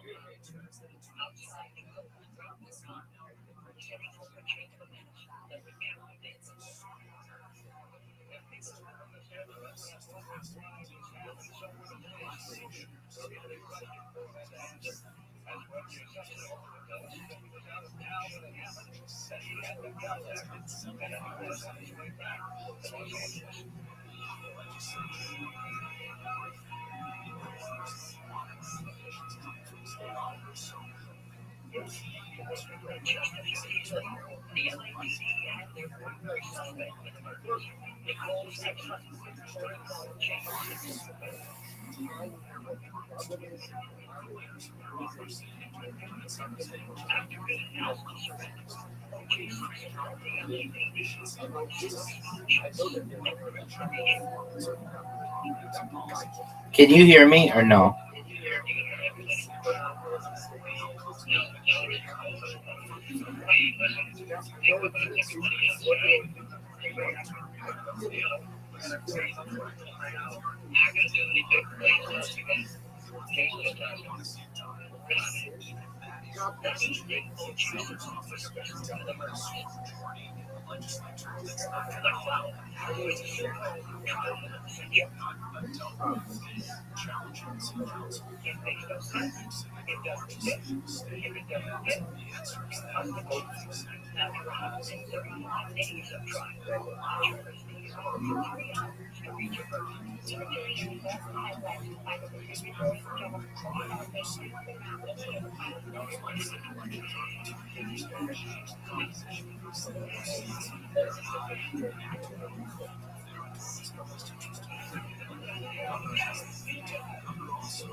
the white sheet covering my sister, and my mom's holding my hand, and I'm holding hers, and she says, "That's my hand." The first time I learned about her, she was in labor. So I was like, really? And just sitting here going, "Oh my goodness." And that's the only recording with my sister's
My son was a loving, caring guy. Someday he was kind of a slight. He helped me respect my grandmother. His sister was one of those guys that I trusted. They were the best of friends. Not just brothers, they were the best of friends. It sounds like it was incredibly big, but it was what you make of the world. I thought it was outrageous. Sad, disgusting.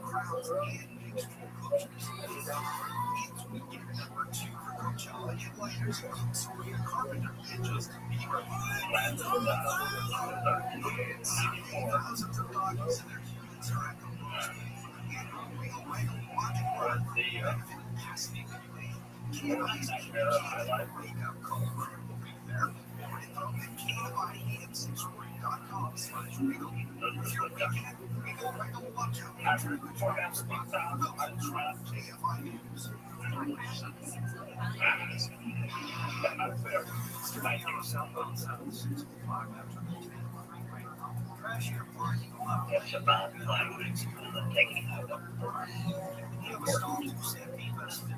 that should never be ever.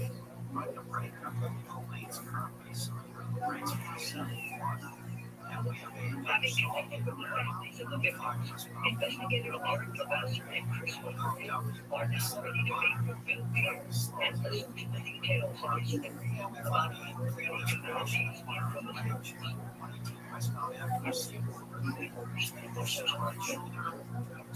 After 10 hours of events, Chris and Jim Smith to find the house.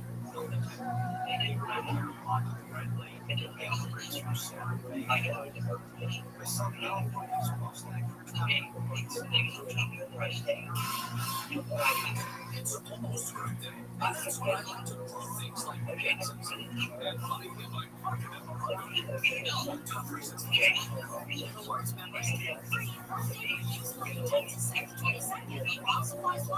Number two, we are giving away the best reason all season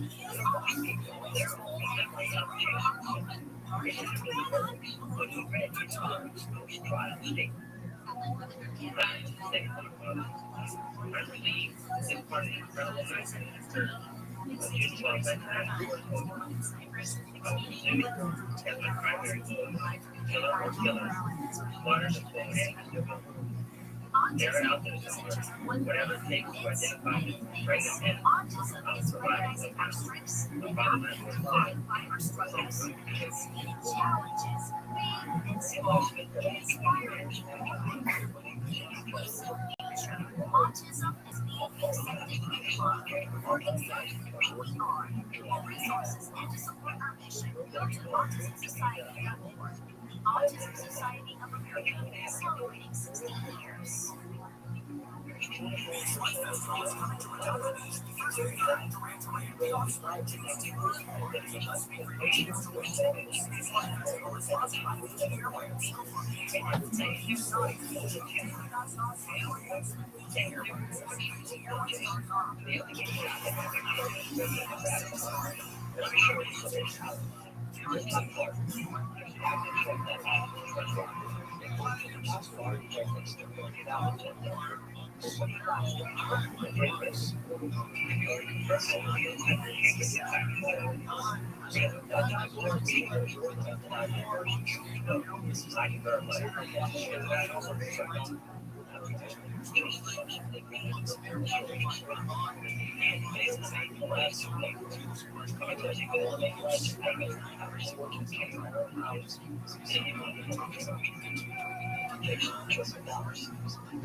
During the trial, the prosecution claimed there was only one suspect coming exit away from the scene of the crime when the jail was punished.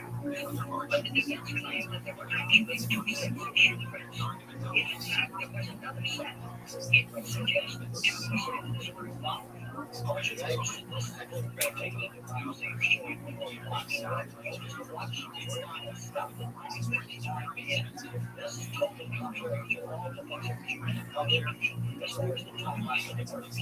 During the trial, the prosecution claimed the murders occurred at 10:15 p.m.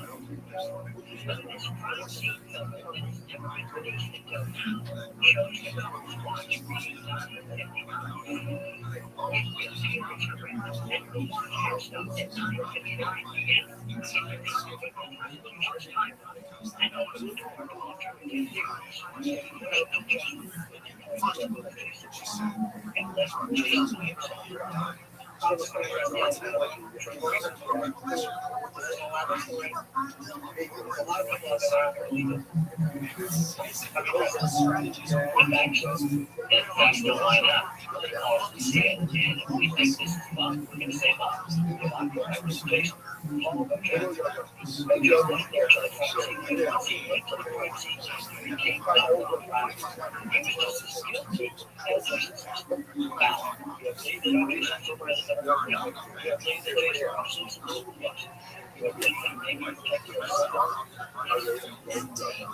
When Bill first said that, he told the killer to go around the street. I was actually genuinely surprised.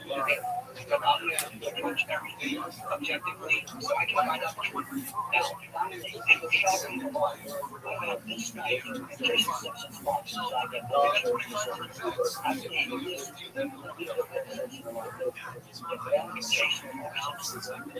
was Bill standing at the building, and I saw the line. I'm like, wow. The fact that that was in that story, the villain was amazing. And she pulled it out like a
regarding how those crimes may have occurred.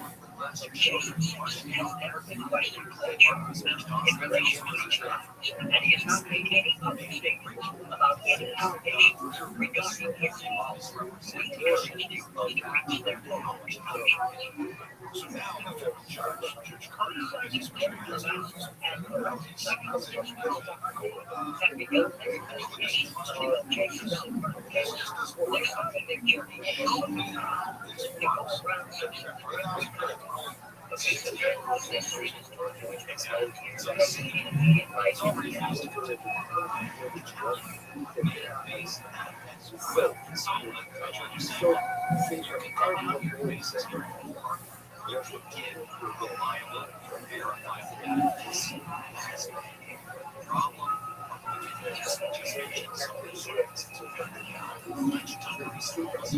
Are you scared about Sue Johnson? I don't know.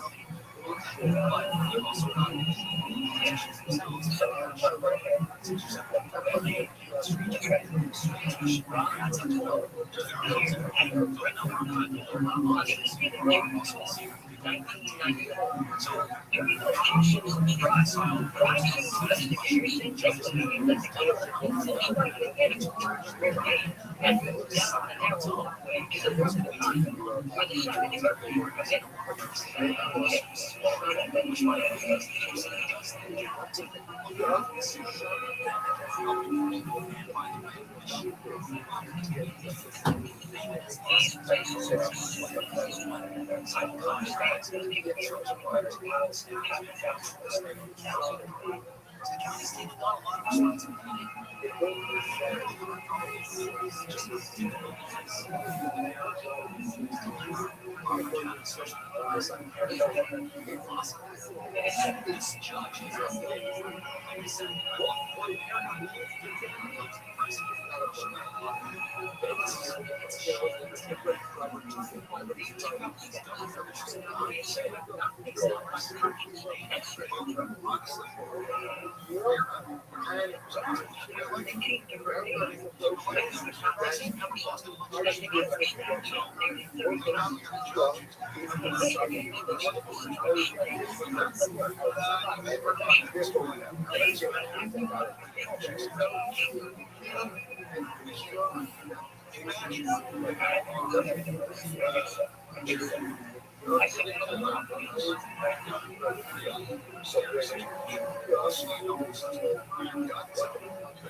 I gotta tell you, this is the first time I've been back here. Yes, I was as part of the last 18 spot here in the house. And people with chanting, playing cards. These fans,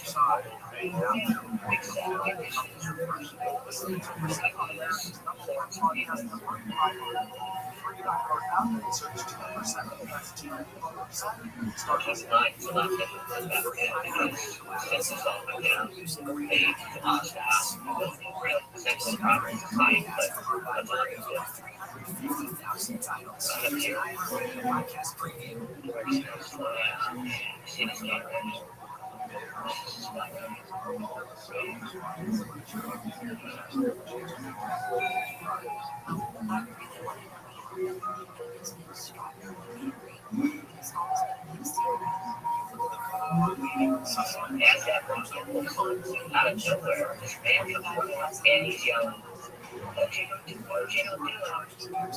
He knows you got and grab him and pull him off and take him away. But that was America's first look at Jason Simpson. Great.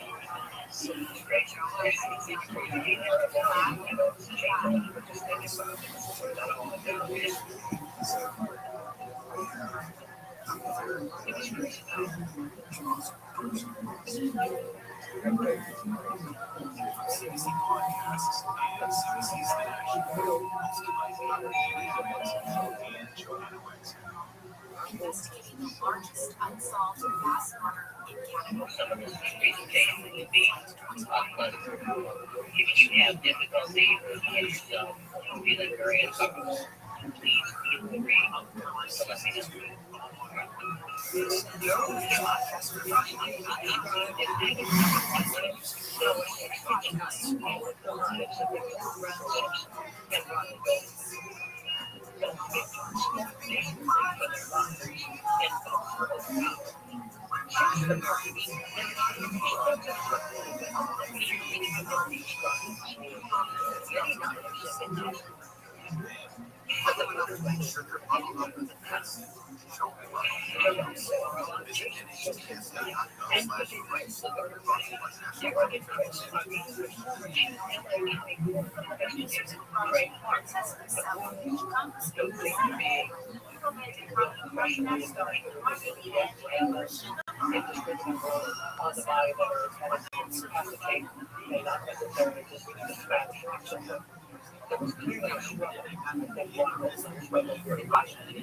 What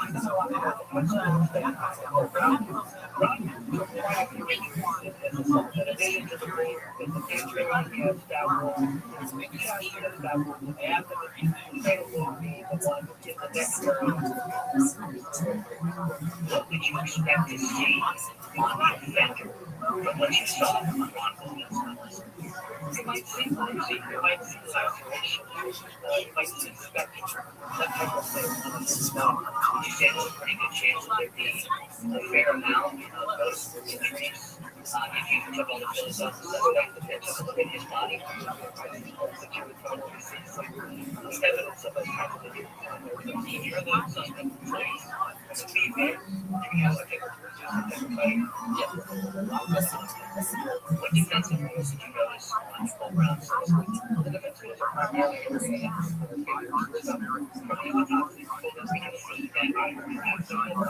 assumption is that whoever did it can grab it by the hair or by the forehead and tilt it around, hyperextending your neck, and then use the knife to cut. Being stabbed over and still being alive and having to see that knife plunge into you.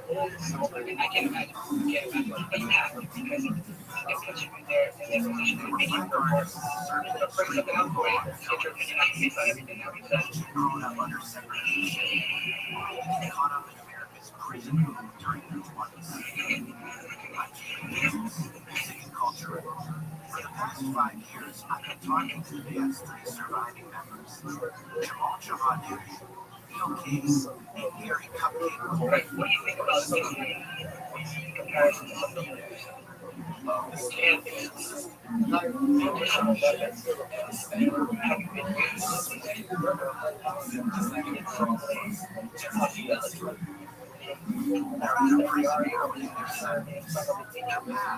Gives us an indication they also have some unstable weapons. So many of the injuries lacking a very specific characteristic would not be surprising to hear. Right, our scouts led him to believe that many of these could have been done by Satan-related times, but that's different than the night that has we think could be personal. On the other hand, he could not ultimately rule out a double-bladed knife. It could still very well be a person. Have we ever seen the here yet? Thank you so much. Appreciate it.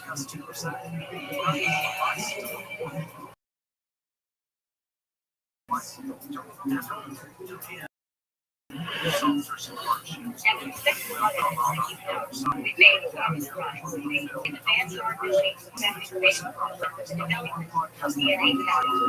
This last one, is pointing the possible there is a restoration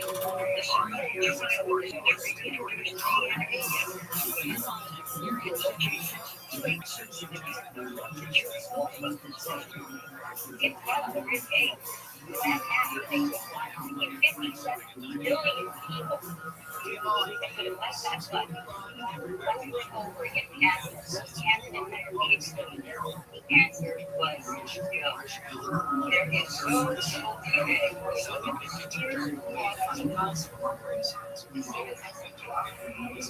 And of course, all this contribution to that 7/10 of the problem. That's very, but because 10/10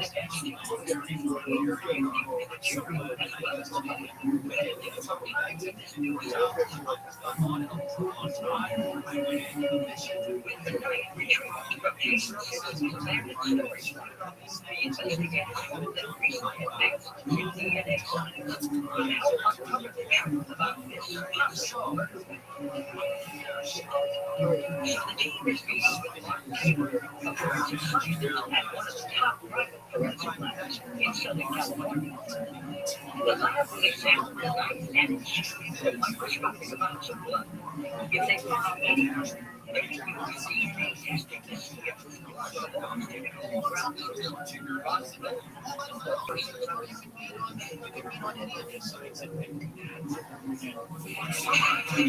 Some are. Let it down there. How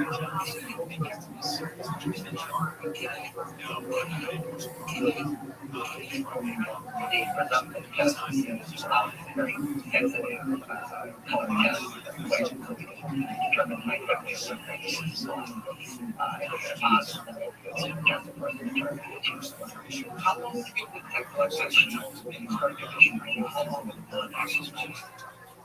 it's been stored and dried for 10 years. In fact, you're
This was a standoff involving a new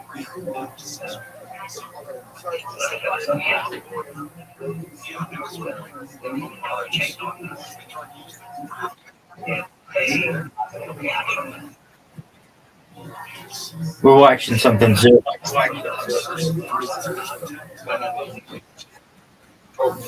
It just started. It's on OJ Simpson.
The opinions expressed in this summary represent just some of the many insinuations regarding how those crimes may have occurred.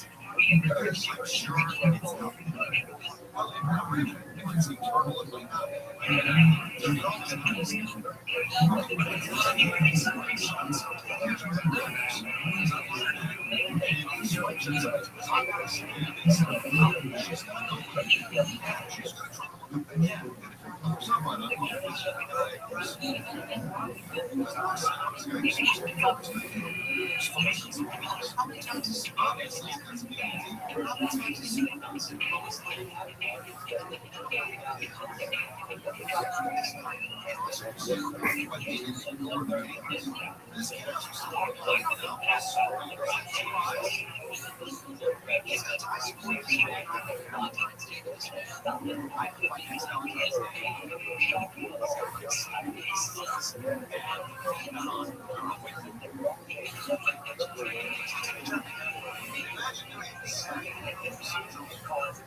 contradict President Trump, said the screen was completely open and they hurriedly listed it on. Right now, there are estimated 165 million barrels worth of crude oil stuck in the Persian Gulf, and Trump's announcement that the price of shale quantities are less than the rest of the U.S. and the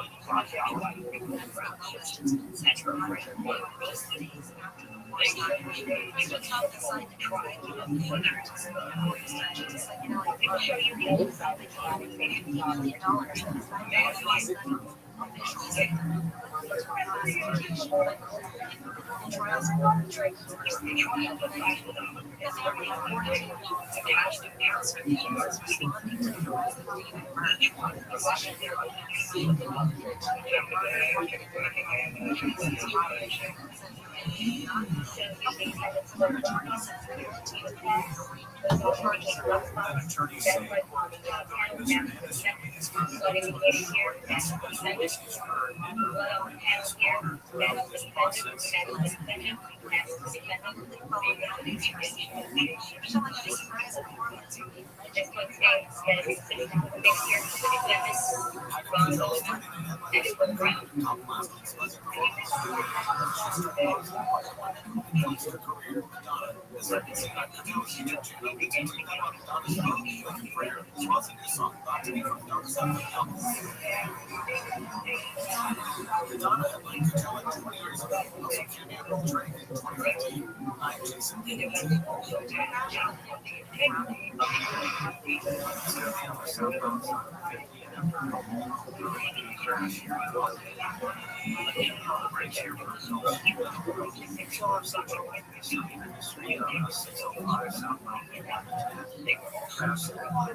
What is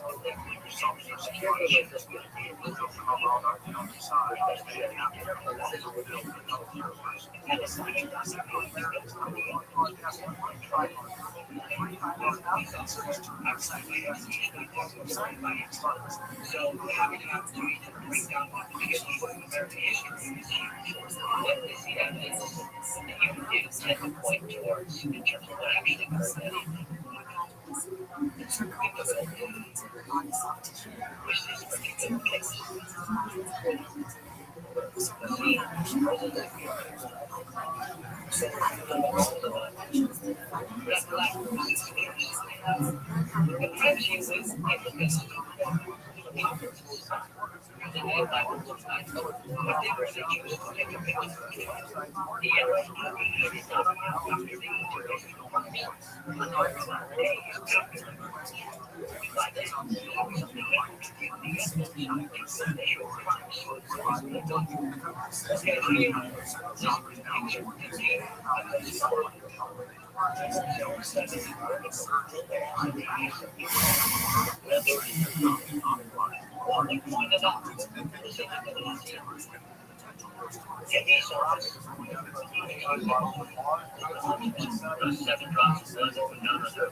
Looking at this as an outside detective, I've never seen so much blood. You got people sitting on death row a lot less. Okay, looking at the passenger side, look at the backrest, we have more blood. Again, this is an insufficient amount of type. Only OJ's in the car while the blood on the passenger. Yes, it's as good as mine. See, there's another arrow down here. On the right side of the console, we have more blood. This is a mixture of blood. OJ Simpson. That's our first hit from ourselves. What's interesting, at this point, we only have Nicole and OJ on the driver's side, but now in the passenger's area, we're not able to. And that's a tough spot for blood time. I mean, that's really down in there. The guys ever speculated on any of the scenarios that may have called to get on that side of the console? So looking for this. What's that? This is the elimination bulb in the top up here. Expect the bulb that I found under the passenger seat in your subsequent search. Now, why did he do that? So he didn't get eliminated with a normal. You can't see anything. And Conrad's light bulb theory is true. That's what's the problem. They made it not the result of fucking and targeting. And that's big. So he's in here. This seems like a natural place for a big guy to rest in his hand. Or he's going to open his up, get something out, and come on the edge here. He's got the bulb out. Maybe he's looking, maybe he keeps it up here. He throws it up here. Maybe he put it over here. I buy most of it, and it's all probable. This spot in particular gives me a little bit of trouble because it's so far out of the way. Definitely, police, especially if I'm driving erratically, like our witnesses are telling us, I'm probably not driving with just one hand on the wheel. So I'd be driving with two. There could have been two people that created this blood transfer and still only have OJ pulling up.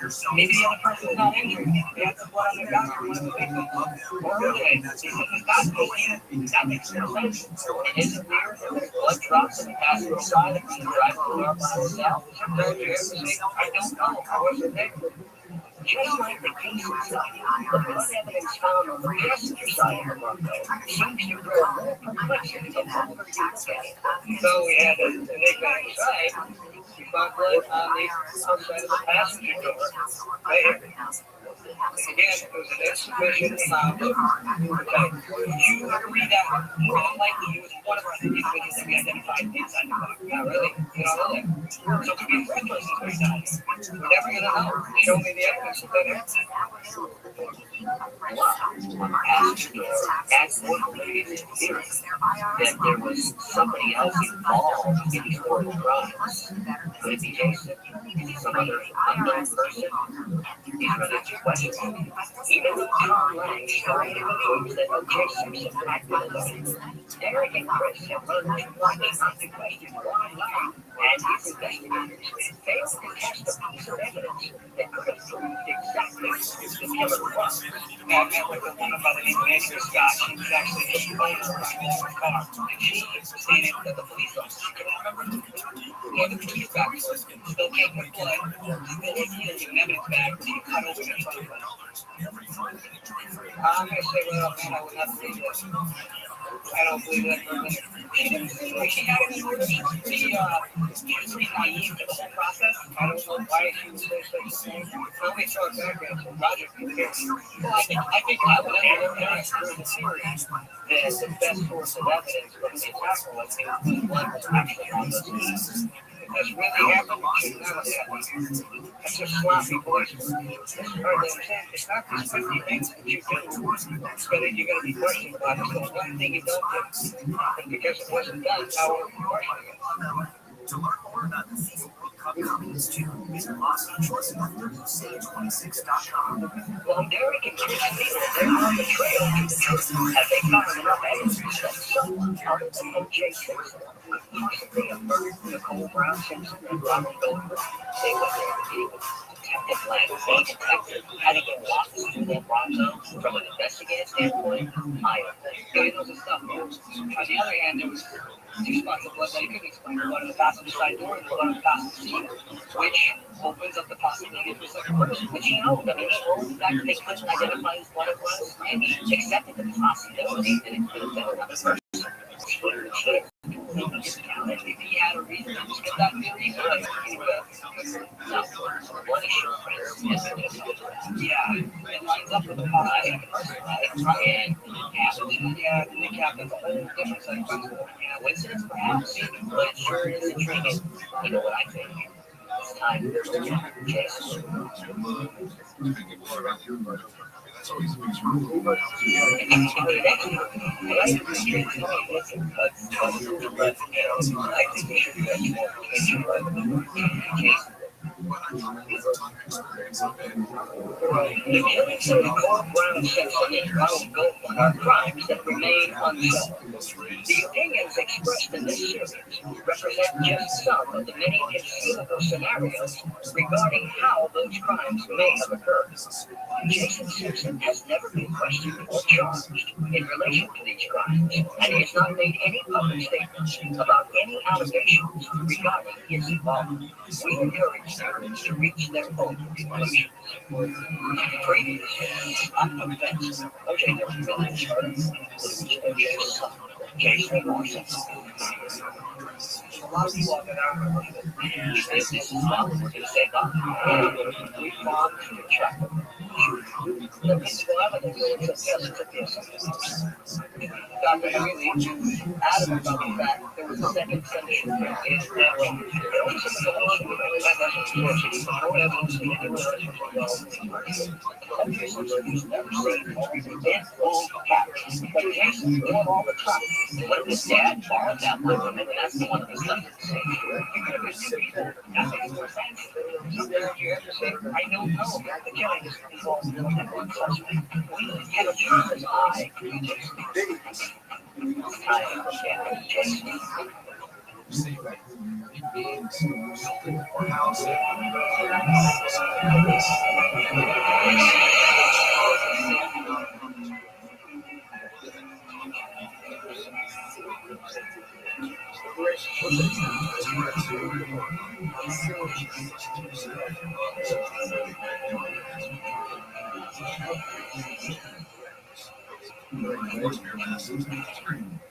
What's your approach? How are you?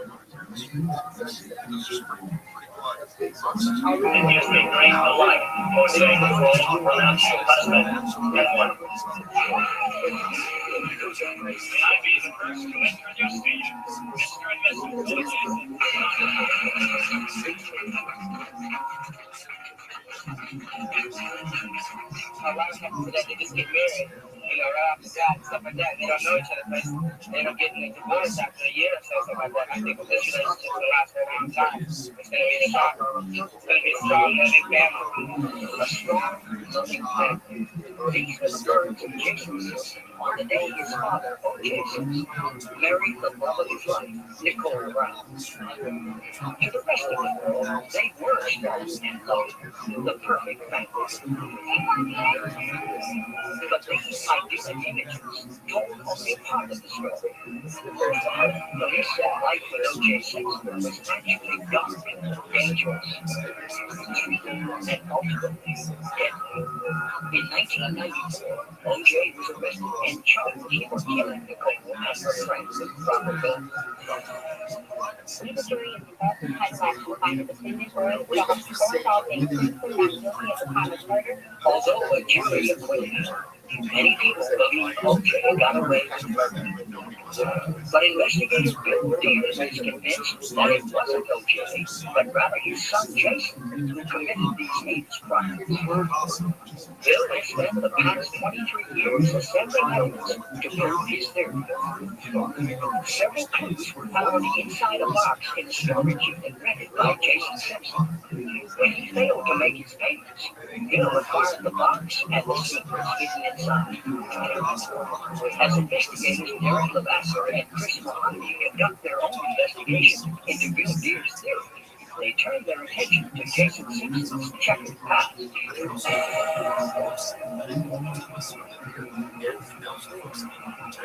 I think now that we've established that Jason Simpson, others need to know a little bit about him. These are diaries that were in the stories. You got 3 diaries, 91, 92, and 93. 3 consecutive years prior to the last 6 months before the murder. I spent a lot of time in the cases I worked looking at people's personal writing, their blogging, what they may have on their social media. this is exactly what we want to look at. It's a window into the soul. This is just one of the pages out of his diary. It's an October of 1991. And you notice what it says. I do not want to play Jekyll and Hyde any longer. I made my bed. I must rest. Yeah, well, I mean, obviously, you got a guy who thinks that there's two sides and one of which is very dark. And I made my bed on his line and suggests that he's made serious mistakes he's got to live on. Which goes to the next exhibit. Again, it's happened again that my international disassociation with resurfaced and acted in unspeakable pain. All frustration surfaced and lashed out on her. Who do you think he's talking about? Is he talking about a girlfriend or possibly a goal? I would say before it's a girlfriend, but it's almost not as important. When it talks about again, that he's let down his dark side and that there are issues with women and his self-control. He's a gay, so he's got something in him that he wants to back out. But unfortunately, it came to the surface. Looking at these writings, it really reminded me of other cases I've worked involving homicides or serious threats. A lot of extreme violence cases have these kinds of pattern writings behind them. So they do support Bill's theory, but on the other hand, they can just be the inner thoughts of a troubled young man and nothing more. This is significant here where he's saying, you were so sorry, the most pitiful person I've ever had, but this pleasure on you are nothing and always will be. And yet you there's so much rage and hostility in this, and he's directed towards females. Alright, let me put double down here for a second. We all have a girlfriend, that puts us off, we set things crazy. If this is the case of that, I think that's a hypothesis, and I think it's a reasonable one, but I think that there's significance to this. This is another excerpt from his diary.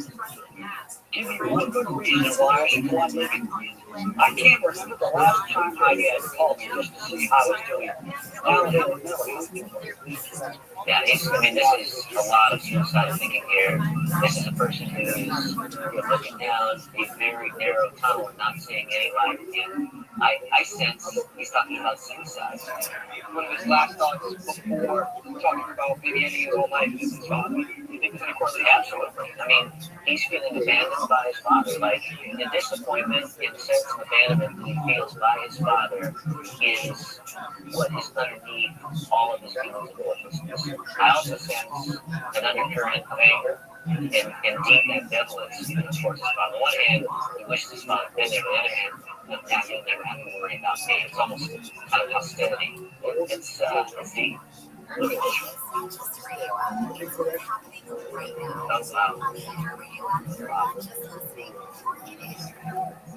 This is a note that I pulled out of his trash in 2000. This is post-homicide. Right.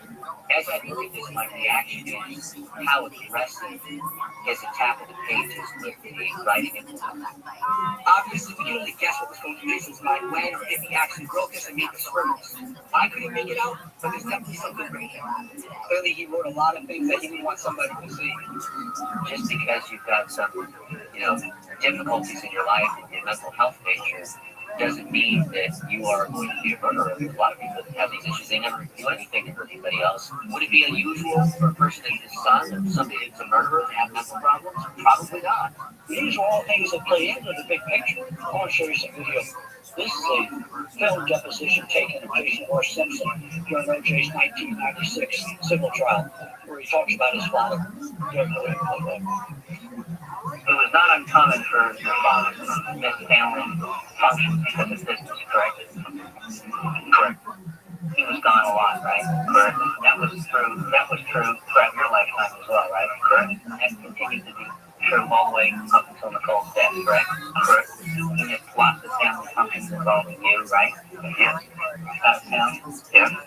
What was your relationship with O.J. Simpson? What was it like? Did you have a good relationship with him throughout your life? Did you have a bad relationship with him at times? Yes, that's right. He's acknowledging that there were problems with him and O.J. He wasn't concealing it. I think he's minimizing it. But we have him pulling together here, during this deposition. He's able to put his best foot forward But we know from the other information that there's a lot more going on with him that's gone. We just got this incredible sample behavior regarding Jason. On the one hand, we've got his diaries, which he's letting out his innermost thoughts and feelings, this darkness that's beneath the surface. But then there's the videotape deposition, where he's controlled, his calm exterior, and nothing's coming out. He's an enigma. We're going to have to dig further in order to really understand who he is and what he's capable of. What do you think we should do from here? We need to get everything verified through a handwriting expert to confirm that is in fact Jason's journals. And if they are in fact his, I think we should also take it to another psychologist and get their take on what they think is going on with the person that actually wrote those journals, and in fact what Jason did. Right.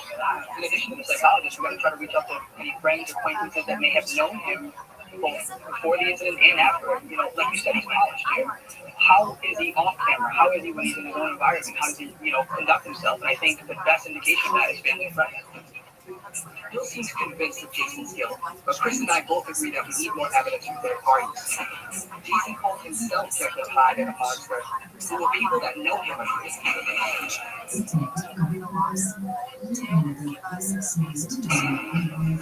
As Eric and Chris investigate Jason's Simpson's possible involvement in the murders of Nicole Brown Simpson and Ronald Goldman, they need to first verify that the personal documents Bill has shown are authentic. So seeing his handwriting evidence is perfect because she's going to be able to validate whether those diaries that Bill got from the storage locker are in fact Jason's own handwriting. Exactly. So he's a personal check signed by Jason that Bill pulled from the trash can. That's brilliant, isn't it? Yeah, I mean, I've got some great evidence.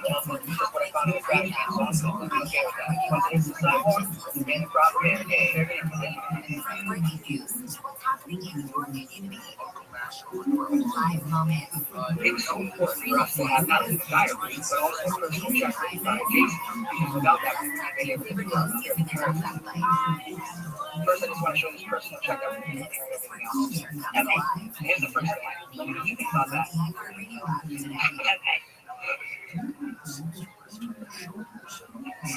There's definite similarity in use of uppercase block text, as well as spacing within each letter. Similar stroke formation.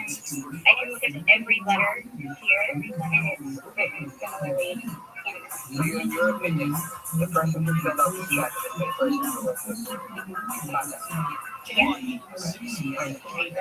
Based on what you're looking at here, does your analysis make personality inferences? One thing about people who write in uppercase block text is they're normally a little harder to get to know. They normally have a few levels of defense. I mean, they might be social and interact socially just fine, but you won't really find out what drives them, what's in the core being, their fears, their dreams, because they stay very guarded. Seeing this one, my Taylor. Oh, wow. Yeah. A lot of heavy scribbling going on. I can see just by Ben's reaction that the scribbled note was as disturbing to her as it was to us. It looks like underneath all of this, we do have similar writing. Have you seen stuff like this before? Not a lot. Very rare. Norman was a nerds. Look out. People that get hate mail. So people who are receiving hate mail, they might receive something like this, or someone's journal would definitely look like this in the teenager's journal. Why a teenager's journal? Why do we scribble things out? Most adults don't go back to the store. Why? What is the common occurrence of adults? To see writing like this when you're going back and writing over and writing names. This is like a tantrum. I mean, it looks like someone's having a tantrum. I agree. See how heavy this is in comparison to this. So whatever this is about, this is much heavier pressure than what's being experienced closer to the bottom of the page. Do you see rage in this letter? I don't see outright rage. I would say frustration. Okay. All three of these documents, in your professional opinion, were written by the same person. Correct. Absolutely. Although I believe Bill, for me to put my name on something in my schedule to move on, I need to see that it's independently verified. And that's why it was so important to go see the handwriting expert.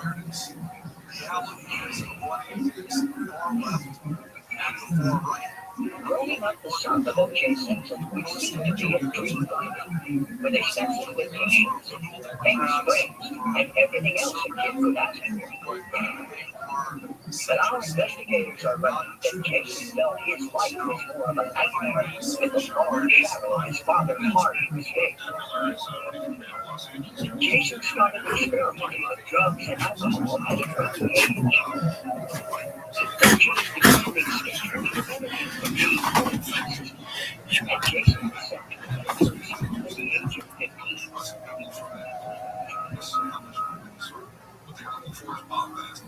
To get a better picture of who he was during those formative years, here is arranged a meeting with one of Jason's former students.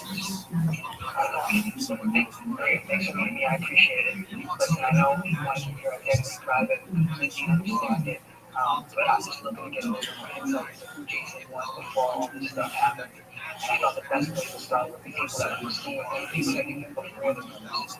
So how did you first come in contact with him?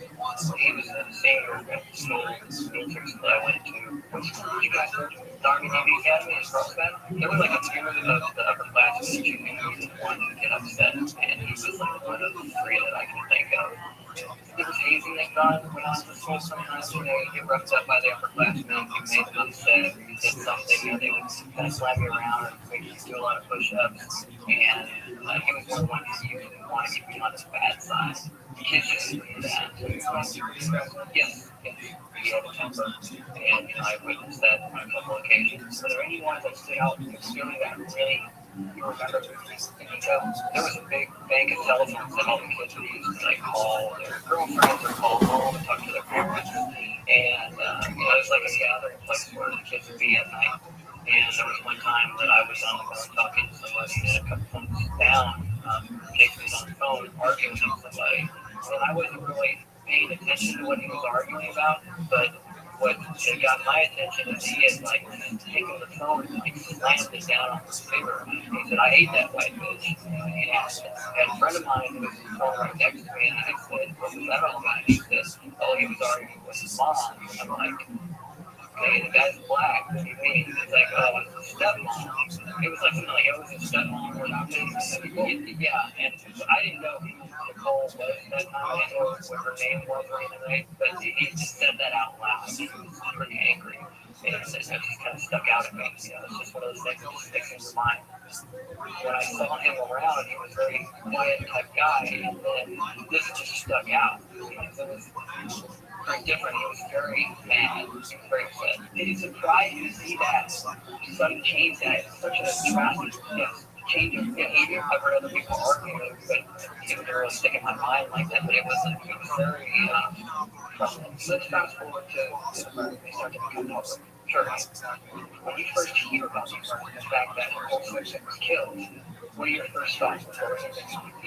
When I first heard about the murder, I didn't think anything of it. It was just like another news story that I heard. O.J. Simpson never really done anything. What it kind of stuck out to me was the end of the Bronco chase. I was with friends, we were watching it on TV. At the very end, the truck that OJ was in pulled up to his house, and out of the trees or something, Jason came running up to the truck. And a random thought just popped in my head. I bet you he had something to do with this. Really? Yes. I mean, it's just like it just came to my mind. I mean, just instantly came to my mind. I like blurted it out instead of saying, I bet you he had something to do with it. Why did you think that?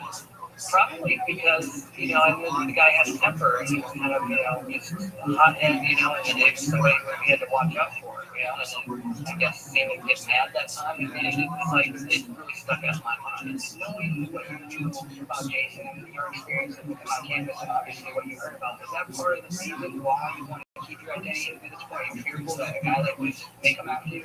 Well, you never know. I mean, you never know, and I don't know where he was doing, but I wouldn't want to be involved in anything like that. The past, the diaries, doesn't mean he's a murderer, but it does suggest that he has the emotions to maybe commit something like that.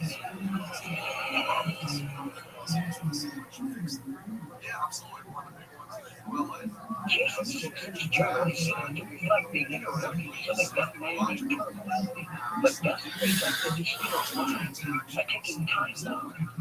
Someone capable of the horrors committed on June 12, 1994. is it possible to make conclusions as to whether Jason had a propensity for violence based on his private thoughts?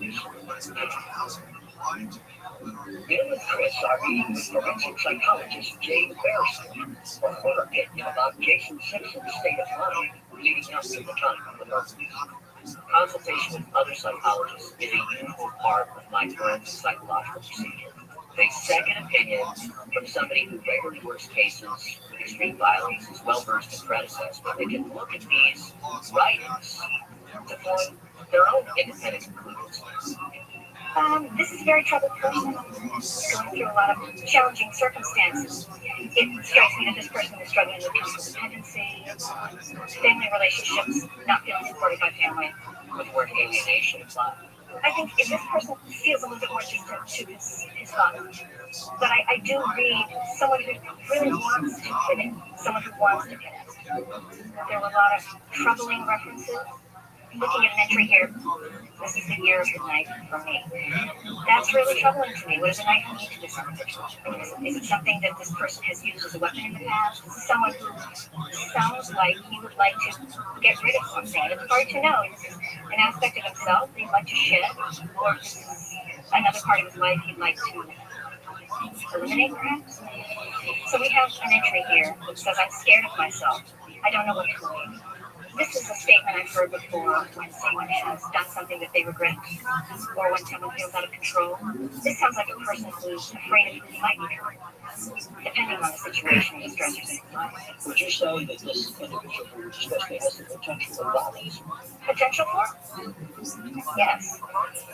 This individual sounds as though he's out of control. When I read this, I hear somebody who's really clutching and trying to be in control. And he's struggling. I would expect that if this person lost control and had an episode of violence, it would not be organized, it would not be well thought out, it would be painful. It would be heat the most. This would be somebody who would act in a very chaotic way. I'll tell you what, as we've gone through this process, a clearer picture of Jason's psychology is beginning to take form. This was a young man who had lots of demons. He was disturbed, angry, very troubled to his core, and potentially violent.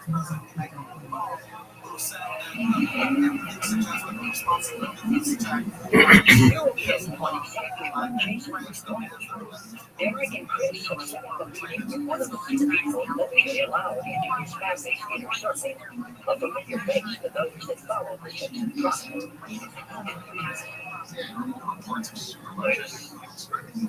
Kind of said, to be truthful, shit.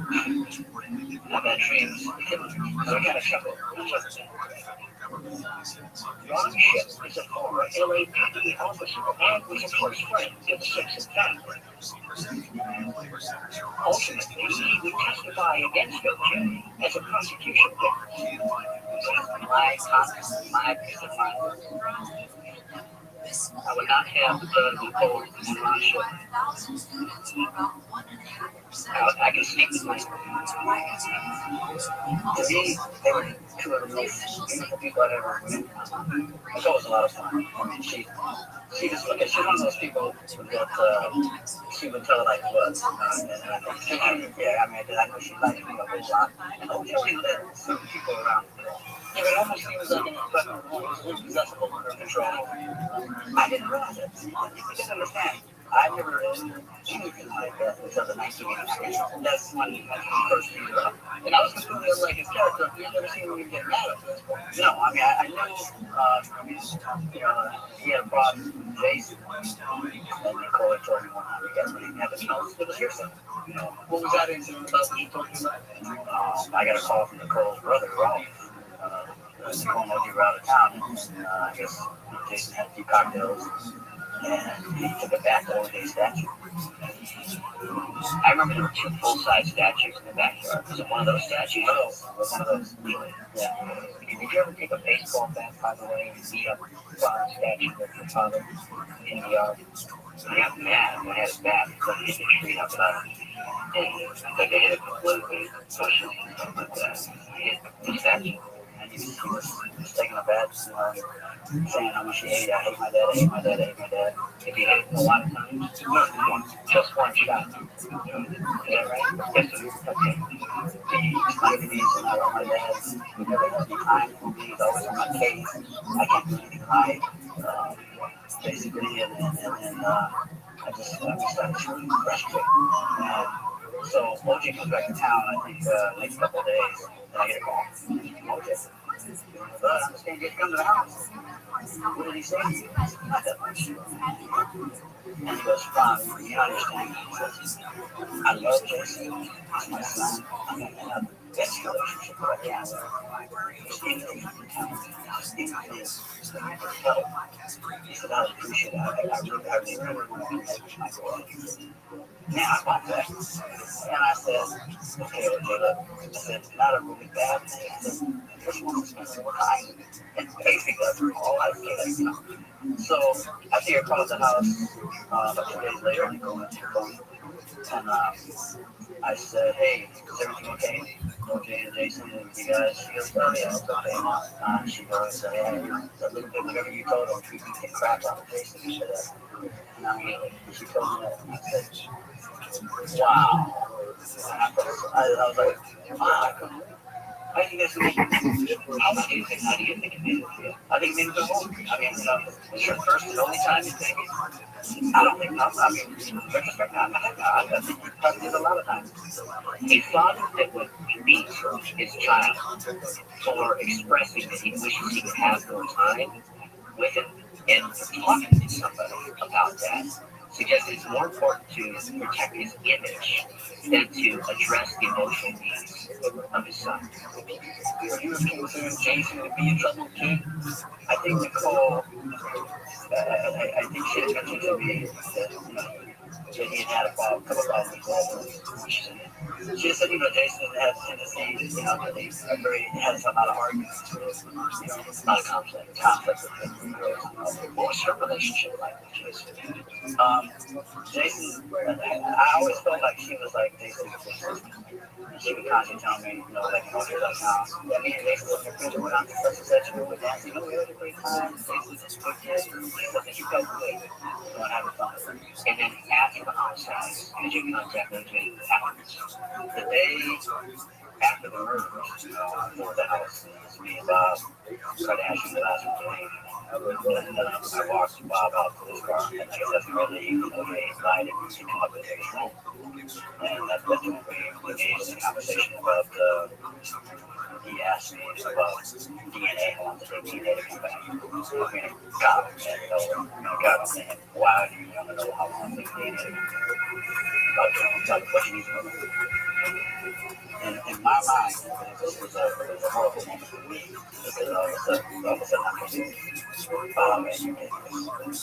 First time I actually thought that he actually did it, but I didn't believe it. I did not believe it. What do you think he could have? I mean, without being there, it's not what I believe. I don't know. I know that he did. Rob was very firm in his belief that OJ is the murderer, and I respect that.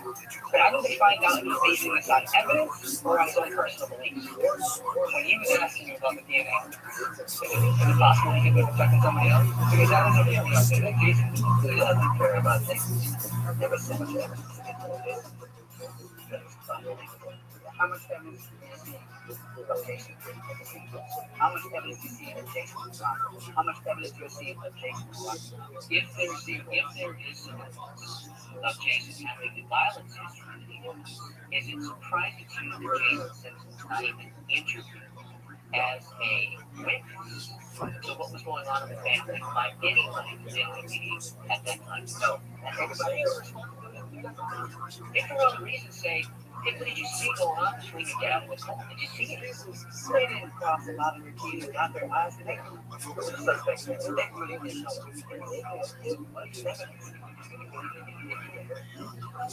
Rothschild had first-hand information about the Simpson family, but I think he came to some conclusions about what kind of a man OJ was, despite the fact that he'd always had OJ on the pedestal. There was a tremendous fall from grace in the eyes of Rothschild. He is passionate and unshaking in his belief that OJ Simpson did this on his own, Jason or anybody else, no doubt about it. He always had his powers. He's coming out with what else is going on. So telling me, the only evidence that points to OJ, that's it. That's my opinion. That's what it's going to be. And thank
starting at a young age, is it possible that his idea of normal behavior was a bit skewed?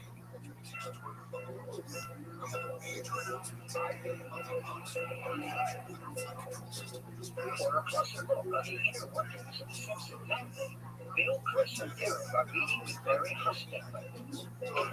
As an investigator for OJ's criminal defense team, Hostetler spent time with OJ, Jason, and those close to him in a week's leading up to the trial. Yeah, so determined OJ. The application to OJ's son, Jason. Jason was Bill. What was Jason like? What were your impressions? What I do, Jason, I'm just trying to get a kind of a feel of the family dynamic, you know. I don't remember much about like a couple of episodes. Yeah, he has some cuts that I think we don't have his left hand. Something about those. It looked like right, when was this in relation to drugs? I would say more like what we were maybe even more with that. Did you ask that? Was it? Yeah. You're talking to your friend? Yeah, I talked to her. She gave us some information about drugs. She thought she was from our kids. Which was a handle, you know, for her. She told me that she was just at a people for her birthday. She told me that she cut her fingernail off with one of the people about it. What did she say about that? Yeah, I guess I got some kind of hard. When he said that Jason forcibly cut off his girlfriend's hair at night, that got my attention. This was a young man who had lots of demons and he's struggling with it. He's having trouble keeping them inside. That's not a normal thing for a guy to drop his girlfriend's hair. You agree with that, right? Well, you gotta remember Jason was a troubled kid. Jason came from an extremely dysfunctional family that was one of his sympathetic characters. Okay, I can see what you're saying. I use the word dysfunctional to describe Jason's family. What caused you to come to that conclusion about family being dysfunctional? I'll say that Sharon Cook was quite different from his family, and I'm going to tell you that he was a sexually charged atmosphere. That's all I'm going to say about that, okay? Do you think Jason should have got more attention as a potential suspect in this? Right? I think he should have got more attention, but I'm not going to say he's a more potential suspect, but I think see, once they had OJ, that was it for them. I believe they made a right decision. The cops, it's a celebrity. They just felt because they get the publicity and they let it go. It didn't surprise me at all to hear that Barry was keep doing the things that Jason pointed out. They weren't trying to find the killer, they were trying to get all the shot. But when you look at what Jason played on his girlfriend's hair off for the night, that gives some insight into what type of anger Jason may have had.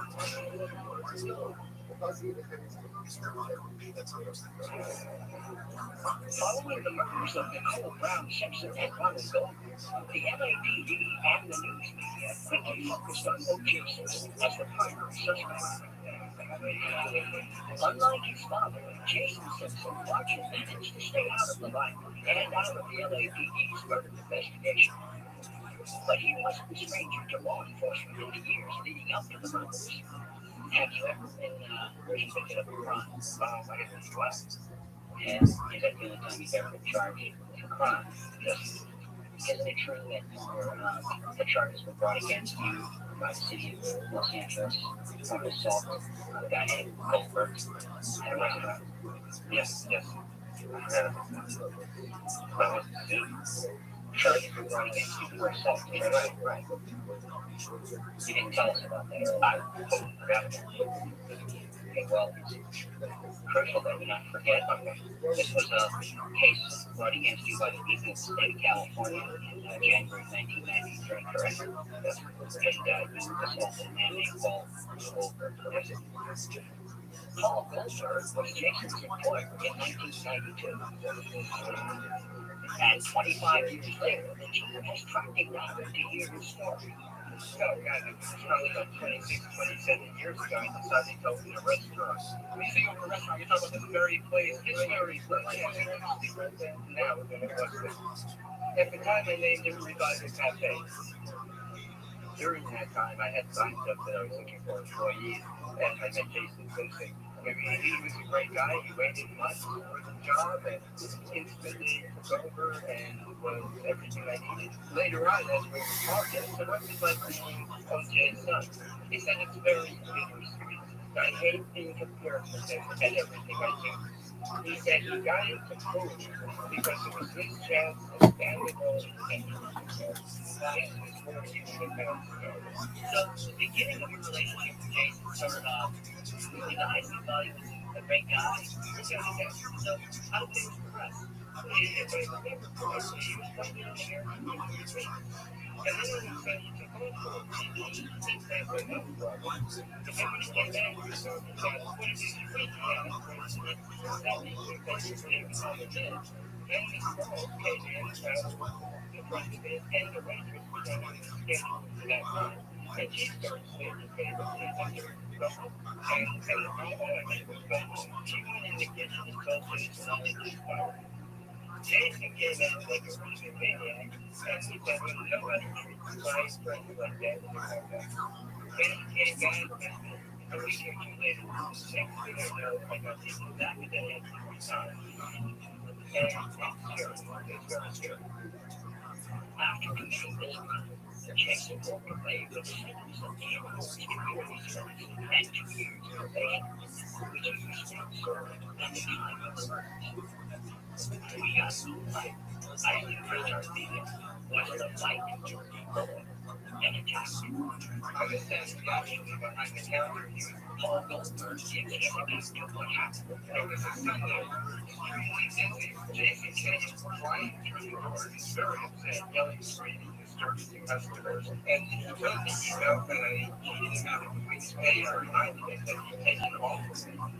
He seemed to calm down with that, and he said to me, we'll take it up with the attorney. I said, fine. I thought it was over. I said, please tell me about the front. I don't want to yell screaming. I walked him out to the back door because I had to open it for the key. And we came back here, so we walked him behind me every same time.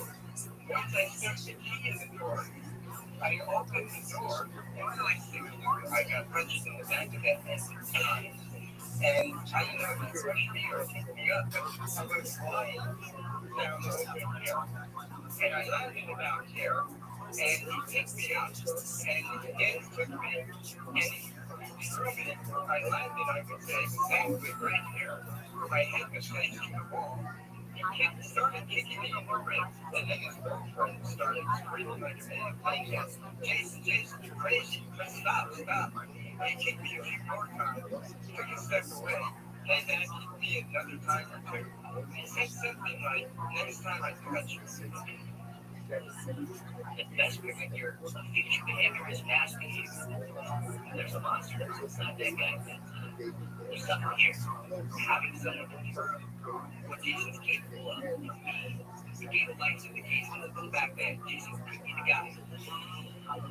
Sometimes, how's it that? You gotta admit, this man remembers this just like you researched it. And to me, everything we've seen, everything we've heard thus far, I don't see any other thing we can do except move forward. We gotta keep going.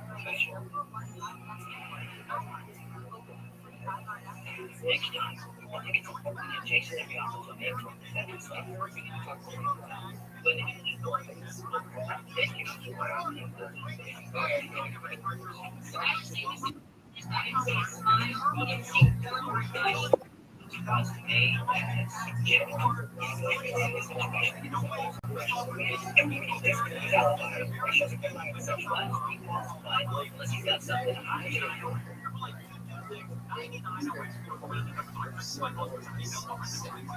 This is in full swing at Santa Anita Park's Hollywood Game every Friday, Saturday, and Sunday. Experience racing excitement with turkeys and racing tracks. Convenience turkey party to make turkey. Registering at the races in Memorial Weekend Carnival. Weekend admission, parking and a program is just $10. Every Friday, enjoy free admission and parking plus already 50% off happy hour. With meals and pay-ins every Wednesday. Explore new experiences at the Great Race Place by visiting SantaAnita.com/events, and you'll see you at the races. Thinking about refinancing your home or monthly payment? Unlike rates are going down, so you jump back up when the flames start to come on. In fact, when you're trying to get your home, they were changing all day. The home exchange has a suggestion. Contact us now. Process your refinance application for no charge. When doing it works, you tell us what rate you'll want. Once it does, I'll open the market house today. Finding for your mortgage documents. That rate in about 5 days. Once the market moves, and you'll position your window of opportunity. If the market doesn't get there, the outside is focused about 2 hours of your time. The outside is thinking that the rate you want is down there. Makes sense. So go to loaneexchange.com. Apply without cost or obligation. Loaneexchange.com. MLS license 37539. Subject to credit. See website for licensing information. Terms and conditions. Equal housing lender. Loaneexchange.com. Many scenarios. Facing a threat. Presidents in the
homicide robbery.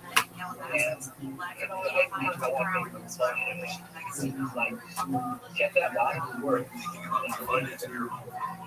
After spending 4 years in the LAPD, I have to wonder if the technical control Jason Simpson on the suspect I would think that these detectives who investigated Jason Simpson's alibi and his sidecar unless they had serious tunnel vision and already concluded that Jason Simpson's remains. During criminal investigation, we actually learned that the primary owner actually made Jason Simpson out of that.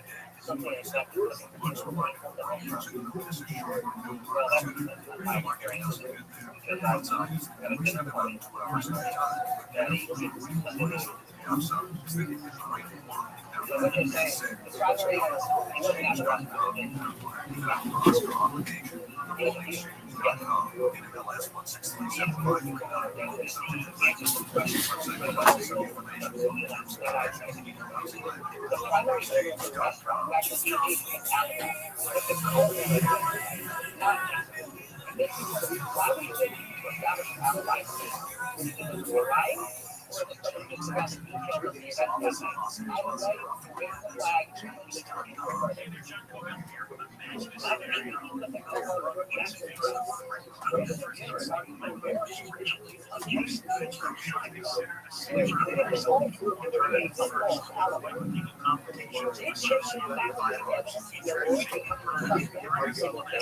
I've got a different point that he so what you're saying,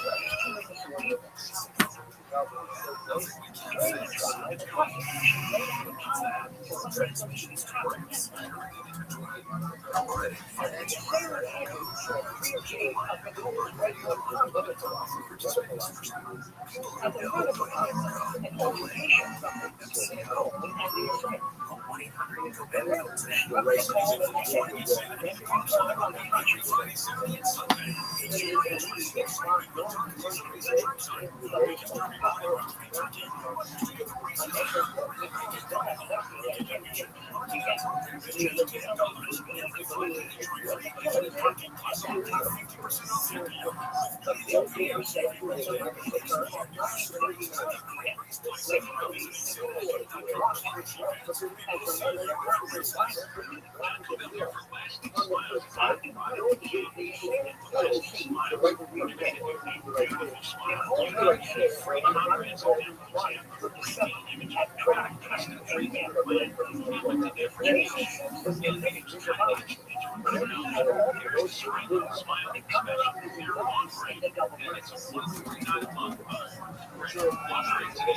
looking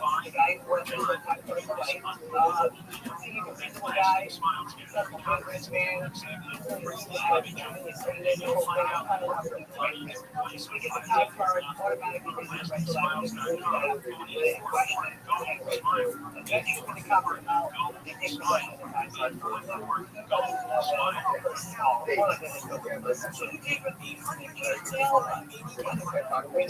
the rest of it.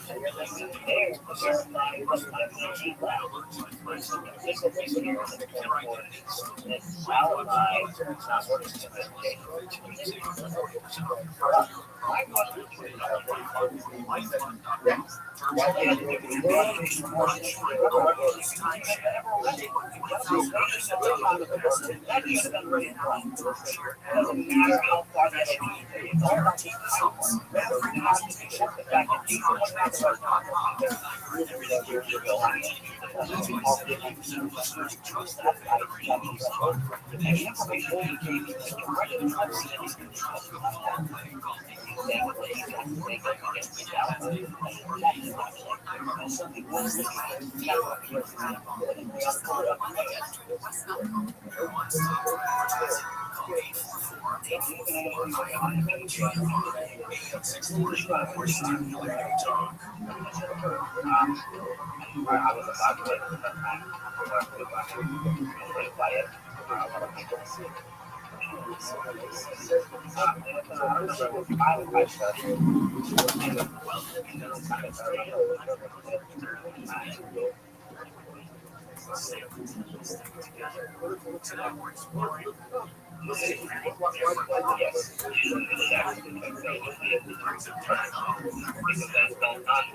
got to think about Jason's most likely completely got off one jack. Pull that right out. And from there, he's got to get to his girlfriend's place over there on the campus. Ultimately, he's got to end up on Sunday right around 4 p.m. Talk about why this is about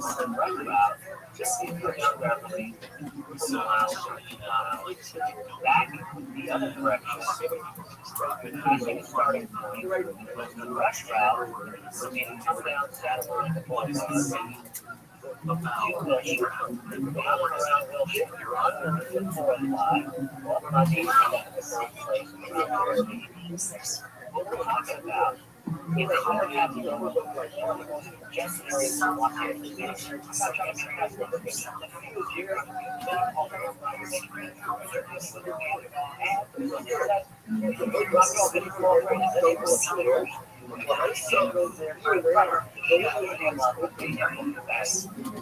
the timeline of Bill's story was really tight. I'm pretty skeptical about whether Jason would make that drive in 2019, even if he were in the range of tearing across country. But we're able to do it. Bill's theory is still in play.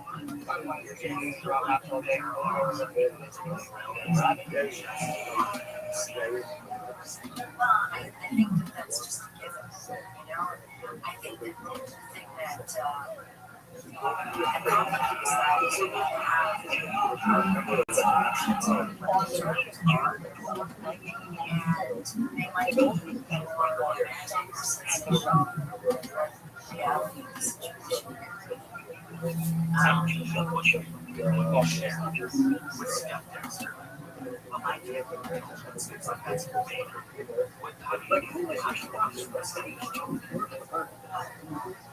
skeptics have to know this.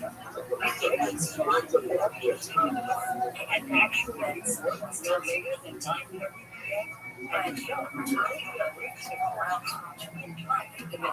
what are we thinking? Very loud.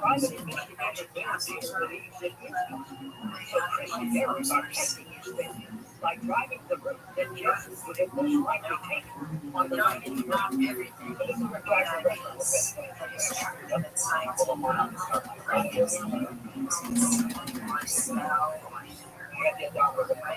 that's where other platforms just people at least here on everything done by that's where this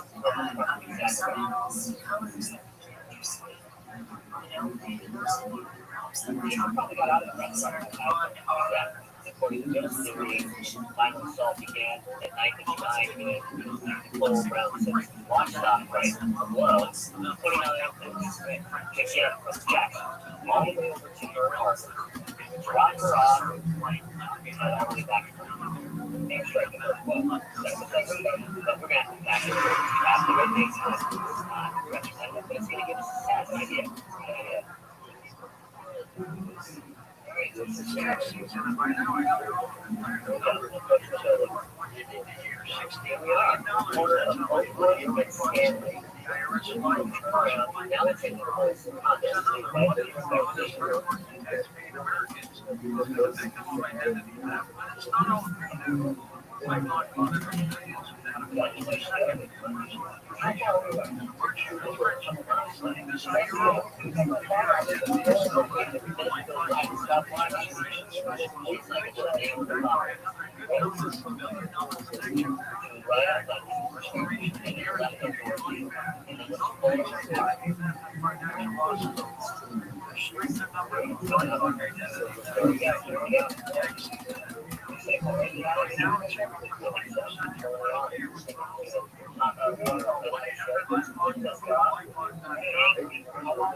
You've been in business for the next 2 years with a minimum annual revenue of $500,000. You can get up to $1 million in funding as fast as 24 hours. No matter what company you're going to use.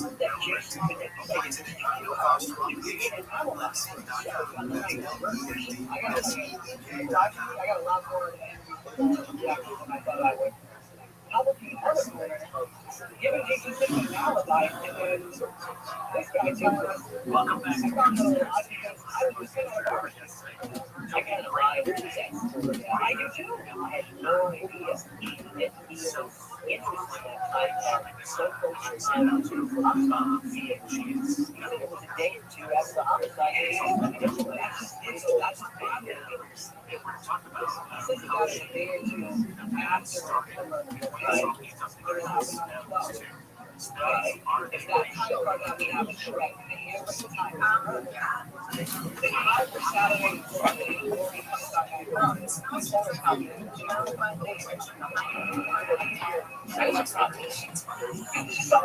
you know what? I have thought about that, but that is a problem because the rest of it wouldn't have been on it. It wouldn't have been completely the point to get it over the hands.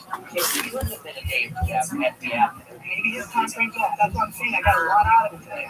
You know, I'm telling you, just got this right here, and I want to feel I see the confidence. You said before that time card is Monday, and it still sort of hurts. It is much more about time card. Either it's going to help Jason, or it's going to crush me.